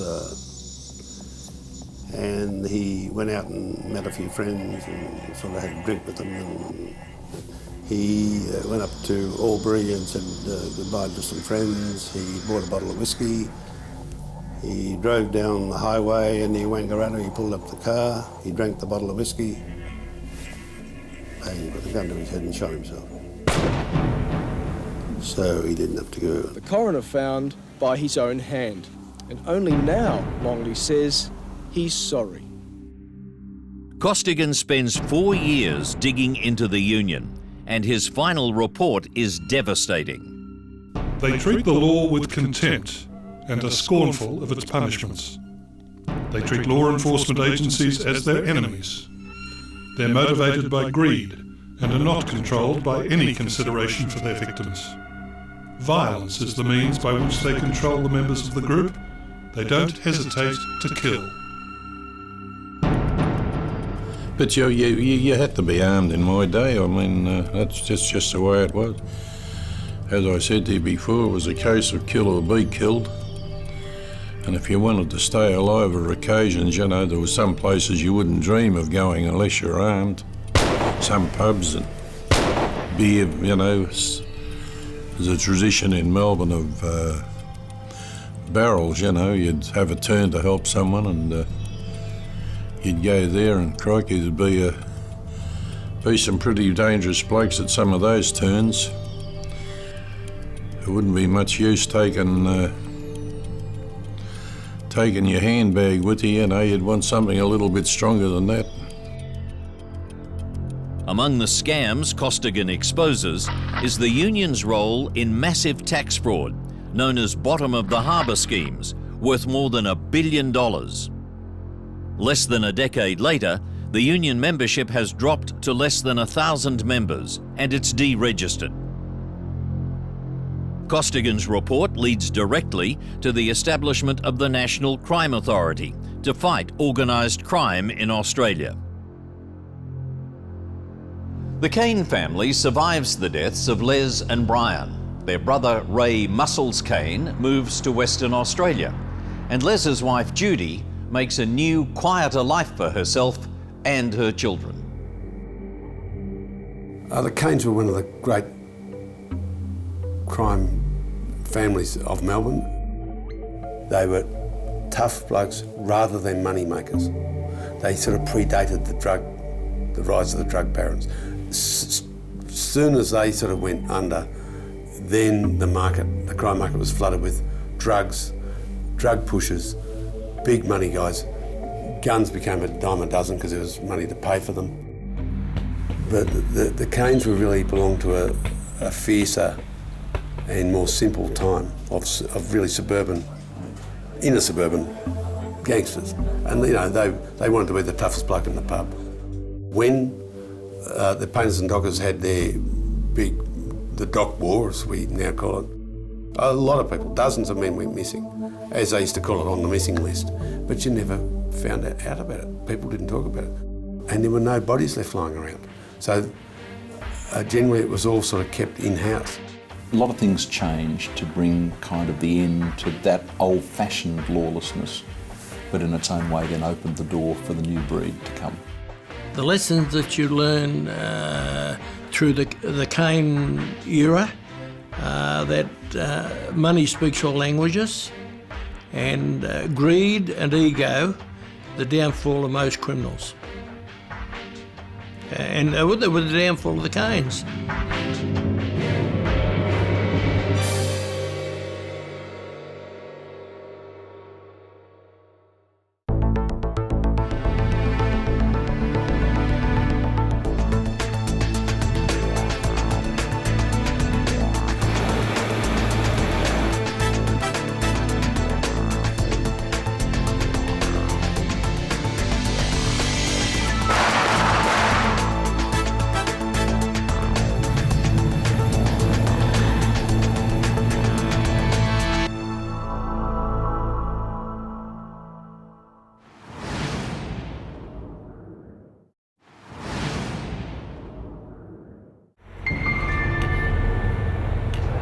If you can slip down to Walsh Street in South Yarra. Hold the sedan, not knowing what the rego is. October the 12th, 1988, is a standout date in the history of crime in Australia. On this day, a line is crossed. A criminal taboo is broken. Hot white, yeah, it's definitely stolen. Just have a look around, I'll get the rego, then we'll call it in. Two young constables are lured to Walsh Street, South Yarra in Melbourne, and they're executed.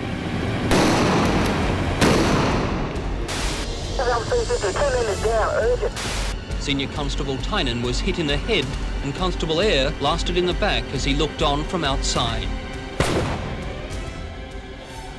Australians are repulsed by the callous murders, and police anger is immediately directed against one of the nation's most ruthless criminal families. Drug dealers, rapists, armed robbers and murderers, all offspring of the notorious matriarch named Kath Pettingill.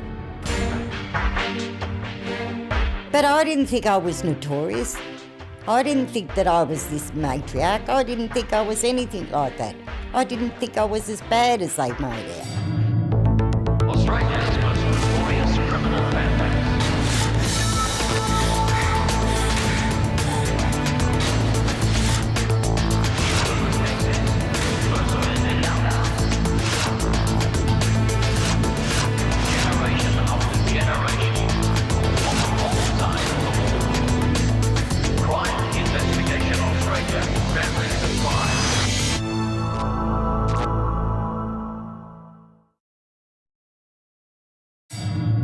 scum is probably the most relevant word that you would describe her and her family.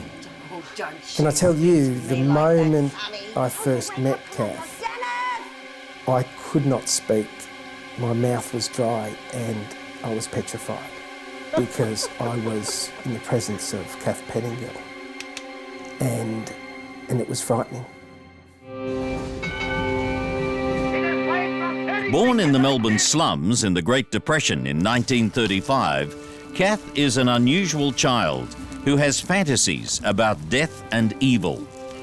Oh, she deduced from what she read in the Bible that Satan was more powerful than God, and she wanted children.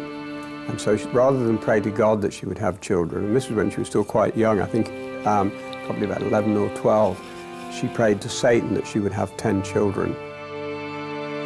The first of her 10 children is Dennis, who will become one of Australia's worst criminals, killing at least 5 people and possibly as many as 12.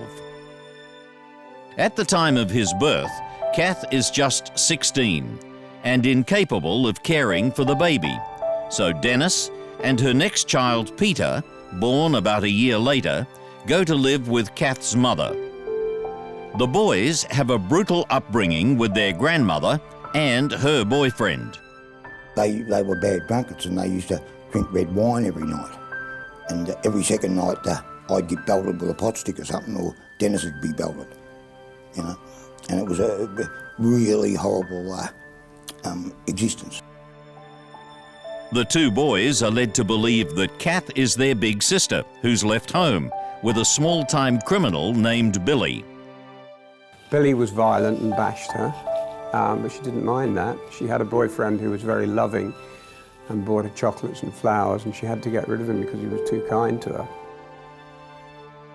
Kath's satanic prayers will be answered, and she'll go on to have 8 more children, fathered by 2 different boyfriends.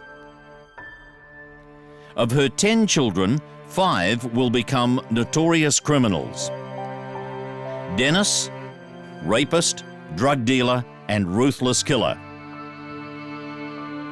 Peter, violent armed robber and drug dealer. Victor, murderous gangster and accused cop killer. Jamie, armed robber, drug addict. And Trevor, violent drug dealer and accused cop killer. A daughter, Vicky, will give birth to Kath's first grandson, Jason, who will also get sucked into his uncle's criminal lives. Kath's eldest son, Dennis Allen, grows into a vicious teenage street thug, and at 18, he ends up in jail. Kath, now in her mid-30s, leaves her job as a barmaid and becomes a prostitute. She could earn in one night as a prostitute what it would take weeks and weeks to earn behind the bar. So from a purely financial point of view, it was very much more attractive. But Kathy being Kathy, she didn't remain as just a prostitute for very long. She very rapidly moved up the ladder to become a madam. Charlie, come on. To this day, at least one of her criminal children is unaware his mother was a prostitute. She owned a brothel, but she didn't work in it, to my knowledge. She certainly didn't hide the money she was making from the profession, because the boys used to queue up asking for bail money for their mates. By this time, Dennis and Peter have both left home, but they maintain contact with their younger half-brothers, often standing up for them against the discipline that's now being meted out by Kath's new husband, Jimmy Pettingill. I was about 15, 16, you know what I mean? And I did say to him, you keep touching me brothers, we're going to do something with you. Anyway, not long after that, he killed himself in Adelaide. When Dennis gets out of jail, he gets drunk with his brother Peter and 2 mates, and they imprison and rape 2 girls in a flat in suburban Sandringham. The gang then splits up. Peter and a mate embark on a 2-day, violent, drunken rampage. Oh, no, I just know we were flying. You know, if you're flying, you're flying. Simple as that. In a random attack, Peter and his mate shoot at a passing motorist, and Peter then shoots a pizza parlour owner in the foot. Yeah, his bloke got shot in the foot there. One of my friends was grabbed some food off a plate and he started blowing. They give him a hot fix. In suburban Port Melbourne, Peter shoots and wounds another man. Well, at Port Melbourne, a bloke pushed Alan Rubbs, so I shot him in the face. You know what I mean? Next, Peter and his mate gate crash a party. They're quickly thrown out. But as they leave, a man is badly wounded when he's shot in the back. Oh, he told us to get going. So anyway, as my co-accused, she said in the statement, gun went off accidentally and he got shot. All 4 men are caught. For the rape and shootings, Peter Allen gets 14 years jail. His brother Dennis Allen gets 10 for rape, although he only serves 5. And their mother's world also becomes more violent. Kath is shot in the eye during an argument with 2 prostitutes. Yeah, I've been shot. Doesn't hurt. You go into a shock as soon as you're shot. Kath's attackers are tried for murder, but she remains loyal to the criminal code of silence, which allows them to be acquitted. In 1982, Kath is running an illegal brothel in Stevenson Street, Richmond, and next door, her eldest son, Dennis Allen, establishes the headquarters of a violent crime empire. It was a pretty complex place. You had Kath living in one house in Stevenson Street and Dennis next door. They had a kind of a communication system. Kath would scream out whatever she wanted and call for Dennis, and Dennis would then appear from the shadows, always looking pretty dishevelled, covered in tattoos, adorned with all sorts of jewellery, particularly heavy gold chains around his neck. Throughout these next bloody years, Kath and Dennis will maintain an intense relationship, more brother and sister than mother and offspring, the whorehouse madam and the killer son.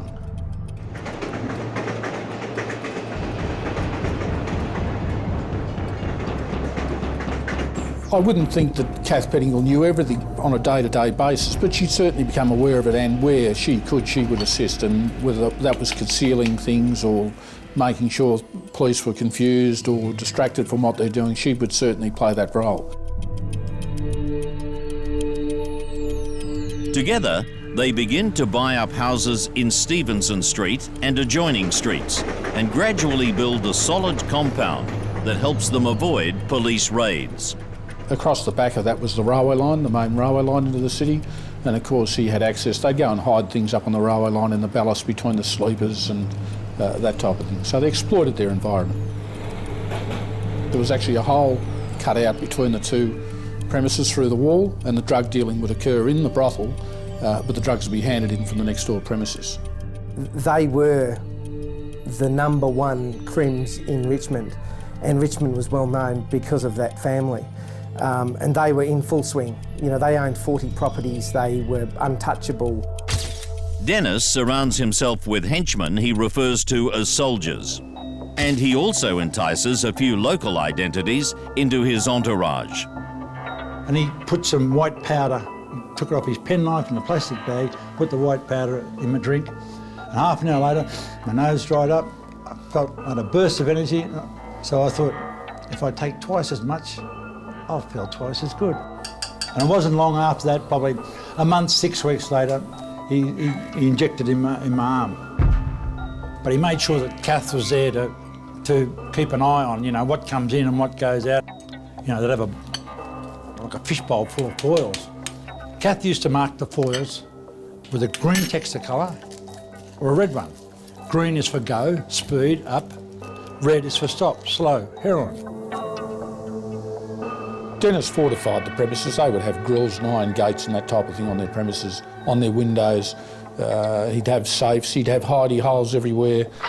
He'd always have any amount of weapons at his easy disposal, like he'd have swords hanging on the wall and knives of all sorts of varieties. There was a samurai sword, if I remember, on the mantelpiece, and I did on one occasion see a gun in the house, but I made it clear that it wasn't appropriate for me to be even cognizant of anything of that sort. Kath's grandson Jason, by now a young teenager, comes to live with Dennis Allen as one of his soldiers. I know what you're thinking. But not everyone enters Dennis's world voluntarily. There were times when he'd kidnap women, multiples of women. Jenny McMahon is 19 and has a promising modelling career when a friend introduces her to Dennis. We went around to his house. He kept spiking their drinks and everything, and he stopped me, and I said, "What?" And he said, "You're not going anywhere." And I said, "I have to go home." He said, "No, you're not."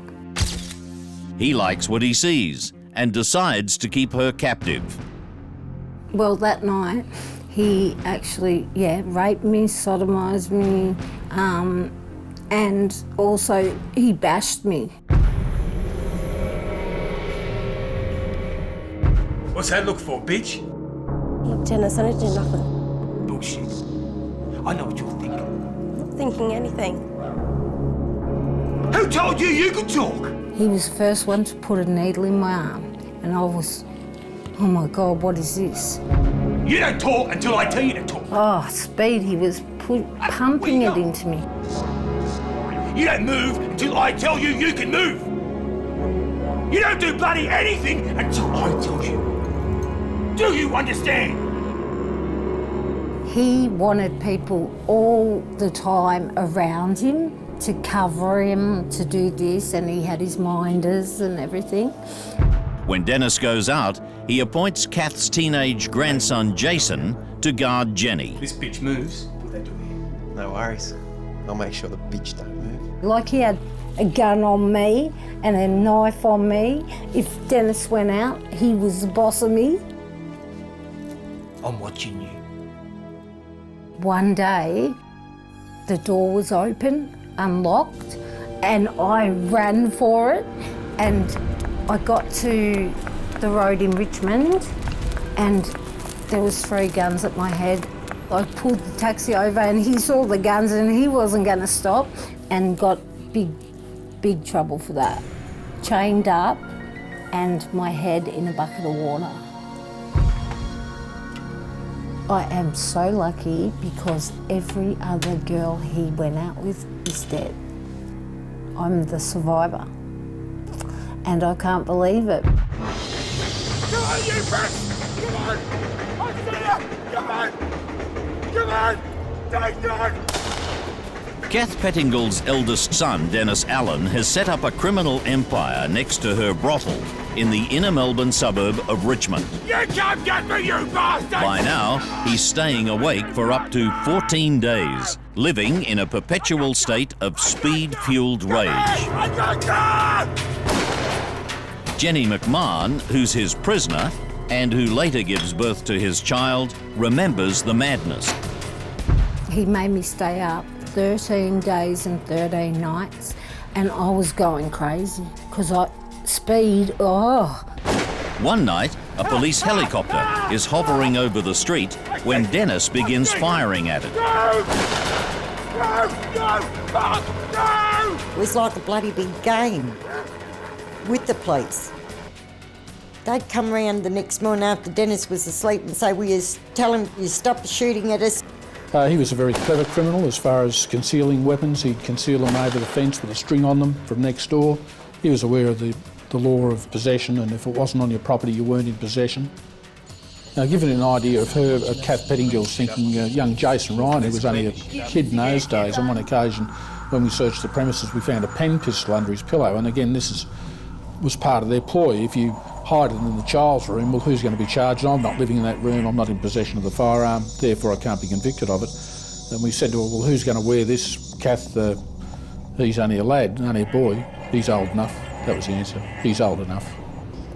Despite police raids, it seems to Dennis that he's immune from arrest. And he lived in an era that cops could not be trusted. You know, in the late 70s, early 80s, that no informer, no drug addict would come forward safe in the knowledge they'd be protected to give evidence against the likes of Dennis. His violent reputation leads the Melbourne underworld to give Dennis the nickname Mr. D, meaning Mr. Death. You know, after the Mr. T saga on TV, and that's how he saw himself. He openly wore large gold necklaces, numerous of them, watches, diamonds. It was just a complete exhibition, basically. At one stage there, he bought some pretty good heroin. He knew it was good heroin, and he told his crew to cut it accordingly, and they didn't cut it enough. And suddenly, there was 5 people found dead in the vicinity of his home in Stevenson Street. And I remember he went down and slapped one of the blokes that was selling it. He said, "You've even killed my hairdresser. I was supposed to get my hair cut tomorrow or the next day." Kath adapts to this violent world as Dennis teaches her how to revive victims of overdoses by injecting their jugular veins with alcohol and speed. The House of Horrors. Yeah. A few people got murdered there, you know. Dennis was a fairly good person, a serious person. And he was a genius at working out who was talking shit, who was serious, and who wasn't. Dennis was a person who, if he said he's going to knock you, he'd knock you. There was never any caution with him. He threw all caution to the wind, and if there's an argument, he'd just pull a gun out and shoot somebody. And that was acceptable to him and the family.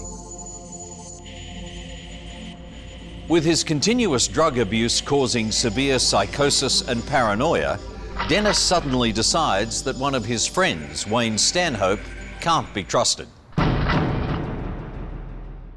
Wayne Stanhope was a spy for a pack of some other crims.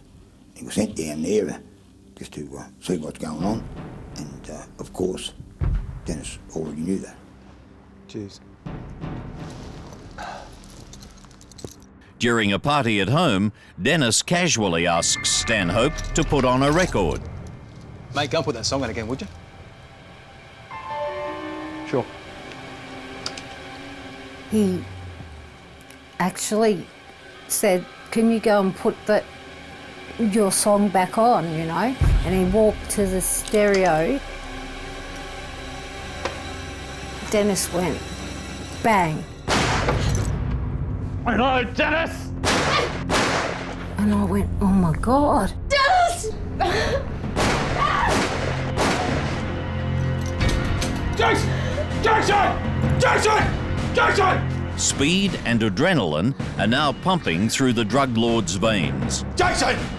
Where's my little order? In a blind rage and refusing to believe that Stanhope is dead, he then takes a gun from his young nephew, Jason. Jason came out with the other gun and he saw it. Dennis emptied the whole gun as well, and poor Jason, 13, he went spewed up and he was that sick. That'll happen to you if you don't keep your mouth shut. All right. We'll keep our mouth shut, yeah? Hand me the knife, I want to see if this dog's dead. And then the rotten bastard pulled him on the tiles and slit his throat as well. Don't just sit here. Clean this place up!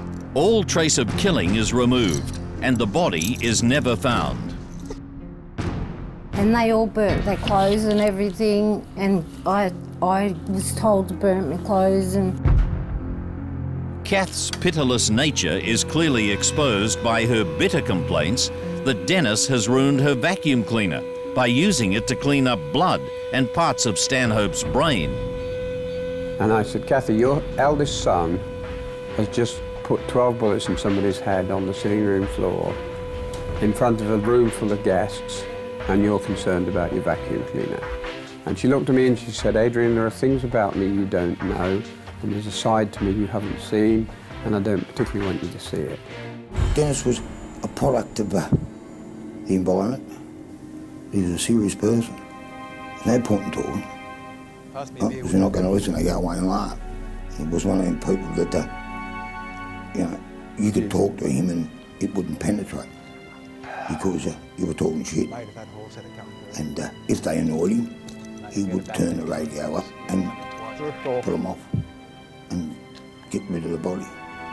No other discussions entered into.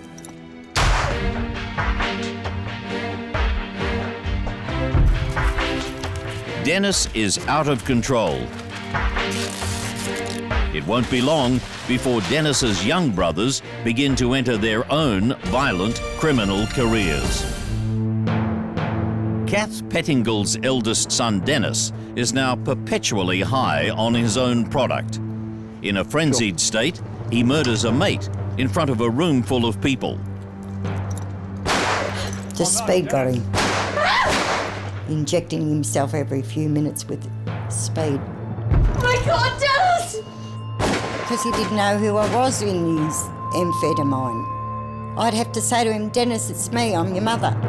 Because he'd chase me in next door with the gun. I'd have to say, stop, it's me, because then he sort of pulled back and he knew that he was wrong. But it could have been me any time. We don't just sit here. Clean this place up! The madness continues when Dennis, with a cord hanging permanently on his arm, ready for his next injection, orders the killing of a drug supplier.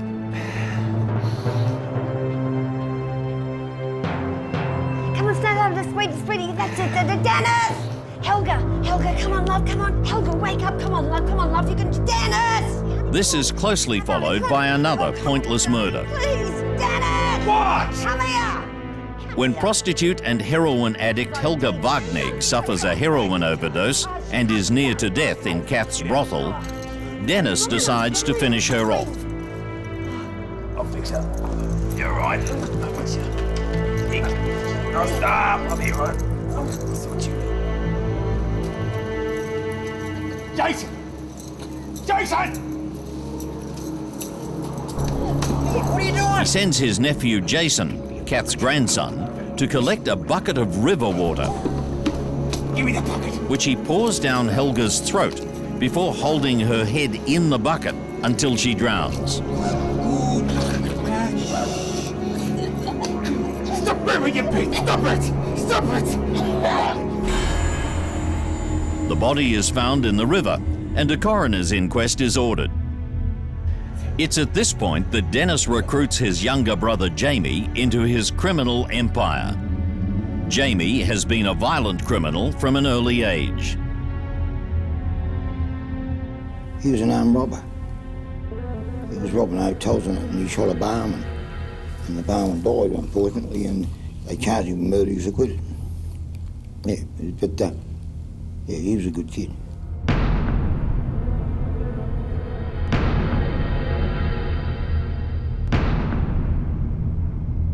On the day of the coroner's inquest, Dennis sends his younger brother Jamie to deliver a violent gesture of defiance. If you then look at the contempt that they held the system in, they went and blew the coroner's court up on the morning of the inquest with a drum of petrol and a couple of sticks of gelignite. The small bomb was detonated only hours before the inquest into the death of 30-year-old prostitute Helga Wagnegg was due to begin. A few days after Jamie delivers the bomb, he's found dead, killed by a massive heroin overdose. Jamie, again, was a hothead, very ruthless, very violent, died of a drug overdose, and was probably a great outcome for everybody. Very unpredictable.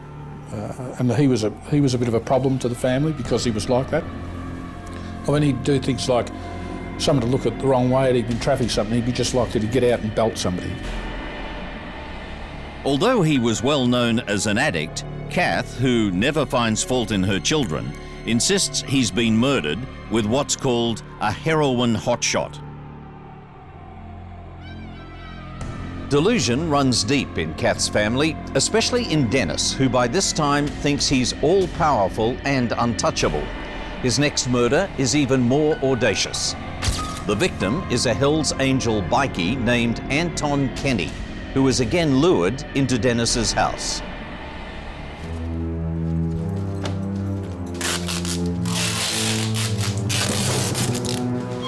Yeah, there was a party, it was Dennis's birthday party.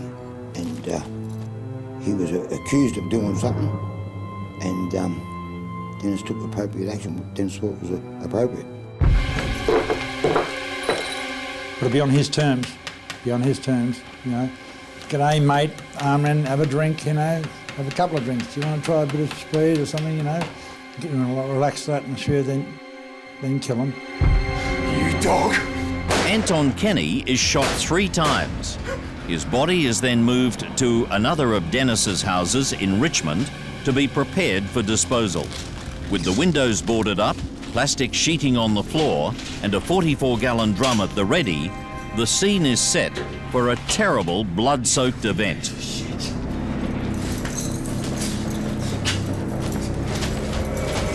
We chopped him up and he said I couldn't get his bloody legs in the barrel. I had to go back and chop them up too to shove them in there, you know, and then they had to get the lid on the barrel. When Dennis sawed off the leg because it wouldn't fit in the 40-gallon drum, Katherine said very casually to me, "You needn't have fucking bothered. Rigor mortis only lasts so long. After a while it goes off." The gruesome job completed, the drum is topped up with acid, lime and cement before it's sealed and dumped in the Yarra River. And when they rolled the barrel into the Yarra, it wouldn't go out far enough, so it sort of stuck out the water. Police find out about the killing and are about to charge Dennis with murder. He immediately seeks a deal and names a convicted murderer, Peter Robinson, as the killer. Well, as I indicated at the time to them, that more than likely Robinson probably helped dispose of the body, but was unlikely to be the murderer, that Dennis was more likely to be the murderer, and I think his history has borne that out. But he did get his freedom on the basis of trading out on that. And as it eventually turned out, he was responsible for the murder. Dennis escapes prosecution for the Kenny murder, but his crimes finally catch up with him anyway. Witnesses to another killing agree to testify against him, and he's finally arrested and handed his first murder charge. But it comes too late. Dennis dies in 1987, his body weakened by years of drug abuse. See, that's the life he chose. Right? Tough job, he done it. I think Dennis's whole situation over the last couple of weeks showed a lot of regret. There was none of the bravado left. As his physical powers faded away, I think I could see in his whole posture a sense of regret and sadness about the nature of his life. Not a lot of that was articulated, but it was written all over him.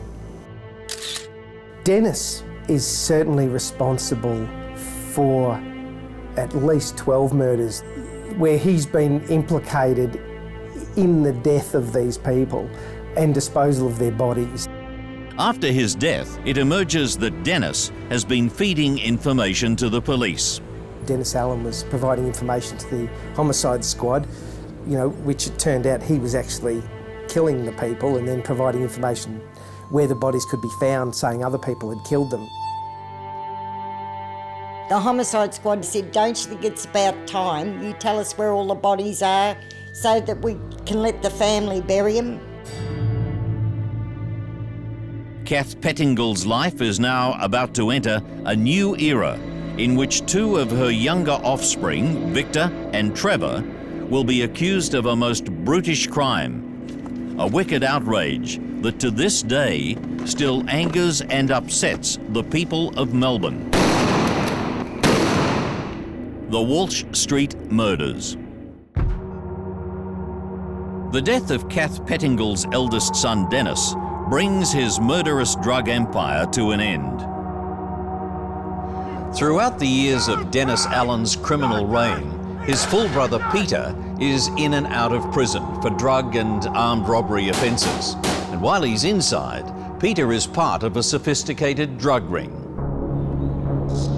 We had corrupt prison officers bringing the drugs in, and we distribute them, put the money in. The money would go on the TAB accounts, and the families were helped. The profits. Peter was a heavy user of methamphetamine, probably more organised criminal than Dennis, I would say. A lot of rat cunning, He had an extremely, his biggest fault, and one that was easily exploited, was his ego. He had a huge ego. He was untouchable, he could do what he liked. With Dennis dead and his brother Peter back in jail for another long stretch, two of Kath's younger sons, Victor and Trevor, now move to centre stage. Victor Pearce was not a madman like Dennis Allen. Victor Pearce was a far more cold and calculating person. He was dangerous. I'm innocent. Victor Pearce would be a more planned killer. So if he was going to do something, he would plan to do it. All the things that the community may find disgusting or frightening or threatening was just a way of life for him.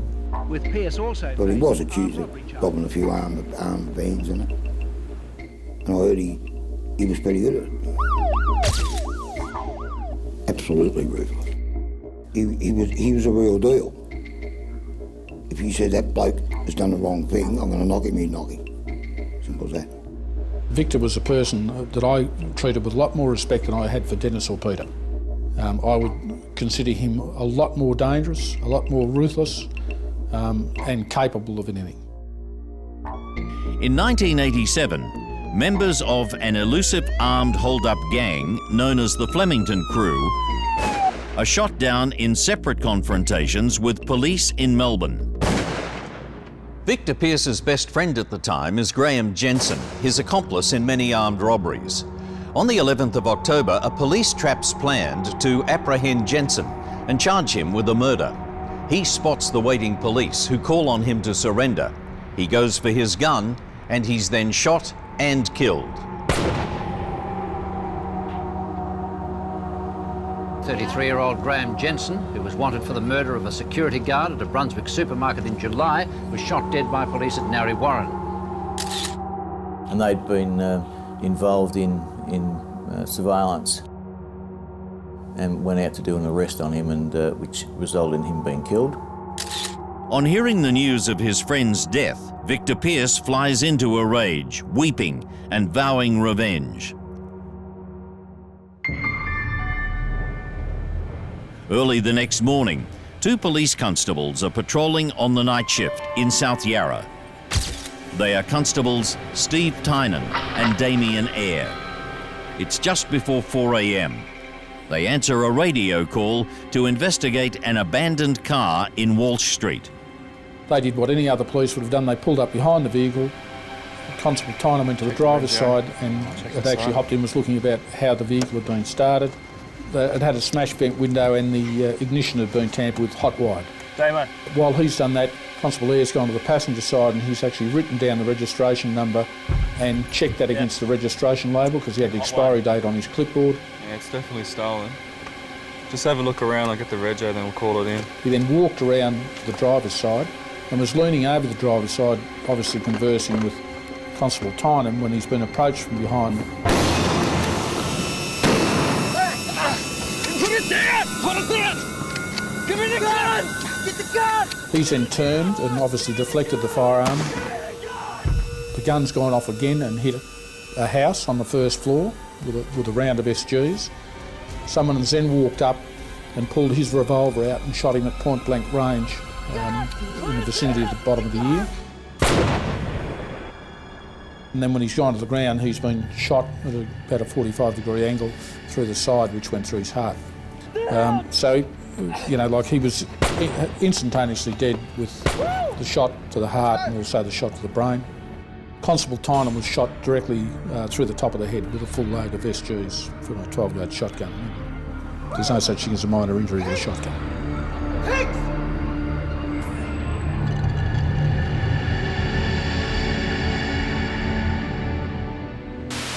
South Melbourne 150, I sent Plan 311 down to Wall Street. Since then I've had about 3 or 4 cars come down saying that they've heard shots fired in that street and I can't get Plan 311 at this stage. Melbourne 350, 2 members down, urgent. About 4:20 in the morning I got a phone call from John Noonan, who was the senior sergeant in charge of the crew. He said, I'll pick up in 20 minutes, 2 of our guys have been shot. It was a very sobering sight to walk down a street and see police uniforms just laying there in blood. Very emotional. I'll never forget going back to the office and people were just in tears, and you couldn't console them, And, to slaughter two young fellas at 20 and 21, and that have now no longer got a life, and the effect that that's had on their families. Very few other crimes in my book would rate the level of callousness of that action. It was quite evident in the early stages that it was a very callous and calculated killing. One motive was its relationship to the Graham Jensen shooting the day before. So it was always going to be a very difficult investigation and one that you were going to need extra resources. I hoped at that stage that it wasn't the Pearce Pettingill family, because I knew it was going to be a hard road. The murders shocked Victoria. There was a massive public outcry over the murder of those two police. The Guard of Honour at the funerals at the Academy went for more than a kilometre. There was real emotion amongst the police and the broader community.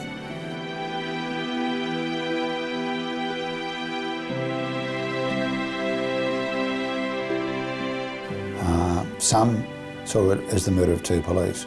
Most saw it as an attack on the rule of law in Victoria. It was effectively an act of terrorism to randomly select two police. My first thought, another day in Melbourne. Senior police set in motion a major operation to track down the killers of police officers Tynan and Eyre. Across the state, grieving colleagues volunteer for extra duty. It wasn't just an offence against the police force, it was an offence against the public. It was a community offence, so the community were very, very supportive. The stolen car was left there. They didn't go after the people that they hated, which was the armed robbery squad, who they felt had wrongfully killed their mate, Graham Jensen, 13 hours earlier. They put a car there and they waited, and they didn't care who turned up as long as they were wearing the Victoria Police uniform, and then they shot them from behind. Put it down! Put it down! Give me the gun! Get the gun! Put it down! Get the gun! The investigation is named Thai Air and will become the largest ever conducted by the Victoria Police, lasting some 900 days. Killing police is a major criminal taboo, and the underworld is now prepared for a disruptive backlash. Fearful of being blamed for the outrage, many of the current escapees from the state's prisons turn themselves in. We started out with, I think, something like 39 escapees across Australia.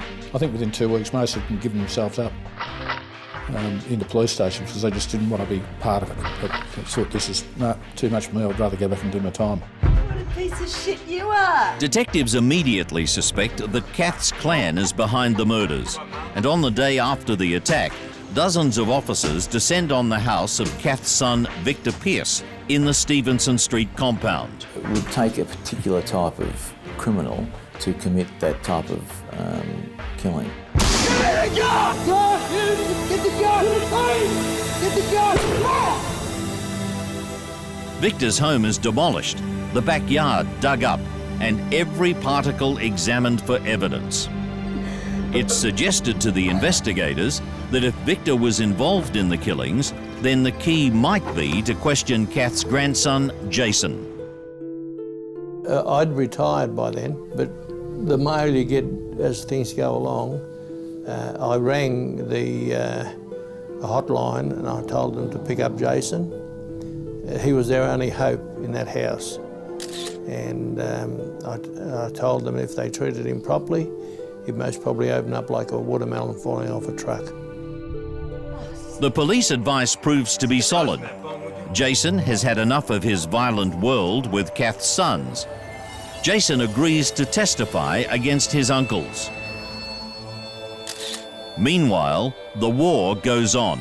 Police resume their operation against the armed robbers, and 2 more are shot and killed. Both of them also happen to be prime suspects in the Walsh Street murders. The Thai Air investigation continues for more than 2 years before detectives finally make 4 arrests. Victor Pearce's name was linked with drug dealing. Victor Pearce, his half-brother Trevor Pettingill, and their associates Anthony Lee Farrell and Peter David McAvoy are charged with the Wall Street murders.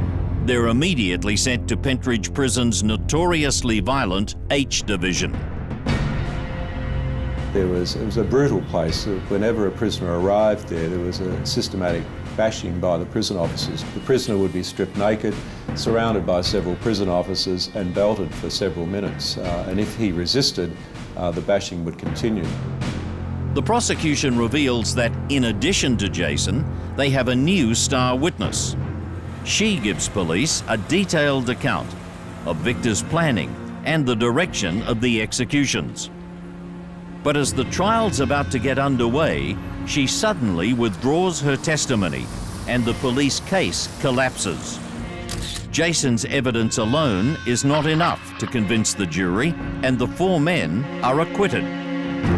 As the news breaks, police across Victoria are sent a special radio message urging them to control their anger. Well, all they found was they're not guilty. They're certainly not saying they're innocent. They just they had a doubt. It's reasonable doubt. Inside the car, the scenes of jubilation continued. Good as gold. Good as gold. What about you, Kath? You got your boy home? Oh, my oath, I've got him home. Family's nearly all complete now. He feels sorry for the families of the 2 policemen killed. They've been deceived all this time that we are the ones what done it when in fact we aren't. Pretty shocked. Pretty shocked. Did you expect that? Not really, no, not at all. The 42-year-old was sitting in his parked car in the busy Bay Street shopping centre. Another vehicle pulled up alongside. A man got out and fired several shots. A few years after the acquittals, Victor Pearce is shot dead by a rival criminal, Andrew Benji Benjamin, who is himself then killed. I could never bring him back, and yeah, miss him heaps. Well, I'm glad Victor died the way he did, because he wasn't mutilated, he wasn't hurt, you know, he went quick.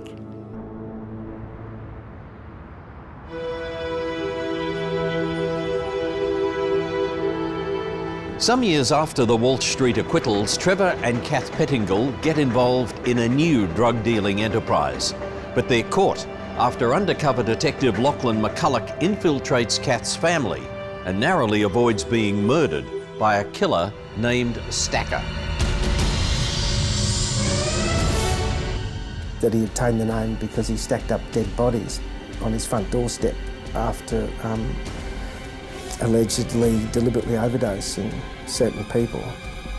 Detective McCulloch endured a dangerous 9 months undercover inside Kath's family circle. And Stacker was, and Kath were planning to rob me at one stage because I was rocking up with very large amounts of cash. And Trevor actually protected me from Stacker and stopped him from cutting my throat. McCulloch's courage pays off and results in 15 people, including Kath and Trevor, being convicted. Trevor got 7 with a minimum of 5. Stacker got 5. One of the heroin suppliers got 11 years. You know, many of them got very good sentences. Kath received an 18-month sentence, which she'd already served, because the magistrate made the comment that she was showing signs of rehabilitation. Kath retires to a quiet life in the Victorian seaside town of Venus Bay. Trevor lives nearby. Kath's other son, Peter, who has spent most of his adult life behind bars, has no contact with her. I have not got a relationship with Kath Pettingill, nor do I need one, nor do I want one. Simple as that. No, I don't want him here. He doesn't know where I live. And if you try and find out where I live, I'll think that you'll get short shift down the shops because they won't tell you. Leave me alone. Get on with your own life, leave me alone. Never really fought with her verbally or anything like that, but after Dennis died and all his wealth got distributed amongst people other than his children, and they're living on the street. Kath is also estranged from her grandson Jason and her daughter Vicky, who remains under witness protection. Kath has received a framed citation from the Victorian Premier for her voluntary work driving women to and from weekly bingo sessions. And it's just one reflection of the range of images she projects. Kath Pettingill is a woman that's reared murdering, drug trafficking, lying, perjuring, manipulators of community interest standards over a long period of time. She saw herself as Ma Barker and, you know, I'm the boss of the clan, and she enjoyed it. I was just being me. Kathy can be a very warm, intensely loyal human being. So it's wrong to write the whole family off as being unmitigatedly vicious and evil. She has ruled a clan of outlaws, and outlaws in the true sense. You know, they have lived their life without law. And she contributed by the fact of probably being the neglectful mother. And they could do what they could do, and she could see no wrong in them. And if the police turned up and said, well, your son's just raped somebody, she'd defend them to the death. She could have done more, and she would have liked to have been able to have given them a more protected life in their early years. That realisation dawned on her as she saw Dennis more and more out of control in his adult life. But you can't unwind history. We're talking about a woman who's, you know, lost 2 children to heroin overdoses, who's happy to traffic in heroin. With all the mixtures of drugs that are out now, no. I'd hate to be anywhere near them.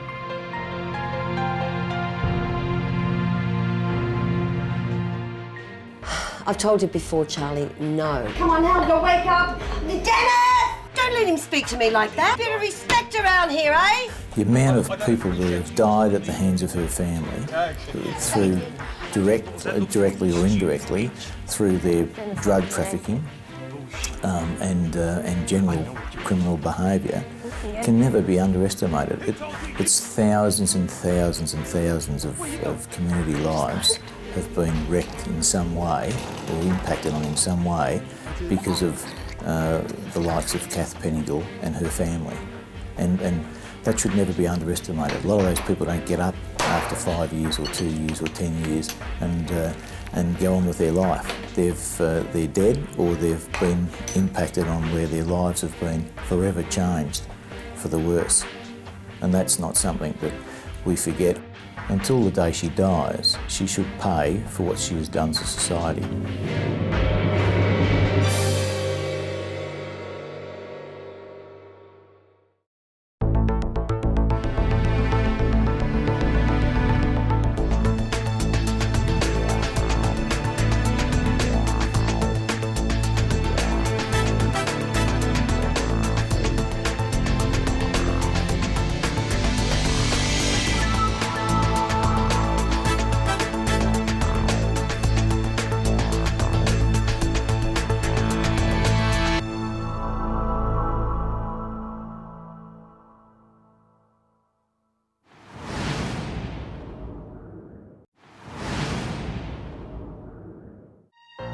After a 6-week trial, Sydney businessman Abe Saffron was found guilty of conspiring to defraud the Commonwealth of tax.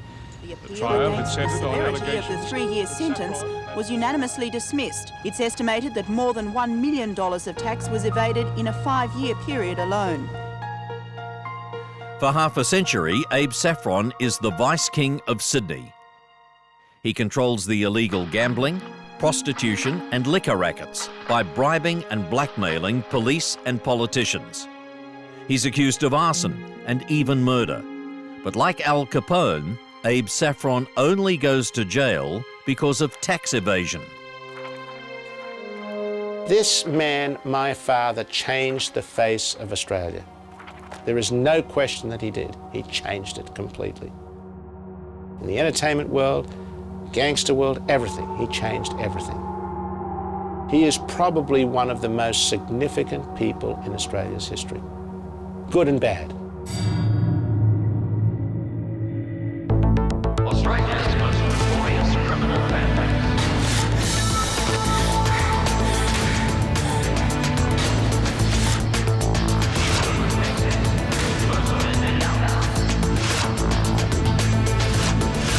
Generation after generation, on all sides of the wall. Crime Investigation Australia, families of crime.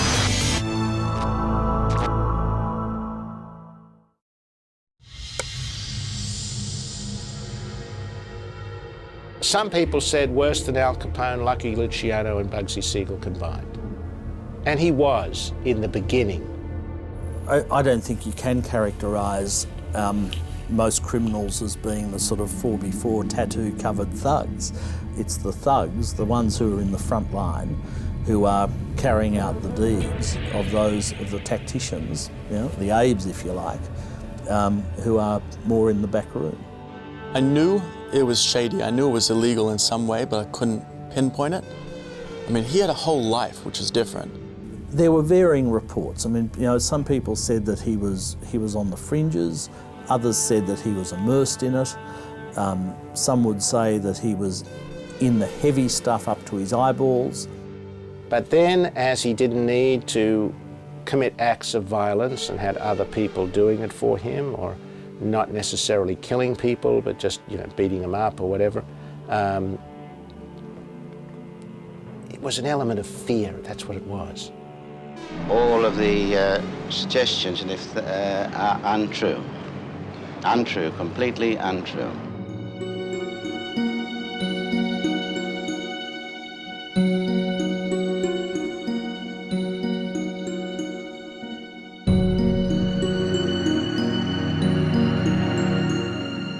Born October 6th, 1919, Abraham Gilbert Saffron is raised in Sydney's West by parents of Russian-Jewish heritage. He displays entrepreneurial talents from an early age, buying and reselling cigarettes and school textbooks for a profit.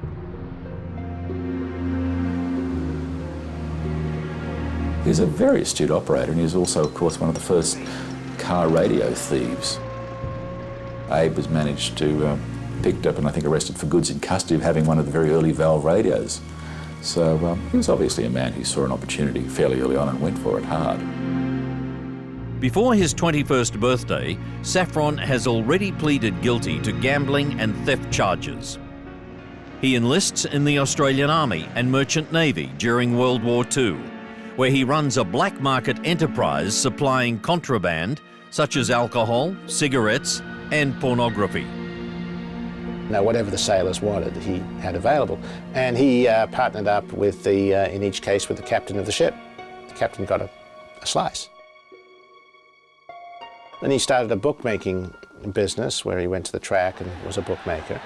And he always claimed that he lost everything in the book. He was a bad bookmaker. Well, nothing could be further than the truth. My father was brilliant at math and brilliant at business.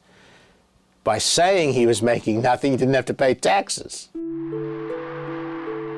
Cashed up after the war, he quickly accumulates a number of pubs, using family and friends as dummy owners to get around the law that limits any individual to just one hotel license. I think it was 4 or 5 hotels. He would put it in his brothers and sisters' name, Beryl, Flora and Phil, and had it in him, of course. So he had 4 hotels. But it's Abe Saffron's move into nightclubs that sees his empire and influence flourish. Within a few years, he becomes known as the King of the Cross, the seedy heart of Sydney's strip clubs and prostitution. And it all begins with the Roosevelt Club. First time I met Abe, I was offered a job at the Roosevelt. the reason I wanted the job because they had the best looking ballet girls in Australia. I was a dancer. I learnt a lot from the Roosevelt. It was a high-class nightclub, very well run, very strong doorman to keep the riffraff out. And we all had a great time. We met a lot of famous people that used to come there, you know, terrific. Paradise. Paradise. If you took a girl to, say, the Roosevelt, they dressed to the nines, you know, and that was their night out. Guys in lovely dinner suits, women in their finery, superb food, chicken in a basket on the menu, and wine flowed, provided you'd ordered it before 6 o'clock. And judges, politicians, lawyers, all that sort of jazz. Everyone was up there enjoying it, even though it was slightly illicit. Mr. Saffron used to come round to every table and introduce himself, even though I was only a humble student drinking a bottle of beer. He was polite and shook everyone by the hand. Oh, we used to sit with lawyers and barristers. Gangsters, doctors, showgirls, models, prostitutes, married women with their husbands. Sometimes they'd come in without their husbands. Every night was fantastic. And it was open till 3 o'clock in the morning. It's a time when alcohol sales are subject to strict rules, including 6 o'clock closing, regulated prices, and post-war rationing. In those days, you had to drink as much as you possibly could by 6 o'clock, and then it was all over. Abe did, and as a lot of other publicans were doing at the time, they just simply made sure that grog could be provided discreetly after hours in their hotels.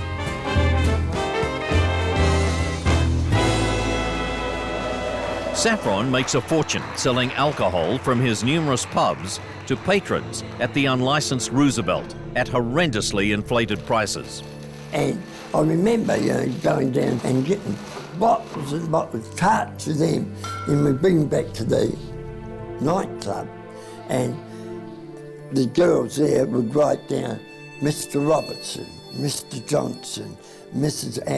so-and-so, Bill Watson and that like that. Then they'd stick him on the bottle like that.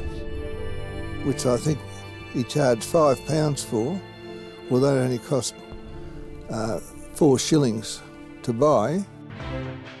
Wine and beer flow into the early hours of the mornings.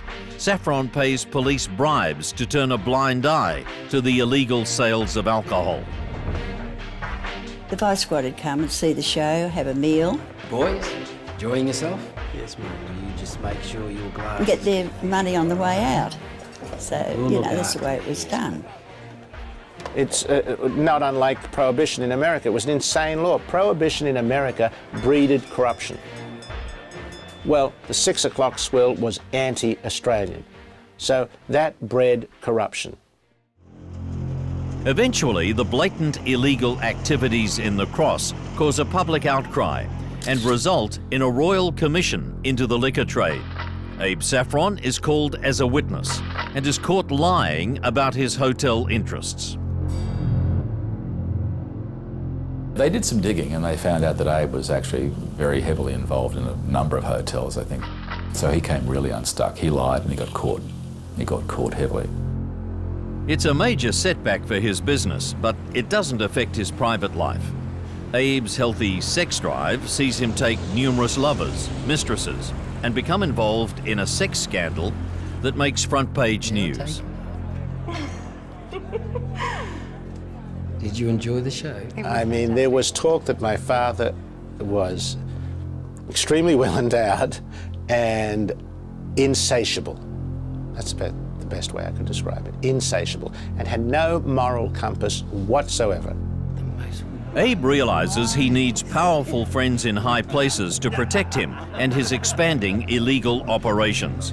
And so he sets about building a network of businessmen, politicians, and police to achieve his goals.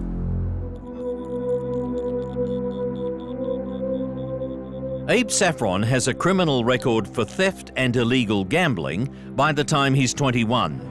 He goes on to break the liquor laws to establish a flourishing hotel empire after the war. His love life also flourishes when he meets and marries Doreen Krantz. Doreen was a darling. She just loved Abe to pieces. She loved show business. She was in charge of the concerts at the Roosevelt.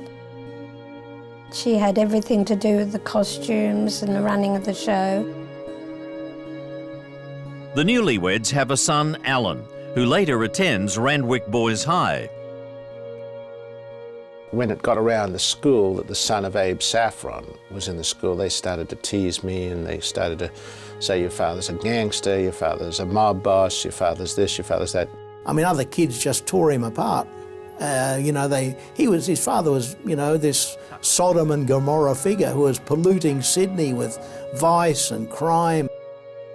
He took a, really horrendous time in the school ground. So I wasn't good at defending myself right away. And then one day I came home with a black eye again. The next morning, when I was going to go on the bus to go to school, a very large, I won't say tall, but large man came and said, I'll take your son to school. And he says, point out the boy who gave you the black eye. He walked over, he said something to the boy, God knows what, I can imagine. And then the whole thing changed. Everything changed at school then. Then I became a leper. Around this time, Abe commences an affair with Rita Hagenfelds, and they have a daughter, Melissa. Abe is increasingly becoming more absent from the family home. Well, his excuse was business. Of course, I later found out, probably around 9 or 10, that he had many mistresses and was in other homes, with other women. He always had one regular mistress at least, and then he had many others on the side, but he had like one main one. I never understood that, how a man could leave his wife and have an off time, and my grandmother would always be, oh no, it's fine, it's all okay. Abe, I'd like you to meet Anastasia. Anastasia? Isn't she something else? Sir Wayne, you have excelled yourself. Oh, I thought he was gorgeous. And he was married. I was really silly, wasn't I? But anyhow, that friendship did last all those years. 55 years is a long time.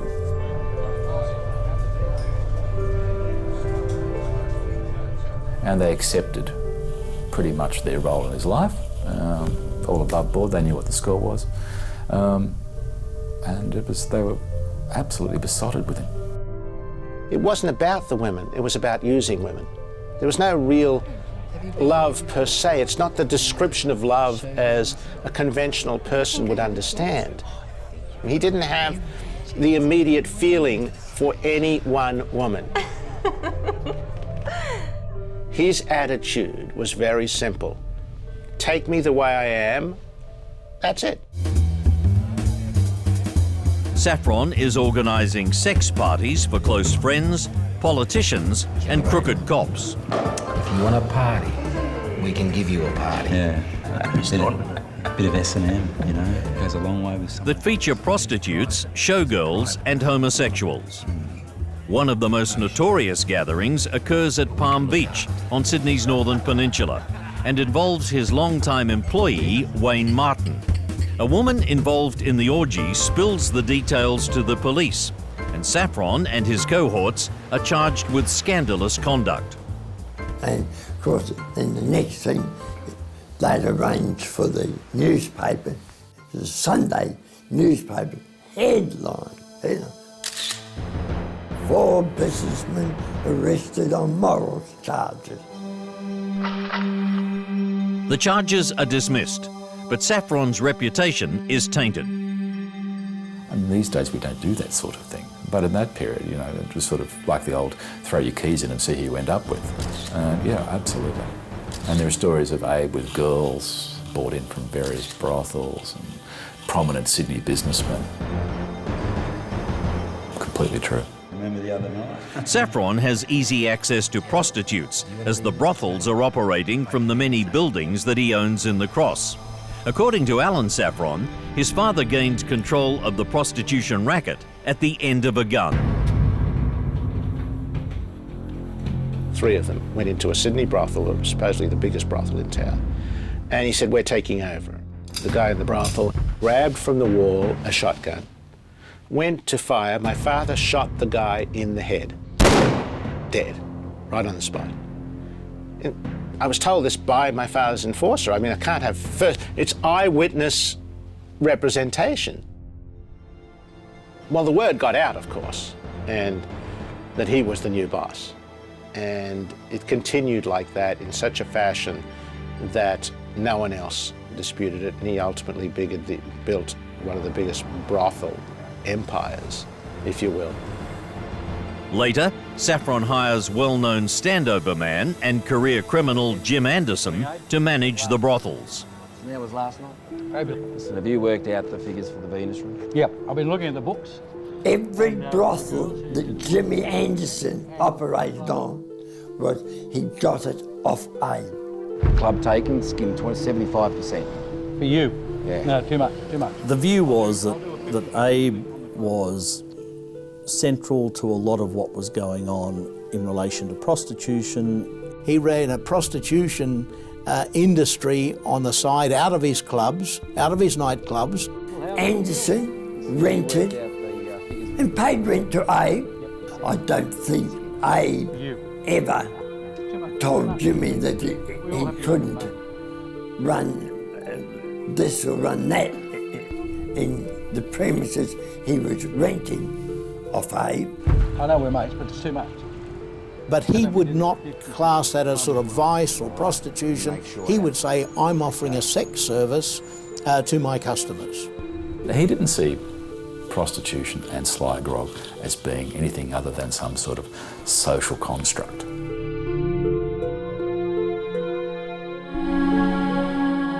And through it all, Doreen Saffron suffers the public humiliation of her husband's indiscretions.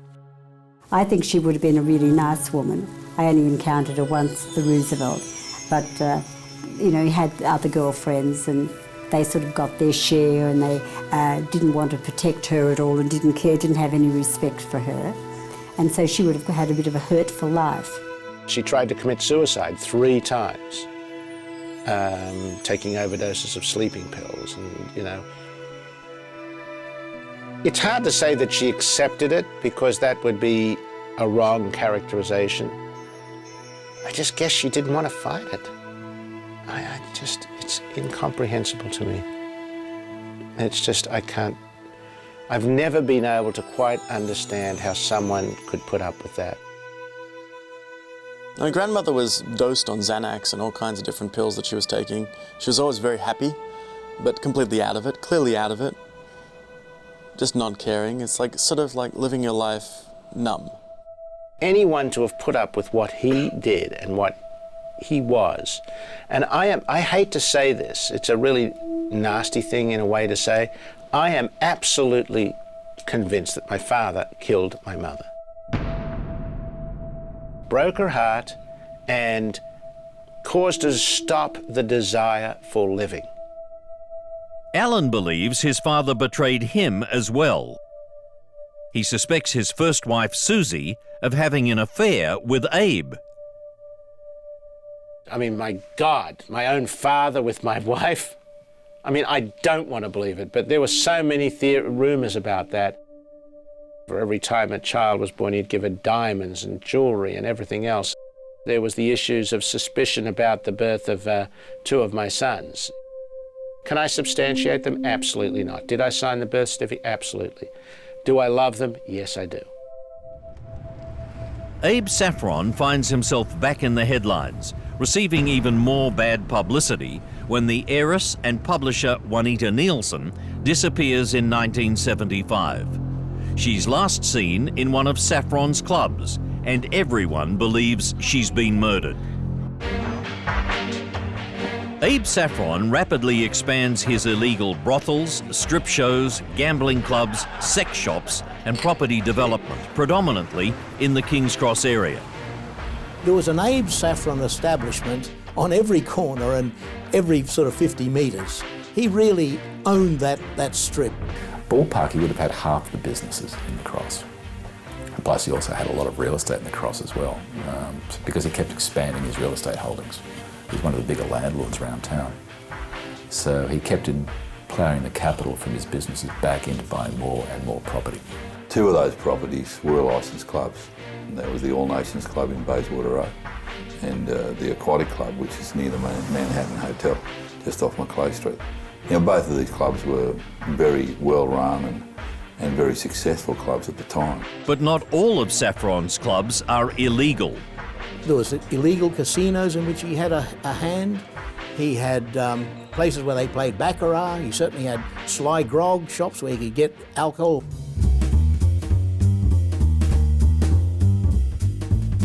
Saffron opens the Staccato, which becomes the first legal strip club in Australia. He adds the Carousel Club and decides he wants the highly popular Les Girls. But to get that show, he has to play hardball. Abe Saffron got the lease on the building. He had the rent put up that high that Les Girls couldn't pay the rent. And so they had to move. And in the meantime, he'd already had the show rehearsed. We'd already rehearsed to go in there. And we moved in there, I think it was 1973 or 74. So Eric Dare sold the name Les Girls to Abe Saffron. And it started again at King's Cross. Louis and I came up with Dudley with the thing of, hey, they won't let us charge to go in to see a strip show that made the law. And Dudley said, well, why don't we beat the law like this? We'll give them a free show, and Wayne would give them a quarter of a chicken and a handful of chips. We'd charge, you know, $2 for that and give them a free floor show. But yeah, the strip clubs were in place and then Vietnam happened. That's a windfall no one could have predicted.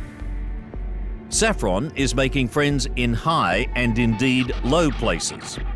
He's linked to the gangster Lenny McPherson and multi-millionaire Sir Peter Abels. He socialises with the police commissioner Norm Allen and perhaps most famously of all, Bob Askin, the New South Wales Premier for a decade from 1965. He came to the house, you know, a couple of times as Premier. My mother made him lunch. I mean, it was a very open relationship. It wasn't like a hidden relationship at all. He picked up some of his gambling debts. He certainly entertained him at his place. As a matter of fact, it was the first real open relationship, him and the Commissioner of Police. They were really open in those days. And Norm Allen financially benefited, which is not a great thing for a police commissioner. High-profile visitors arrived weekly to pick up their bribes at Saffron's office at the Motel Lodge 44, just a stone's throw from the Cross. Friday afternoon, usually about between 3:30, 4 o'clock, I would have to take up sums of money to Lodge 44, where Abe had his office at that time. I was never really sort of privy to the actual meetings. I was only taking cash from the businesses. Venus Room, Bastille, Les Girls, VIP, Showbiz. That was basically rents up to there, which was $30 per gill per night. And as you had 23 flats, it would vary from between 5,000 to 15,000. The black cash, that is, which Abe then obviously was distributing amongst the gentlemen that he was meeting there. I can remember plenty of times outside the Lodge 44, there'd be a car parked with a driver, whether it was a detective and the high-ranking coppers inside wouldn't have a clue, or whether it was city council, or whether it was members of parliament, wouldn't have a clue. Because when you went up there, yeah, listen, come back in 3 hours. Abe was a great networker. He was a networker before we knew what networking was. And one of the things that he had was unique is he was silent. And that was a perfect partner for police or government. Abe Saffron knew most of the movers and shakers in Sydney. And I'm talking about in the political classes, in the law and order, law enforcement area, certainly in entertainment, the media, industry, and even the judiciary and the legal profession. He knew them all.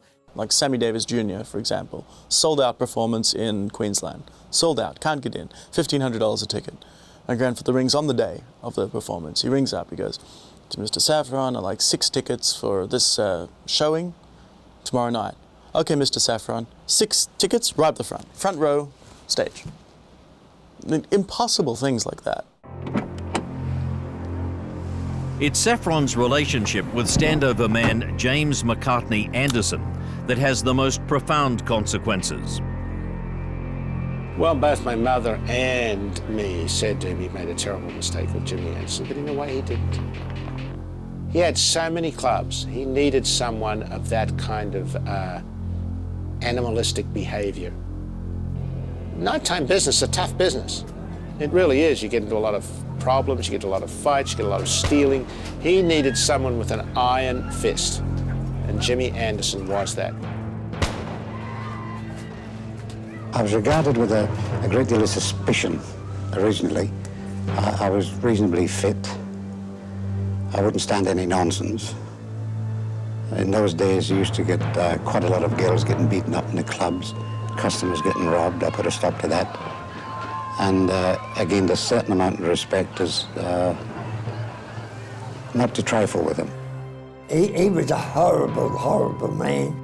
Like, if anyone wanted to big note themselves, Jimmy did. Anderson was a monster and shady character. He was just evil. I remember one time he came to the dressing room and some of the girls were mucking up. And he pulled a gun out. And he said, you girls can play your game. He said, I can play mine. Your choice. And then just turned around and walked out. The girls didn't play up much after that, I can assure you. I think that if Abe ever wanted to impress someone who was doing something wrong, that there may be trouble ahead, James McCartney Anderson was able to certainly menace them. One woman who's menaced by Jimmy Anderson is Juanita Nielsen. She's campaigning against a multi-million-dollar King's Cross development in Victoria Street, being proposed by Saffron's friend, Frank Tiemann. She's also threatening to expose Saffron for blackmailing powerful people over their sexual exploits. Saffron's Carousel Club is the last place that the King's Cross publisher and activist Juanita Nielsen is seen alive. On the morning of July 4th, 1975, she meets the night manager, Eddie Trigg, to discuss the club advertising in her newspaper, which is called Now. She disappears and her body has never been found. Jimmy Anderson is thought to be involved. It was the most appalling crime. I think the police investigation into it was a joke. I've no doubt, and talking to Abe just before he died in later life, that he did knew a lot more than he ever told the police about what happened. I don't think he personally was involved. In fact, he told me it was odd when Frank Tiemann was on his deathbed. Abe said he went to see him to ask him how it all unfolded, and Tiemann refused to tell him. And Saffron was, I think, pretty upfront with that. I think Juanita Nielsen will remain a mystery.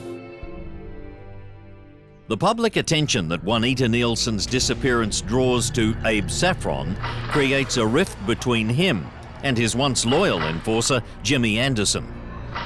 I don't think the man could lie in bed straight. He's a puppet master. He thrives on corruption. Actually, he creates corruption. Their falling out will eventually lead to Saffron's downfall when Jimmy Anderson, fearing for his own life, decides to become an informer. The King of the Cross is about to be dethroned. Make yourself at home. Thanks, Abe. By the mid-70s, Abe Saffron has built up a group of powerful allies in business, politics, entertainment, and corrupt police. You have a good time now. One of his tools for gaining favours is blackmail. From the early days, he has two-way mirrors and peepholes installed in some of his clubs to take photos of those involved in sex acts. The girls were in there serving them drinks, and there was nice lounges and everything, and of course his friends would go in there and other friends would look through the peepholes.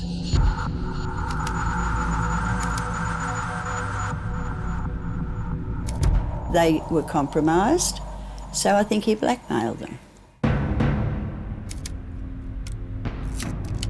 They were having sex and all sorts of nonsense, and they were being filmed. So Abe would say, well, you know, you do me a favour and I won't let this get out, sort of thing. That's the sort of thing that happened. Cheers to a good night. So I have no doubt that this was one of the things that Abe did employ. In a lot of cases, I think if you ever went to the archive of Abe Saffron, you'd find film, cans of film.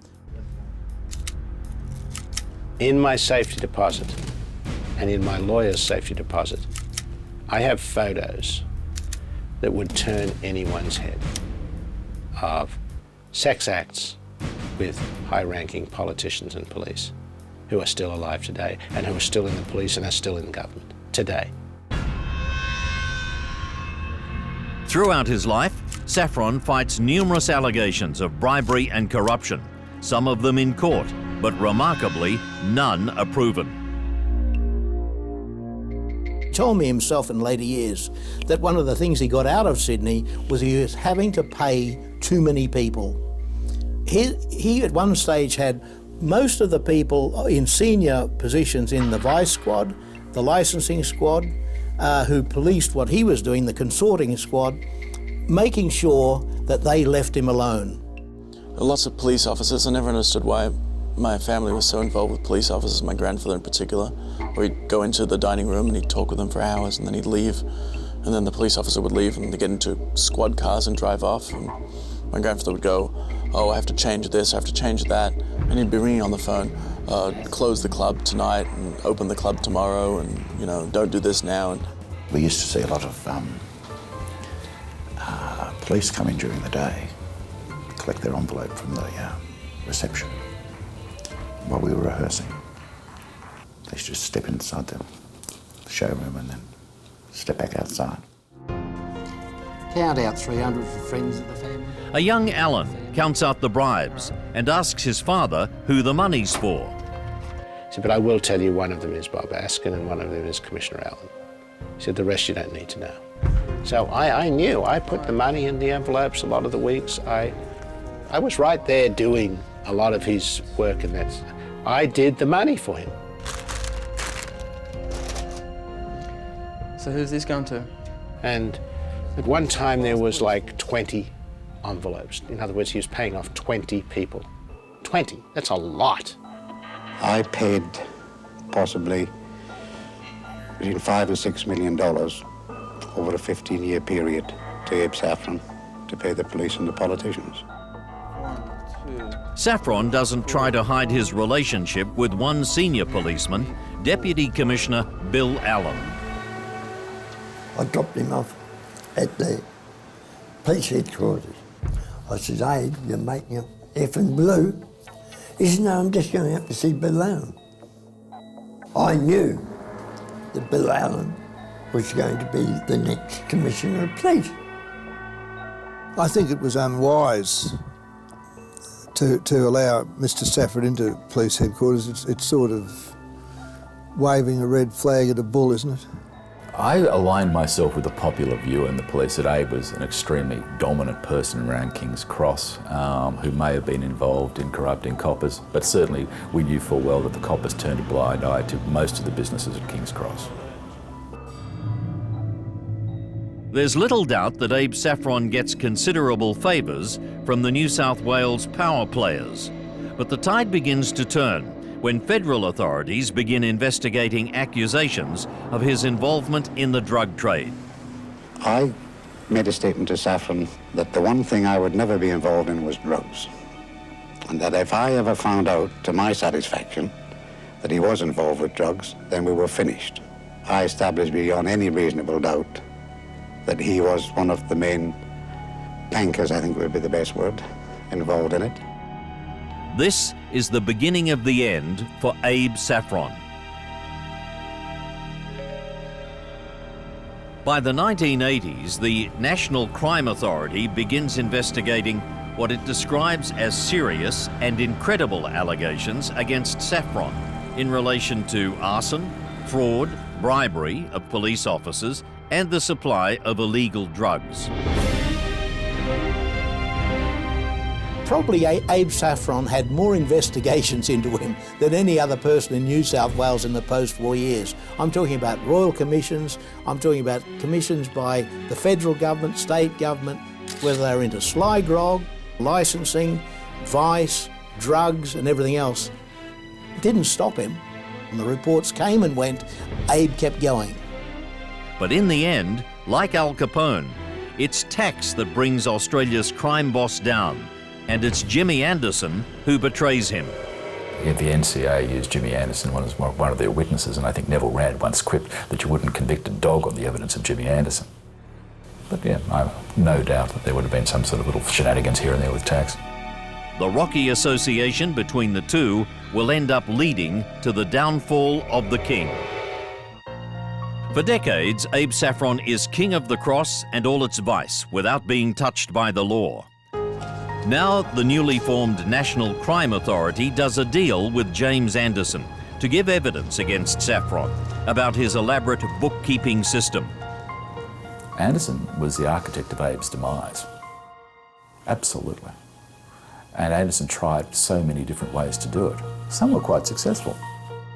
Anderson hands over a set of Abe Saffron's accounts that reveal how he's been defrauding the tax department.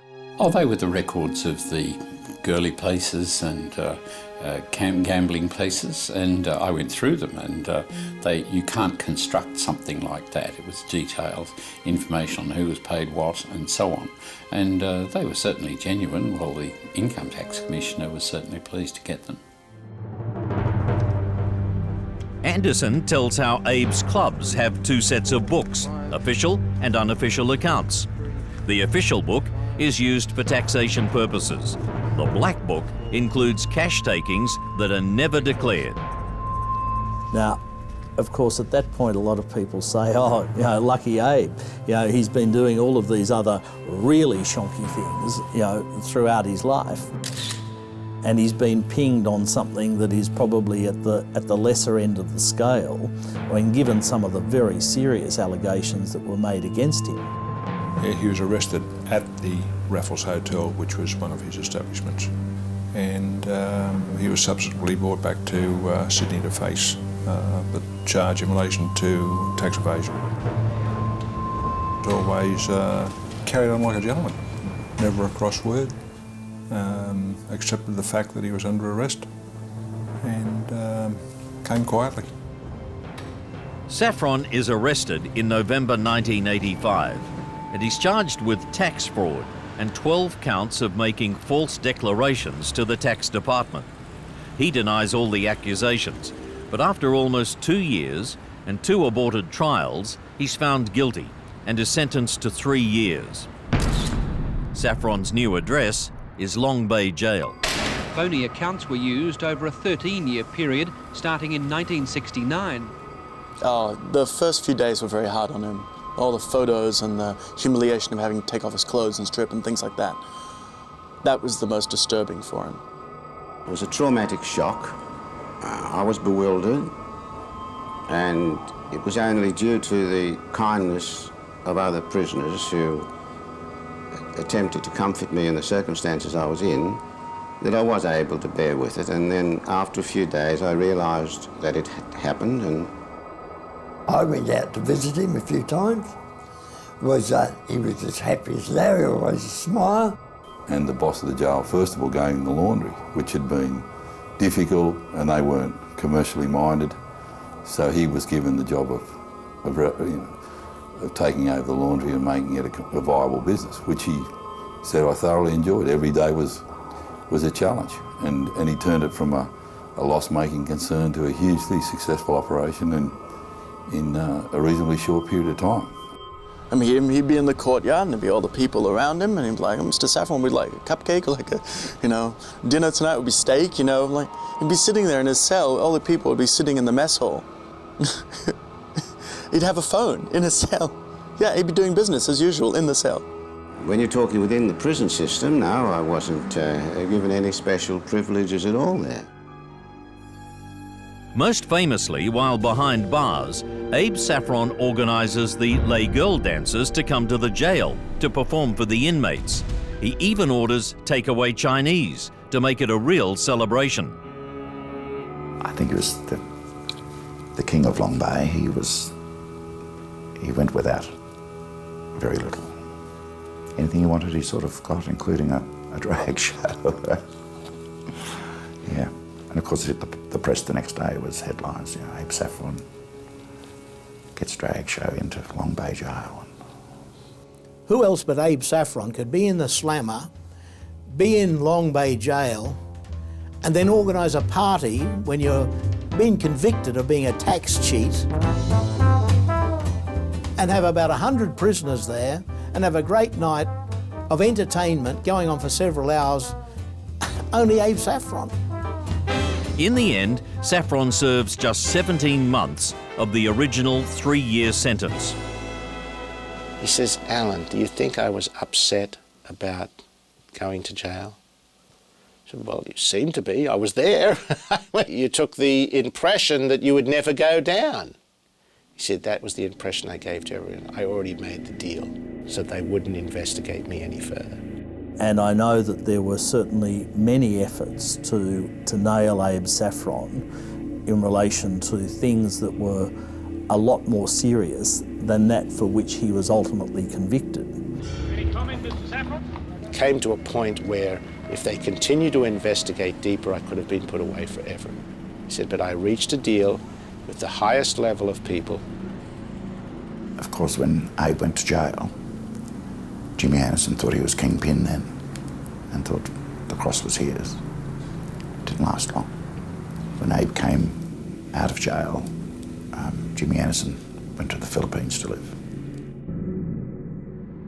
After his release from jail, Saffron faces a bribery charge involving the disgraced Deputy Police Commissioner Bill Allen. It's dismissed, but he loses a ruling on what he owes the Taxation Department, and he fails in his various attempts to regain his liquor licenses. However, Saffron does win a defamation case against a newspaper that described him as Mr. Sin. Mr. Saffron took the Sun to court and won. He told me he hated it. He's a man who shows no emotion at all, but he actually looked angry when he came to my chambers and said, I've been called Mr. Sin. It really upset him. Abe Saffron's empire keeps expanding after his release from jail. He becomes one of the country's most successful property developers. But too often to be a coincidence, buildings he owns burn down. If he couldn't get property rezoning or he couldn't take down a building in order to build a new one, suddenly that building would vanish, and it'd be vanished by fire. Jimmy Anderson got burnt in one. I don't think he got out the door quick enough and it exploded and got burnt. Very seriously burnt all down his back. Or there'd be little fires, but enough to close the place down for 3 months or something to renovate it. The arson side of his operation was never investigated fully. I don't believe there's a single case wherein he was caught, charged, prosecuted and convicted of these offences, but they happen. But what is interesting, that the insurance industry, after half a dozen of these, gave up almost insuring Abe Saffron properties. The fire at Luna Park, which claimed the life of his 13-year-old son, Jonathan. The most damaging allegation of arson is that Saffron is linked to the Luna Park ghost train fire in June 1970. Tragically, 7 people are killed, including 4 Year 7 teenagers from Sydney's Waverley College. Saffron has a business interest in Luna Park. Now, I asked my grandfather years later, were you involved in this? And he goes, look, my interests in Luna Park were varied. I had interest in the land up to a certain point. I had video arcade machines in Luna Park, but he had no involvement at all in the fire. It was more likely that this was a rival who was trying to either get his hands on it or stolen money from it. Abe got anxious about the amount of money that was being lifted from the place, and the person to hide their theft of money from it somehow torched it.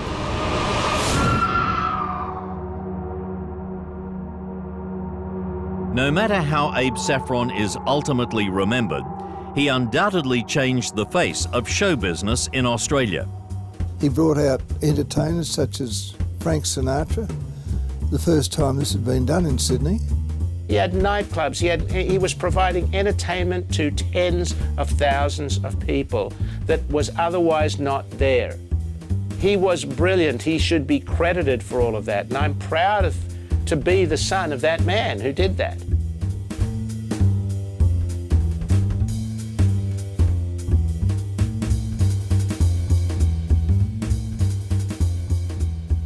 Abe Saffron suffers a heart attack while on vacation in Israel in 2006, and he returns to his Potts Point home, adjacent to his beloved King's Cross. He initially recovers, but 2 months later he's admitted to St Vincent's Hospital with food poisoning and symptoms of pneumonia. He opened up to a lot of stuff that he did. Never violent acts, but he admitted that he had brothels. He admitted that he ran the after-hours drinking. Now, he denied it to everyone, but the fact of it is he opened up to me. And I actually recorded some of the things. After he was released from hospital the first time, and they told him that you might have to have a chair for the rest of your life, that was unacceptable. And I know he went back to that hospital, to die. On September 15th, aged almost 87, Abe Saffron dies, and 3 days later, his funeral service is held. Saffron's fortune is estimated at between $20 and $30 million. The will provides $1 million for each of Abe Saffron's 8 grandchildren, although the major beneficiaries are his longtime lover Terry Kazik and his love child daughter Melissa Hagenfels. His son Alan receives the comparatively modest sum of $500,000. My father treated me terribly in his will. Terribly, terribly, terribly. Worse than anyone. Worse than the assistant to his secretary. The sister. She got more, I believe, than I did. And this is someone who's not even family, for crying out loud, just because she happened to be the sister of his current mistress. Abe Saffron, in my view, will be remembered differently by different people. I know there's a lot of jealousy in the world, and he would have got a lot of that because he was attractive and successful and wealthy and charming, because there aren't many people that have all those qualities, are there? And he was self-made. Saffron was a hard-nosed businessman. Saffron didn't give you a buck unless he thought there was a bloody good reason for it. There's one comment I do remember quite clearly. He said, all I've ever wanted to do was be remembered fairly. That was pretty much summed him up. His ability to corrupt the system and use it for his own ends really did a lasting damage to our system of justice. I mean, he was the King of King's Cross. It was a very reputed, it was a name that was adopted to him, given to him, King of King's Cross.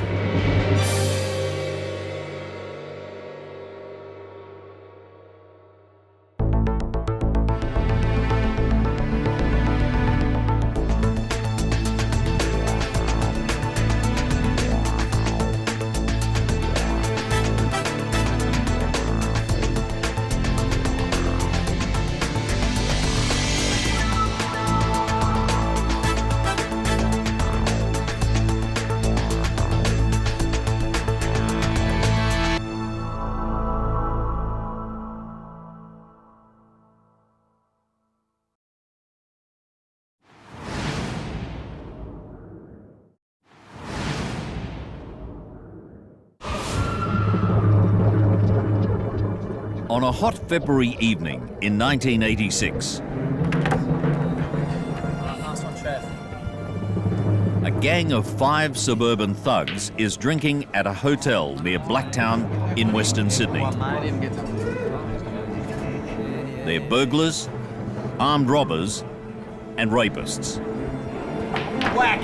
And one is also an escaped prisoner on the run.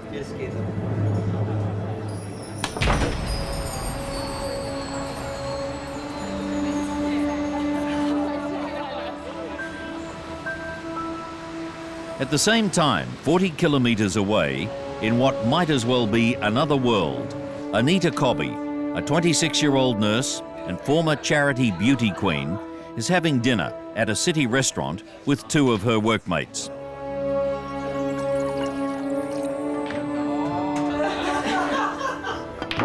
Within hours, she'll be abducted by the gang and tortured and raped and murdered.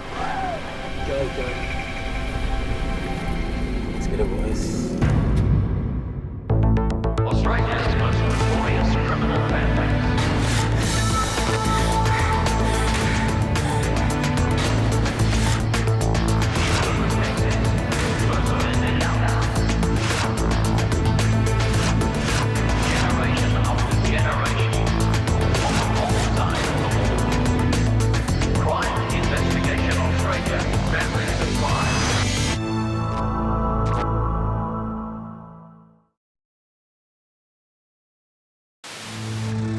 News of the arrest spread quickly and a large angry crowd had already gathered by the time the 3 men were brought to court.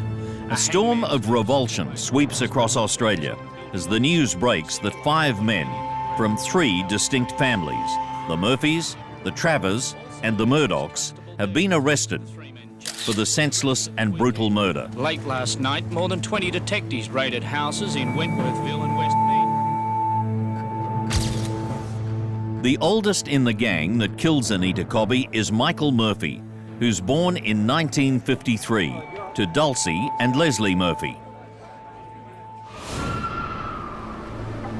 It's Michael who leads his younger brothers, Gary and Les Murphy, into a life of crime. Michael Murphy was the eldest of 9 children. There were 2 girls and 7 boys, and Michael didn't really have a good time with his dad, Les. He clashed a lot with Les, and by all accounts, Dulcie was pretty hard on all the kids. The family lives in the inner western suburb of Erskineville.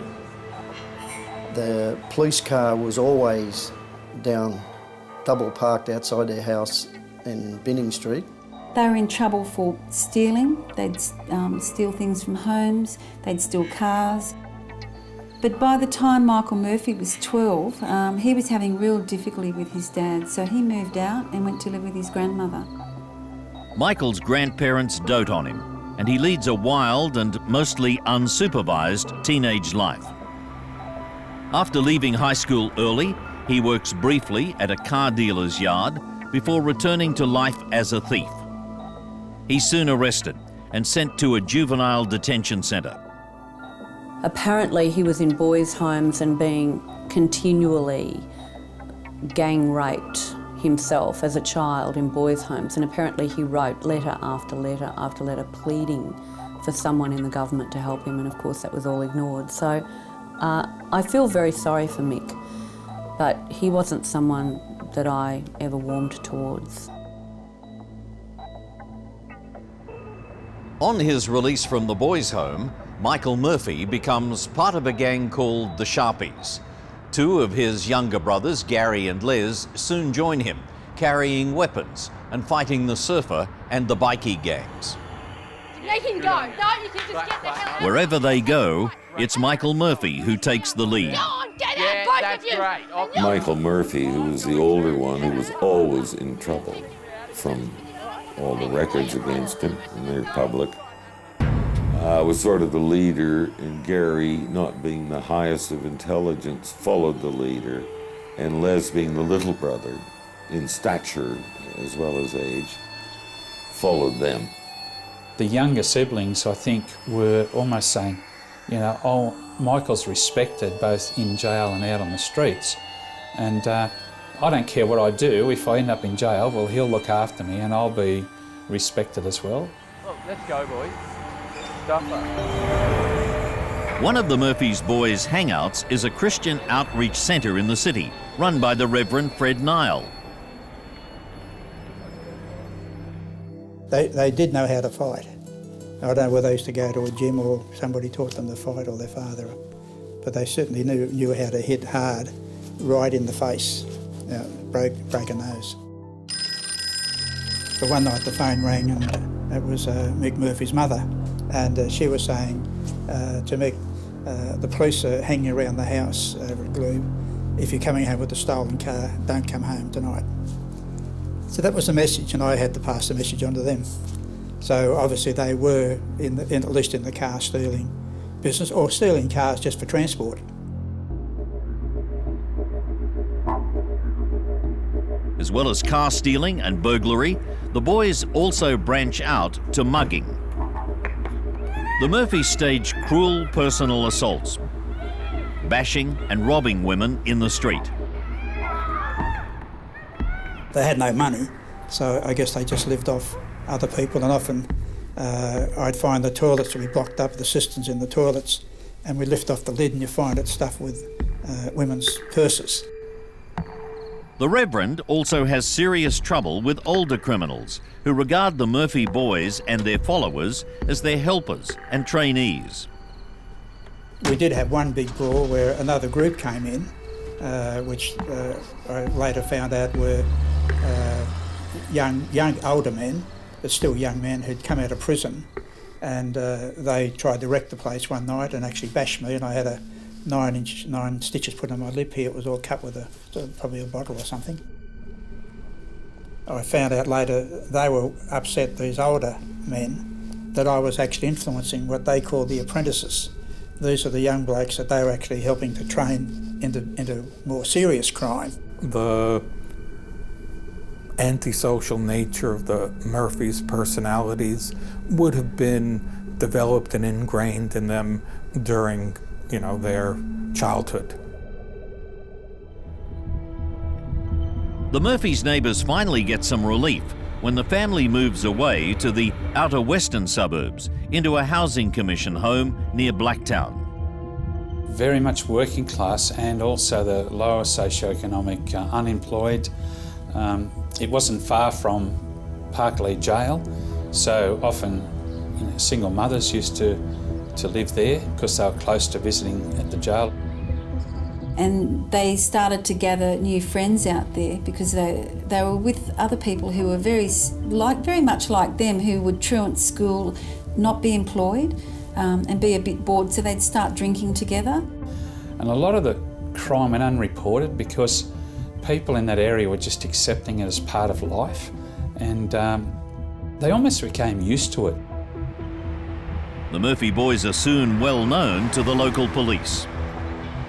Though they were going nowhere and probably going to repeat, because Mick's father was in prison, probably we're going to go down the same pathway. So it was a pretty antisocial, the world has nothing for us. We hate the world, perhaps. They were our prime suspects for most of our, crime, like car stealing, car parts, breaking in, bag snatching. Is that they did seem to have a big chip on their shoulder. And sometimes I know they would bash other people and we'd have someone with a bleeding nose. But sometimes I've actually watched them, whether it was Mick, but I remember some of them, they'd actually just bash the wall. They'd actually just smash the wall until their knuckles were bleeding.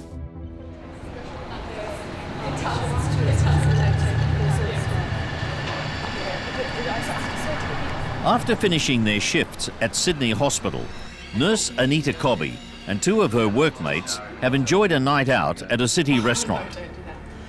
Had a great time, 3 of us, just talking, making plans, generally being 3 young women, giggling, all that kind of stuff. And then we left. It wasn't a late night. We said goodbye to Elaine, and I asked Anita if she wanted to lift to the station, and I drove her to the station. She said, "I'll see you tomorrow." I said, "Yeah, see you then." And that was the last words we spoke. It was a train trip Anita had taken all her life, but this one would be the last. In the Doonside Hotel near Blacktown in Western Sydney, the Murphy brothers have been drinking with two mates for most of the day. Michael Murphy has escaped from Silverwater Prison, where he's been serving an 8-year sentence for burglary and larceny. It's his second lengthy prison sentence, and at 29, he's spent most of his life in custody. As evening approaches, the gang decides to leave the hotel to buy drugs. They pile into a car they've stolen some days earlier, but it has little petrol, and the gang has no money. They decide to rob some vulnerable female, and while they're at it, to have what they call some fun, and rape her as well. With Michael Murphy constantly in and out of prison, his brother Gary, who's 5 years younger, steps into his shoes as the family protector.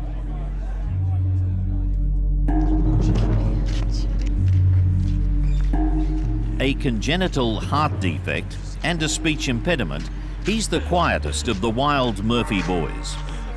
I've never met anybody who's more popular with girls than Gary, or has had more girlfriends, and remarkably, even whilst he's been in custody, he seems to have new girlfriends all the time. Like every now and then I'll get a phone call and go, I've got a new girlfriend now.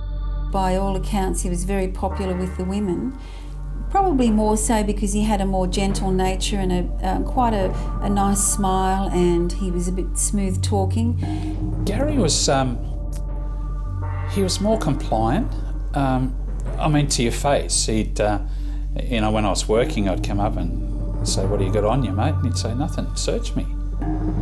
And so, you know, he'd stop, search and detain and check him out. But Gary's seemingly gentle nature hides a hair-trigger temper. He would have bouts where he'd get into trouble with other men, though. He'd fly off the handle very easily, and he'd get into fights. He got barred from the Rudy Hill RSL for life for getting into a fight there, and because he drank a lot, he fought a lot. As Gary gets older, his temper gets worse, particularly when he's drinking or smoking marijuana. He's caught stealing a motor vehicle and driving without a license, and he's placed in a juvenile home. Shit! After his release, he gets a job with a local builder who describes him as a good worker and a good kid. But he also uses his mechanical skills to work on stolen cars, changing their markings so that they can't be traced. Over the next 14 years, he's charged with multiple offences, with his specialties being home burglaries and car stealing. He even builds a master collection of keys to fit various types of cars. One night I was on jetty and I stopped a young bloke, and there was a wire ring with about, it must have been 60, 70, I think, keys. And I noticed, I had a look at them, they were all car keys, like Holden keys. And I said, what do you got with these for, mate? And he said, I'm holding them for one of the Murphy boys. When the younger Murphy brothers get into violent street fights, it's Gary who'd come to their rescue. Neighbours also tell of regular outbreaks of violence inside the Murphy home. They would hear noises coming from the house and violence, but often they'd call the police there. But when the police went there, it was, which you see quite often, sadly, in domestic violence, where they clump together and actually the offender lies and the victim lies because they don't want police intervention. They didn't have what you'd call a super upbringing. The father, I think, was quite violent to them. No education, on the drugs, on the booze, roaming around, petty larceny. Doesn't excuse anything, but there it is. Incredibly poor, very uneducated, very violent, I think, home lives. And really, nobody was terribly bright. I'd see Mrs. Murphy and, And she often expressed her inability to control them. But at the same time, I heard on the streets that she was advising them not to steal cars, although she did say that, don't steal cars, but in fact never get caught. So there was a philosophy in the family by Mrs. Murphy, I can't stop them, Mr. Raymond, but I don't want them to get caught and end up in jail. The brothers appear regularly in court, charged with various stealing offences, and they're mostly given small fines and good behaviour bonds.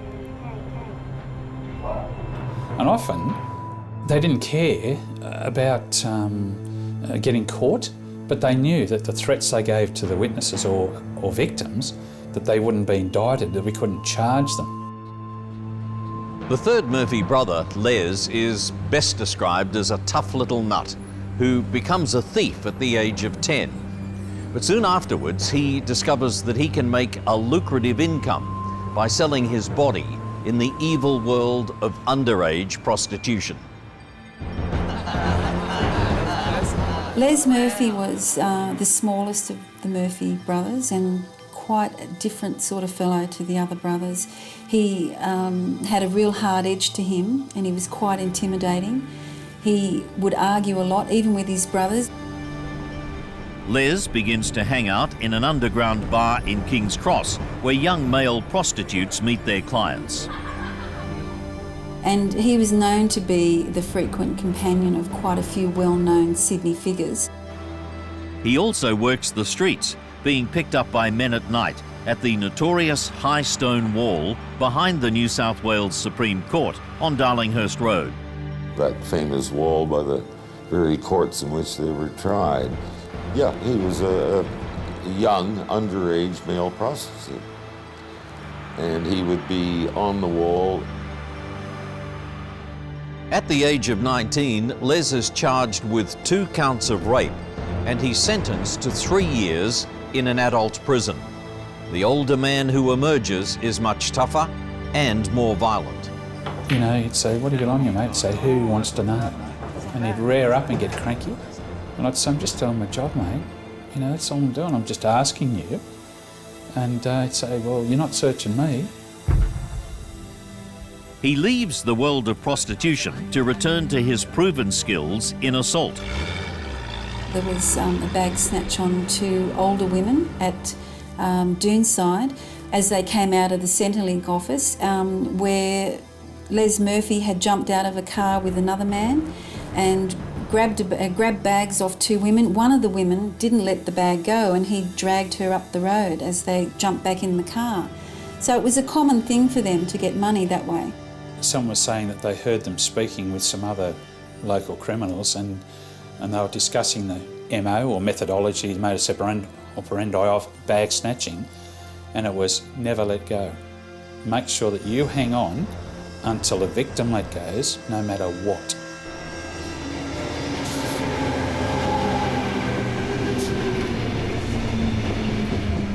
Nurse Anita Cobby has caught a late train home to the outer western suburbs of Sydney. She steps off the train at around 10 p.m. and finds there are no cabs at the station rank. Anita tries to call her parents from a public phone, as this is the era before mobiles, but all the phones have been vandalised. She decides to make the half-hour walk home. It's a warm summer's night, and this is Anita's home turf, the streets where she grew up, and she has no reason to feel that she's in any danger.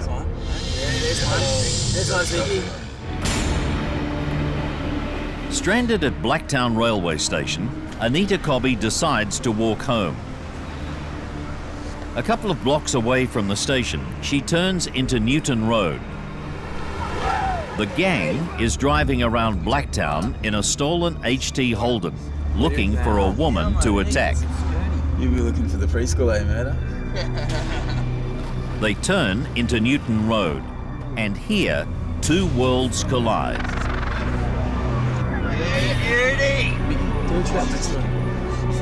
Slow down, mate. Slow down, mate. When Les Murphy is released from prison, he takes up a life of violent robbery, attacking women, stealing their bags. He moves in with girlfriend Lisa Travers, the sister of a young criminal named John Travers, the man who will lead the gang attack on Anita Cobby.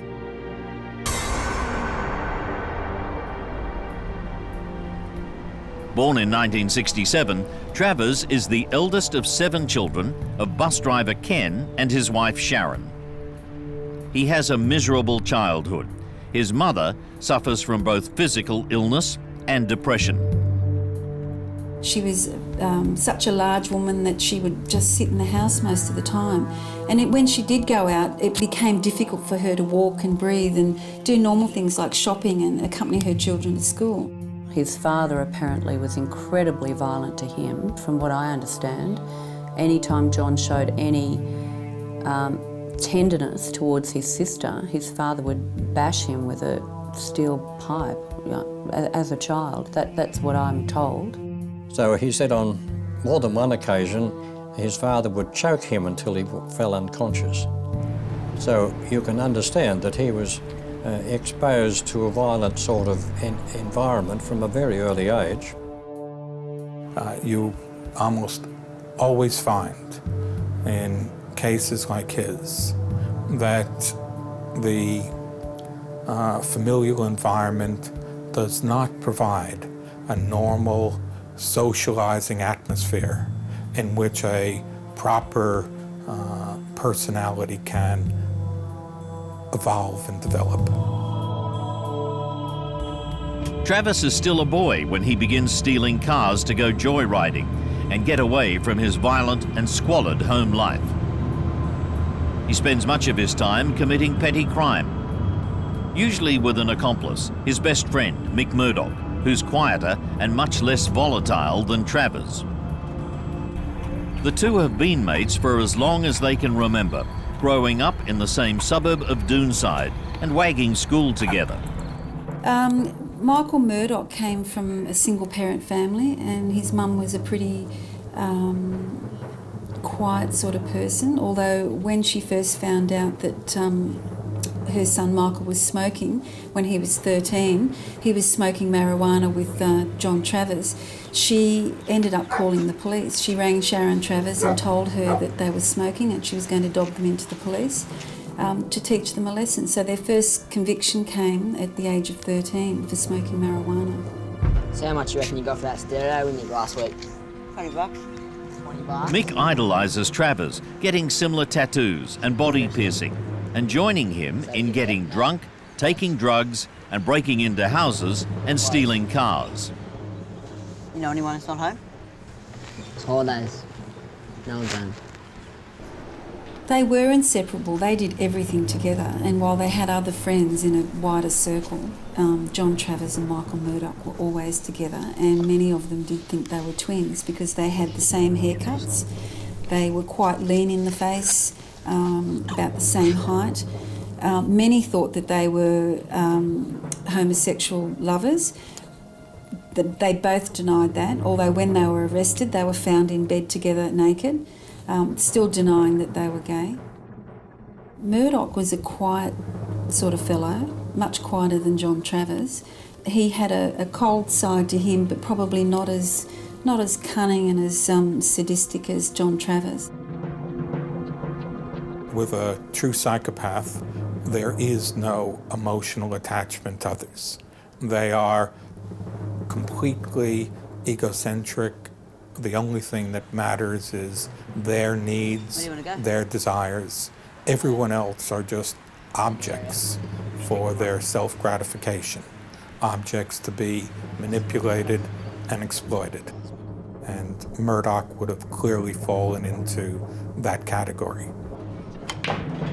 While Travers is displaying psychopathic tendencies, Mick is exhibiting some feelings and emotions.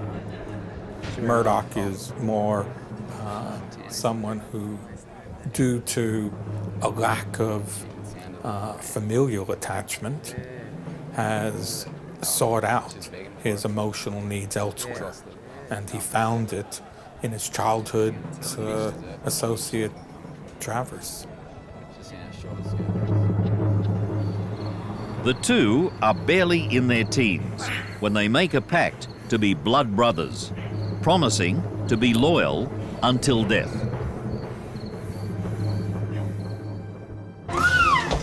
Get it! Anita Cobby's abduction in Newton Road is witnessed by two teenagers, a brother and sister, in a nearby house. Get it! You got it! You got it! Go. The boy runs out to try to help, but just as he gets to the car, it speeds away. They were driving around the car after they got her, and they'd stripped her off pretty well straight away in the back of the car. They'd punched her. Her nose was broken. Both the cheekbones had abrasions on them. Someone holds a knife at her throat, tells her to be quiet, punches her, lays her down on the floor behind the front seats, and someone fills up with petrol. They go to a handbag. They took the money out of her purse. Shut up.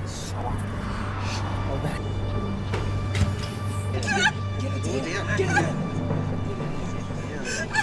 Paid for the petrol, and then went down to Green Park to carry on with it.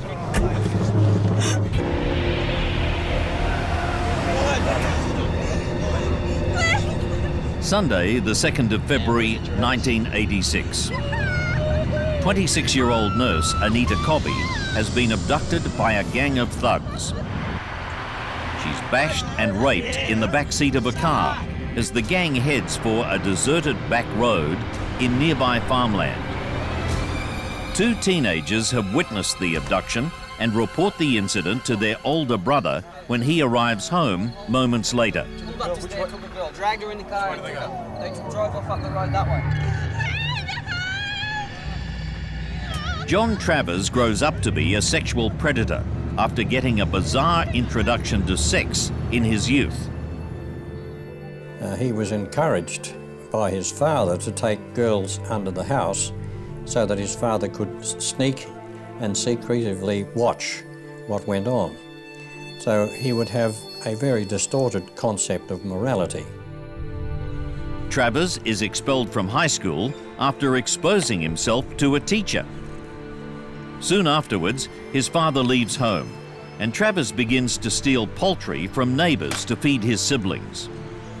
At other times, he sits on the back porch shooting birds, which he then plucks and cooks for the family's dinner.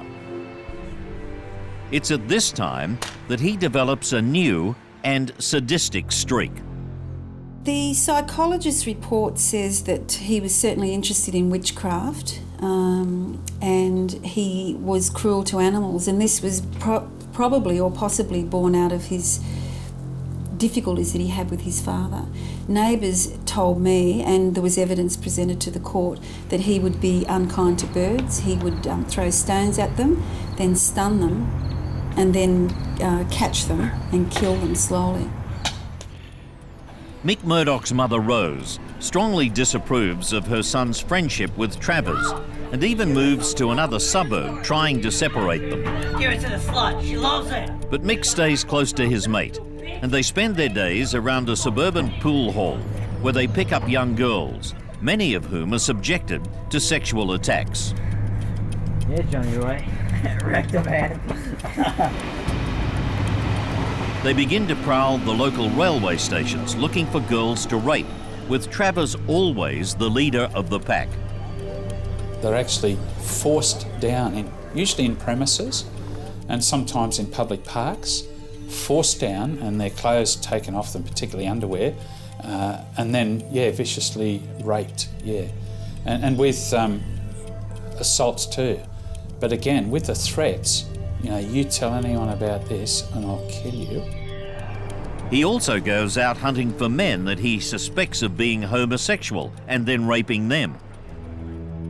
Travers' sexual drive was simply nothing to do with love or romance, or it was just simply sexual gratification. Just a few minutes gratified, no matter, from what we hear, no matter who it was or what it was, he just wanted that sexual gratification and couldn't care less about the object of that gratification, whether it was anybody, human, animal, or whatever. A psychopath like Travers doesn't see human sexuality in the normal way that people do. He doesn't see it as a form of emotional and physical interaction and attachment with others. He sees sex as something that he can use to demonstrate his dominance of people.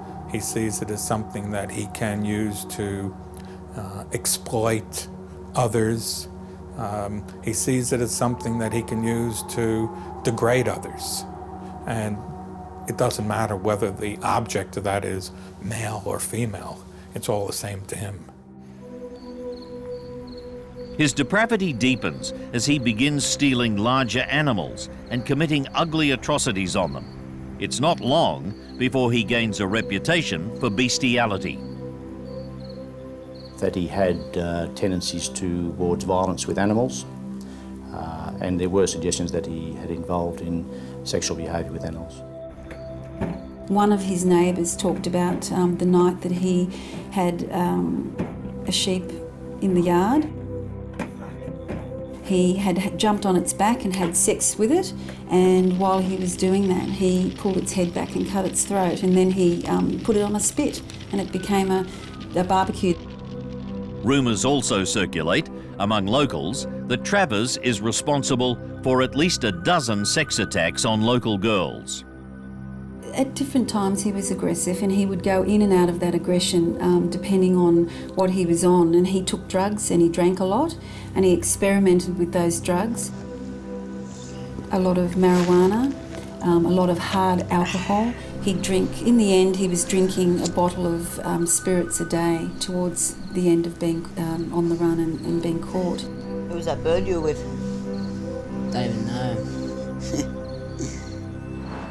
Fearing one of his rape victims might be able to identify him to police by the distinctive teardrop tattoo under his left eye, Travers flees interstate. Travers and some of his mates, including Michael Murdoch, took a drive from Sydney across the desert and went to Mandurah, just below Perth.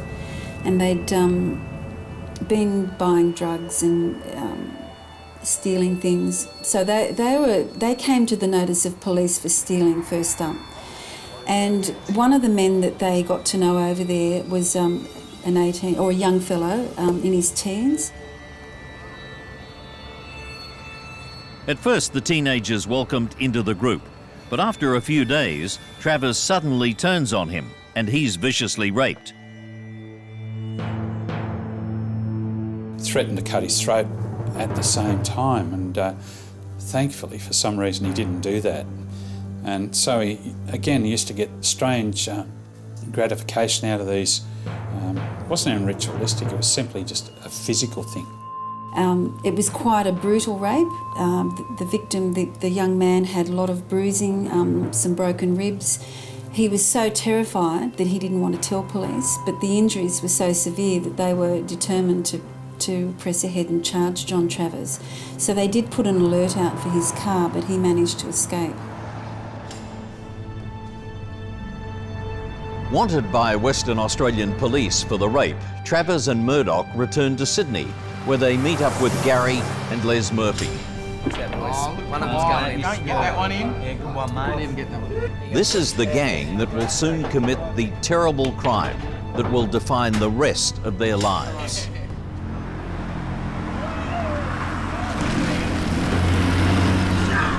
Anita Cobby is bashed and raped in the back seat of the gang's stolen car as they drive her to Reen Road at Prospect, near Blacktown, in Sydney's western suburbs. It's poorly lit, well known as a lover's lane and a dumping ground for stolen cars.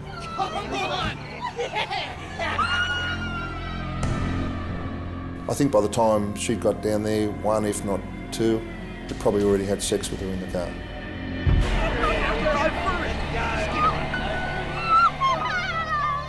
So she'd been forced through the barbed wire fence rather than thrown over it or helped over it, absolutely dragged through it.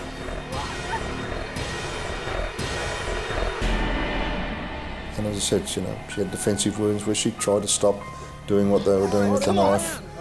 She grabbed the knife and they pulled it out of her hands.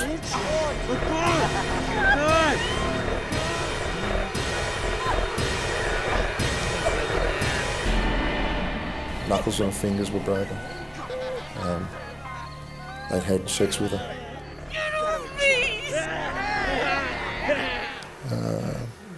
Nothing more worse that you could think of. Egged on by the Murphys and Murdoch, Travers commits the final atrocity. Seen all that face? They were talking about whether they should let her go or what should happen, and it was decided, because she had heard their names and that she'd seen their faces, that she couldn't live.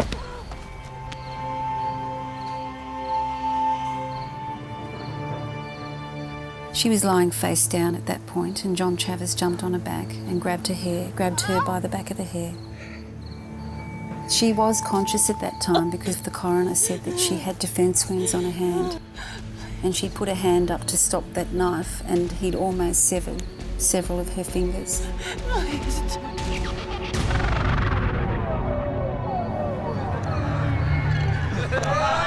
Leaving her naked body lying in the field, the 5 killers take Anita's clothes to Travis's home and burn them in the backyard.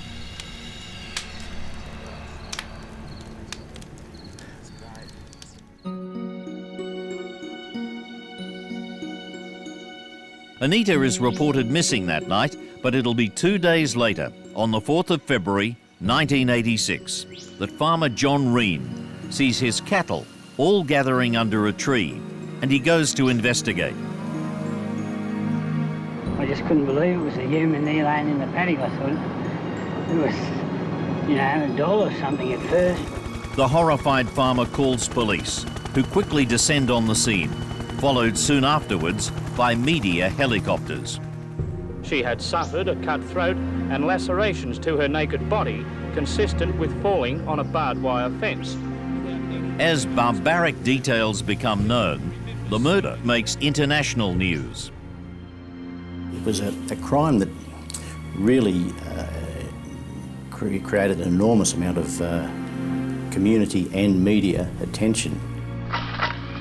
A massive reward of $100,000 is offered for information, and gradually public assistance puts both Travers and the Murphys among the chief suspects. The stolen car proves to be the key. Well, someone came forward and gave us a report that they had information that the Murphy brothers and Murdoch had been seen in a car of that type. There were other people that just came forward and gave information about John Travers and others. And eventually we got information from another person in relation to the car. They put us onto the car and those that had possibly stolen the car, and it was the car they were looking for. The first of the 3 men charged was arrested late last night, more than 20... Detectives arrest Les Murphy, and soon afterwards they locate Travers and Murdoch naked in bed together at a house in a neighbouring suburb. A large blood-stained knife is found hidden under the mattress. John, tell me more about the knife. When Travers is interviewed, he denies any involvement, but his crude denial only makes detectives more certain of his guilt. You didn't kill Anita Cobby with it? I didn't slit that slut's throat. The real breakthrough comes when a female acquaintance of Travers, later to be known as Miss X, comes forward with shocking information about him.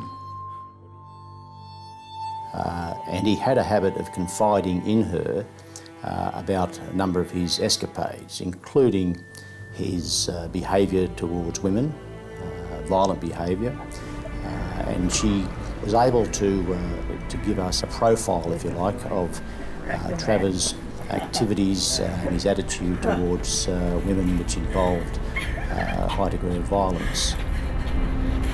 Shut up. Shut up. Included in the information Miss X gives police are details of the brutal rape Travers committed in Western Australia. She tells them about how proud he was as he told her the whole gruesome story, and it was then she realised he was completely out of control. Miss X agrees to secretly record conversations with him in which he reveals the shocking truth. And Miss X went down to the cells, wired up. She was shaking. She was terrified. During that conversation, he confessed to the kidnapping and murder of Anita Cobby. What you're about to hear is the actual voice of John Travers, coldly admitting to raping and murdering Anita Cobby. You'll also hear the actual words used by Miss X. To protect her identity, her voice has been substituted by an actress. John, come close. Why'd you have to stop her? We're all drunk. She fucking seen all this. She saw your faces. She's seen all their names. She got your names. And you knew? The other said you had to do it. Who said it had to be done? You? You all agreed? That's not your thing, John, is it? You haven't done it before, have you? Truthfully, that's the first. Don't laugh, it's not funny, John.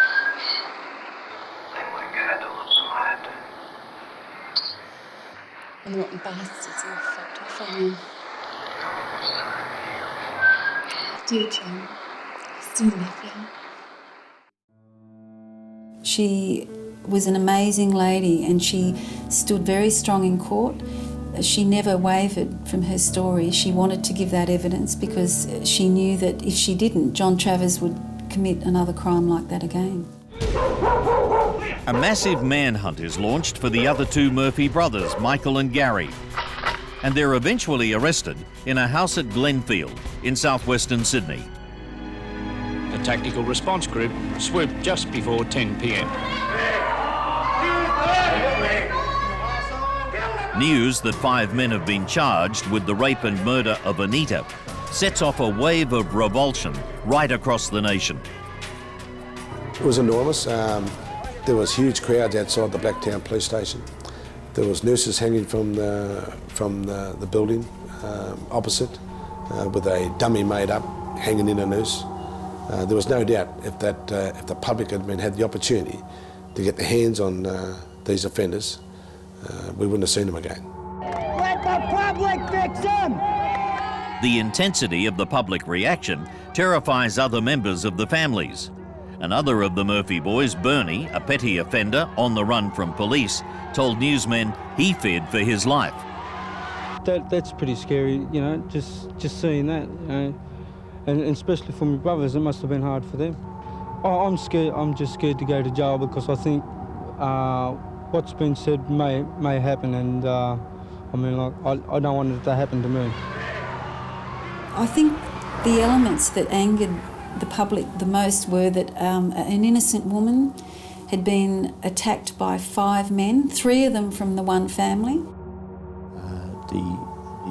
The gang of 5 really consisted of three close-knit brothers and two friends who were also mates. But on the night of the kidnapping, they operated as one unit. There's no doubt about that. The brief, routine appearance was marked by more tight security. By now, the crowd had grown larger and more hostile.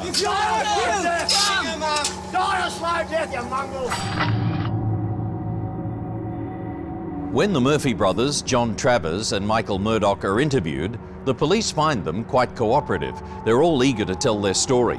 But like all cowards, they try to blame each other. They admitted that they had had sex with her, and they gave us some details in relation to what other people had done to her. But on the whole, their efforts were to minimise their roles and blame everyone else. But I do think John Travers was probably the ringleader and the one that actually conducted the murder, because he had that violent streak with a knife and so on. I never ever have seen any knives mentioned with the Murphy boys. was serving 24.5 years. Miss X receives death threats, including one on the phone from Michael Murdoch's mother. It's not an easy task for a witness, for any witness, in giving evidence in a murder trial. In this particular case, probably harder on this particular informant because she had been a close friend and confidant of Travers. She also knew others in the group. Travers' fury is obvious as she steps up to give evidence at the coronial inquest. He did try and make a grab for her, and which was quite a surprise. No one was expecting it, although he was being watched quite closely. And he did threaten her. I'll kill you! Get off him! Get off him! I'll kill you! Get off him! Threatened her family, and he did try and attack her. And she was very frightened, but she did stand her ground and she kept giving her evidence. Miss X has her identity changed, and she and her family are moved to a new secret location. The 5 men stand trial in the New South Wales Supreme Court some 13 months after Anita's murder. John Travers, knowing the evidence against him is overwhelming, suddenly changes his plea to guilty.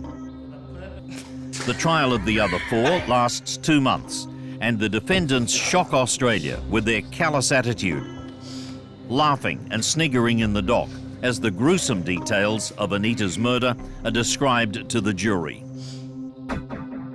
Their demeanour in court was probably one of smugness, I suppose. The boys were giggling and smirking and carrying on. They certainly didn't take the court proceedings seriously all the time because they did joke and talk amongst themselves. Yes, and there were times that there were some glaring advances towards us, the investigators, and towards the crowd or towards the prosecutors. Michael Murdoch probably was the one who seemed to show a little bit more remorse than the others. I can say from sitting in that court, from the period it started to the period it finished, I don't believe they showed any remorse whatsoever for the crime that they committed. The jury finds all 4 men guilty, and they're sentenced to life in prison. When we got out of the court after they'd all been remanded for sentence, we walked out. I recall a bus driver, and there was a classic photo in the paper of a bus driver doing a little jig along the streets out the front, throwing his hat in the air, yelling out, "They're guilty, they're guilty." And it was reminiscing of that dance when the war was over. I didn't have a great deal of empathy for the offenders. It was a classical, needless crime. I did go into the jail to see the Murphy brothers, and I saw Michael Murphy and Les Murphy and Gary Murphy. I found them all to be very, very different in their personalities and their demeanour. Les Murphy was intimidating.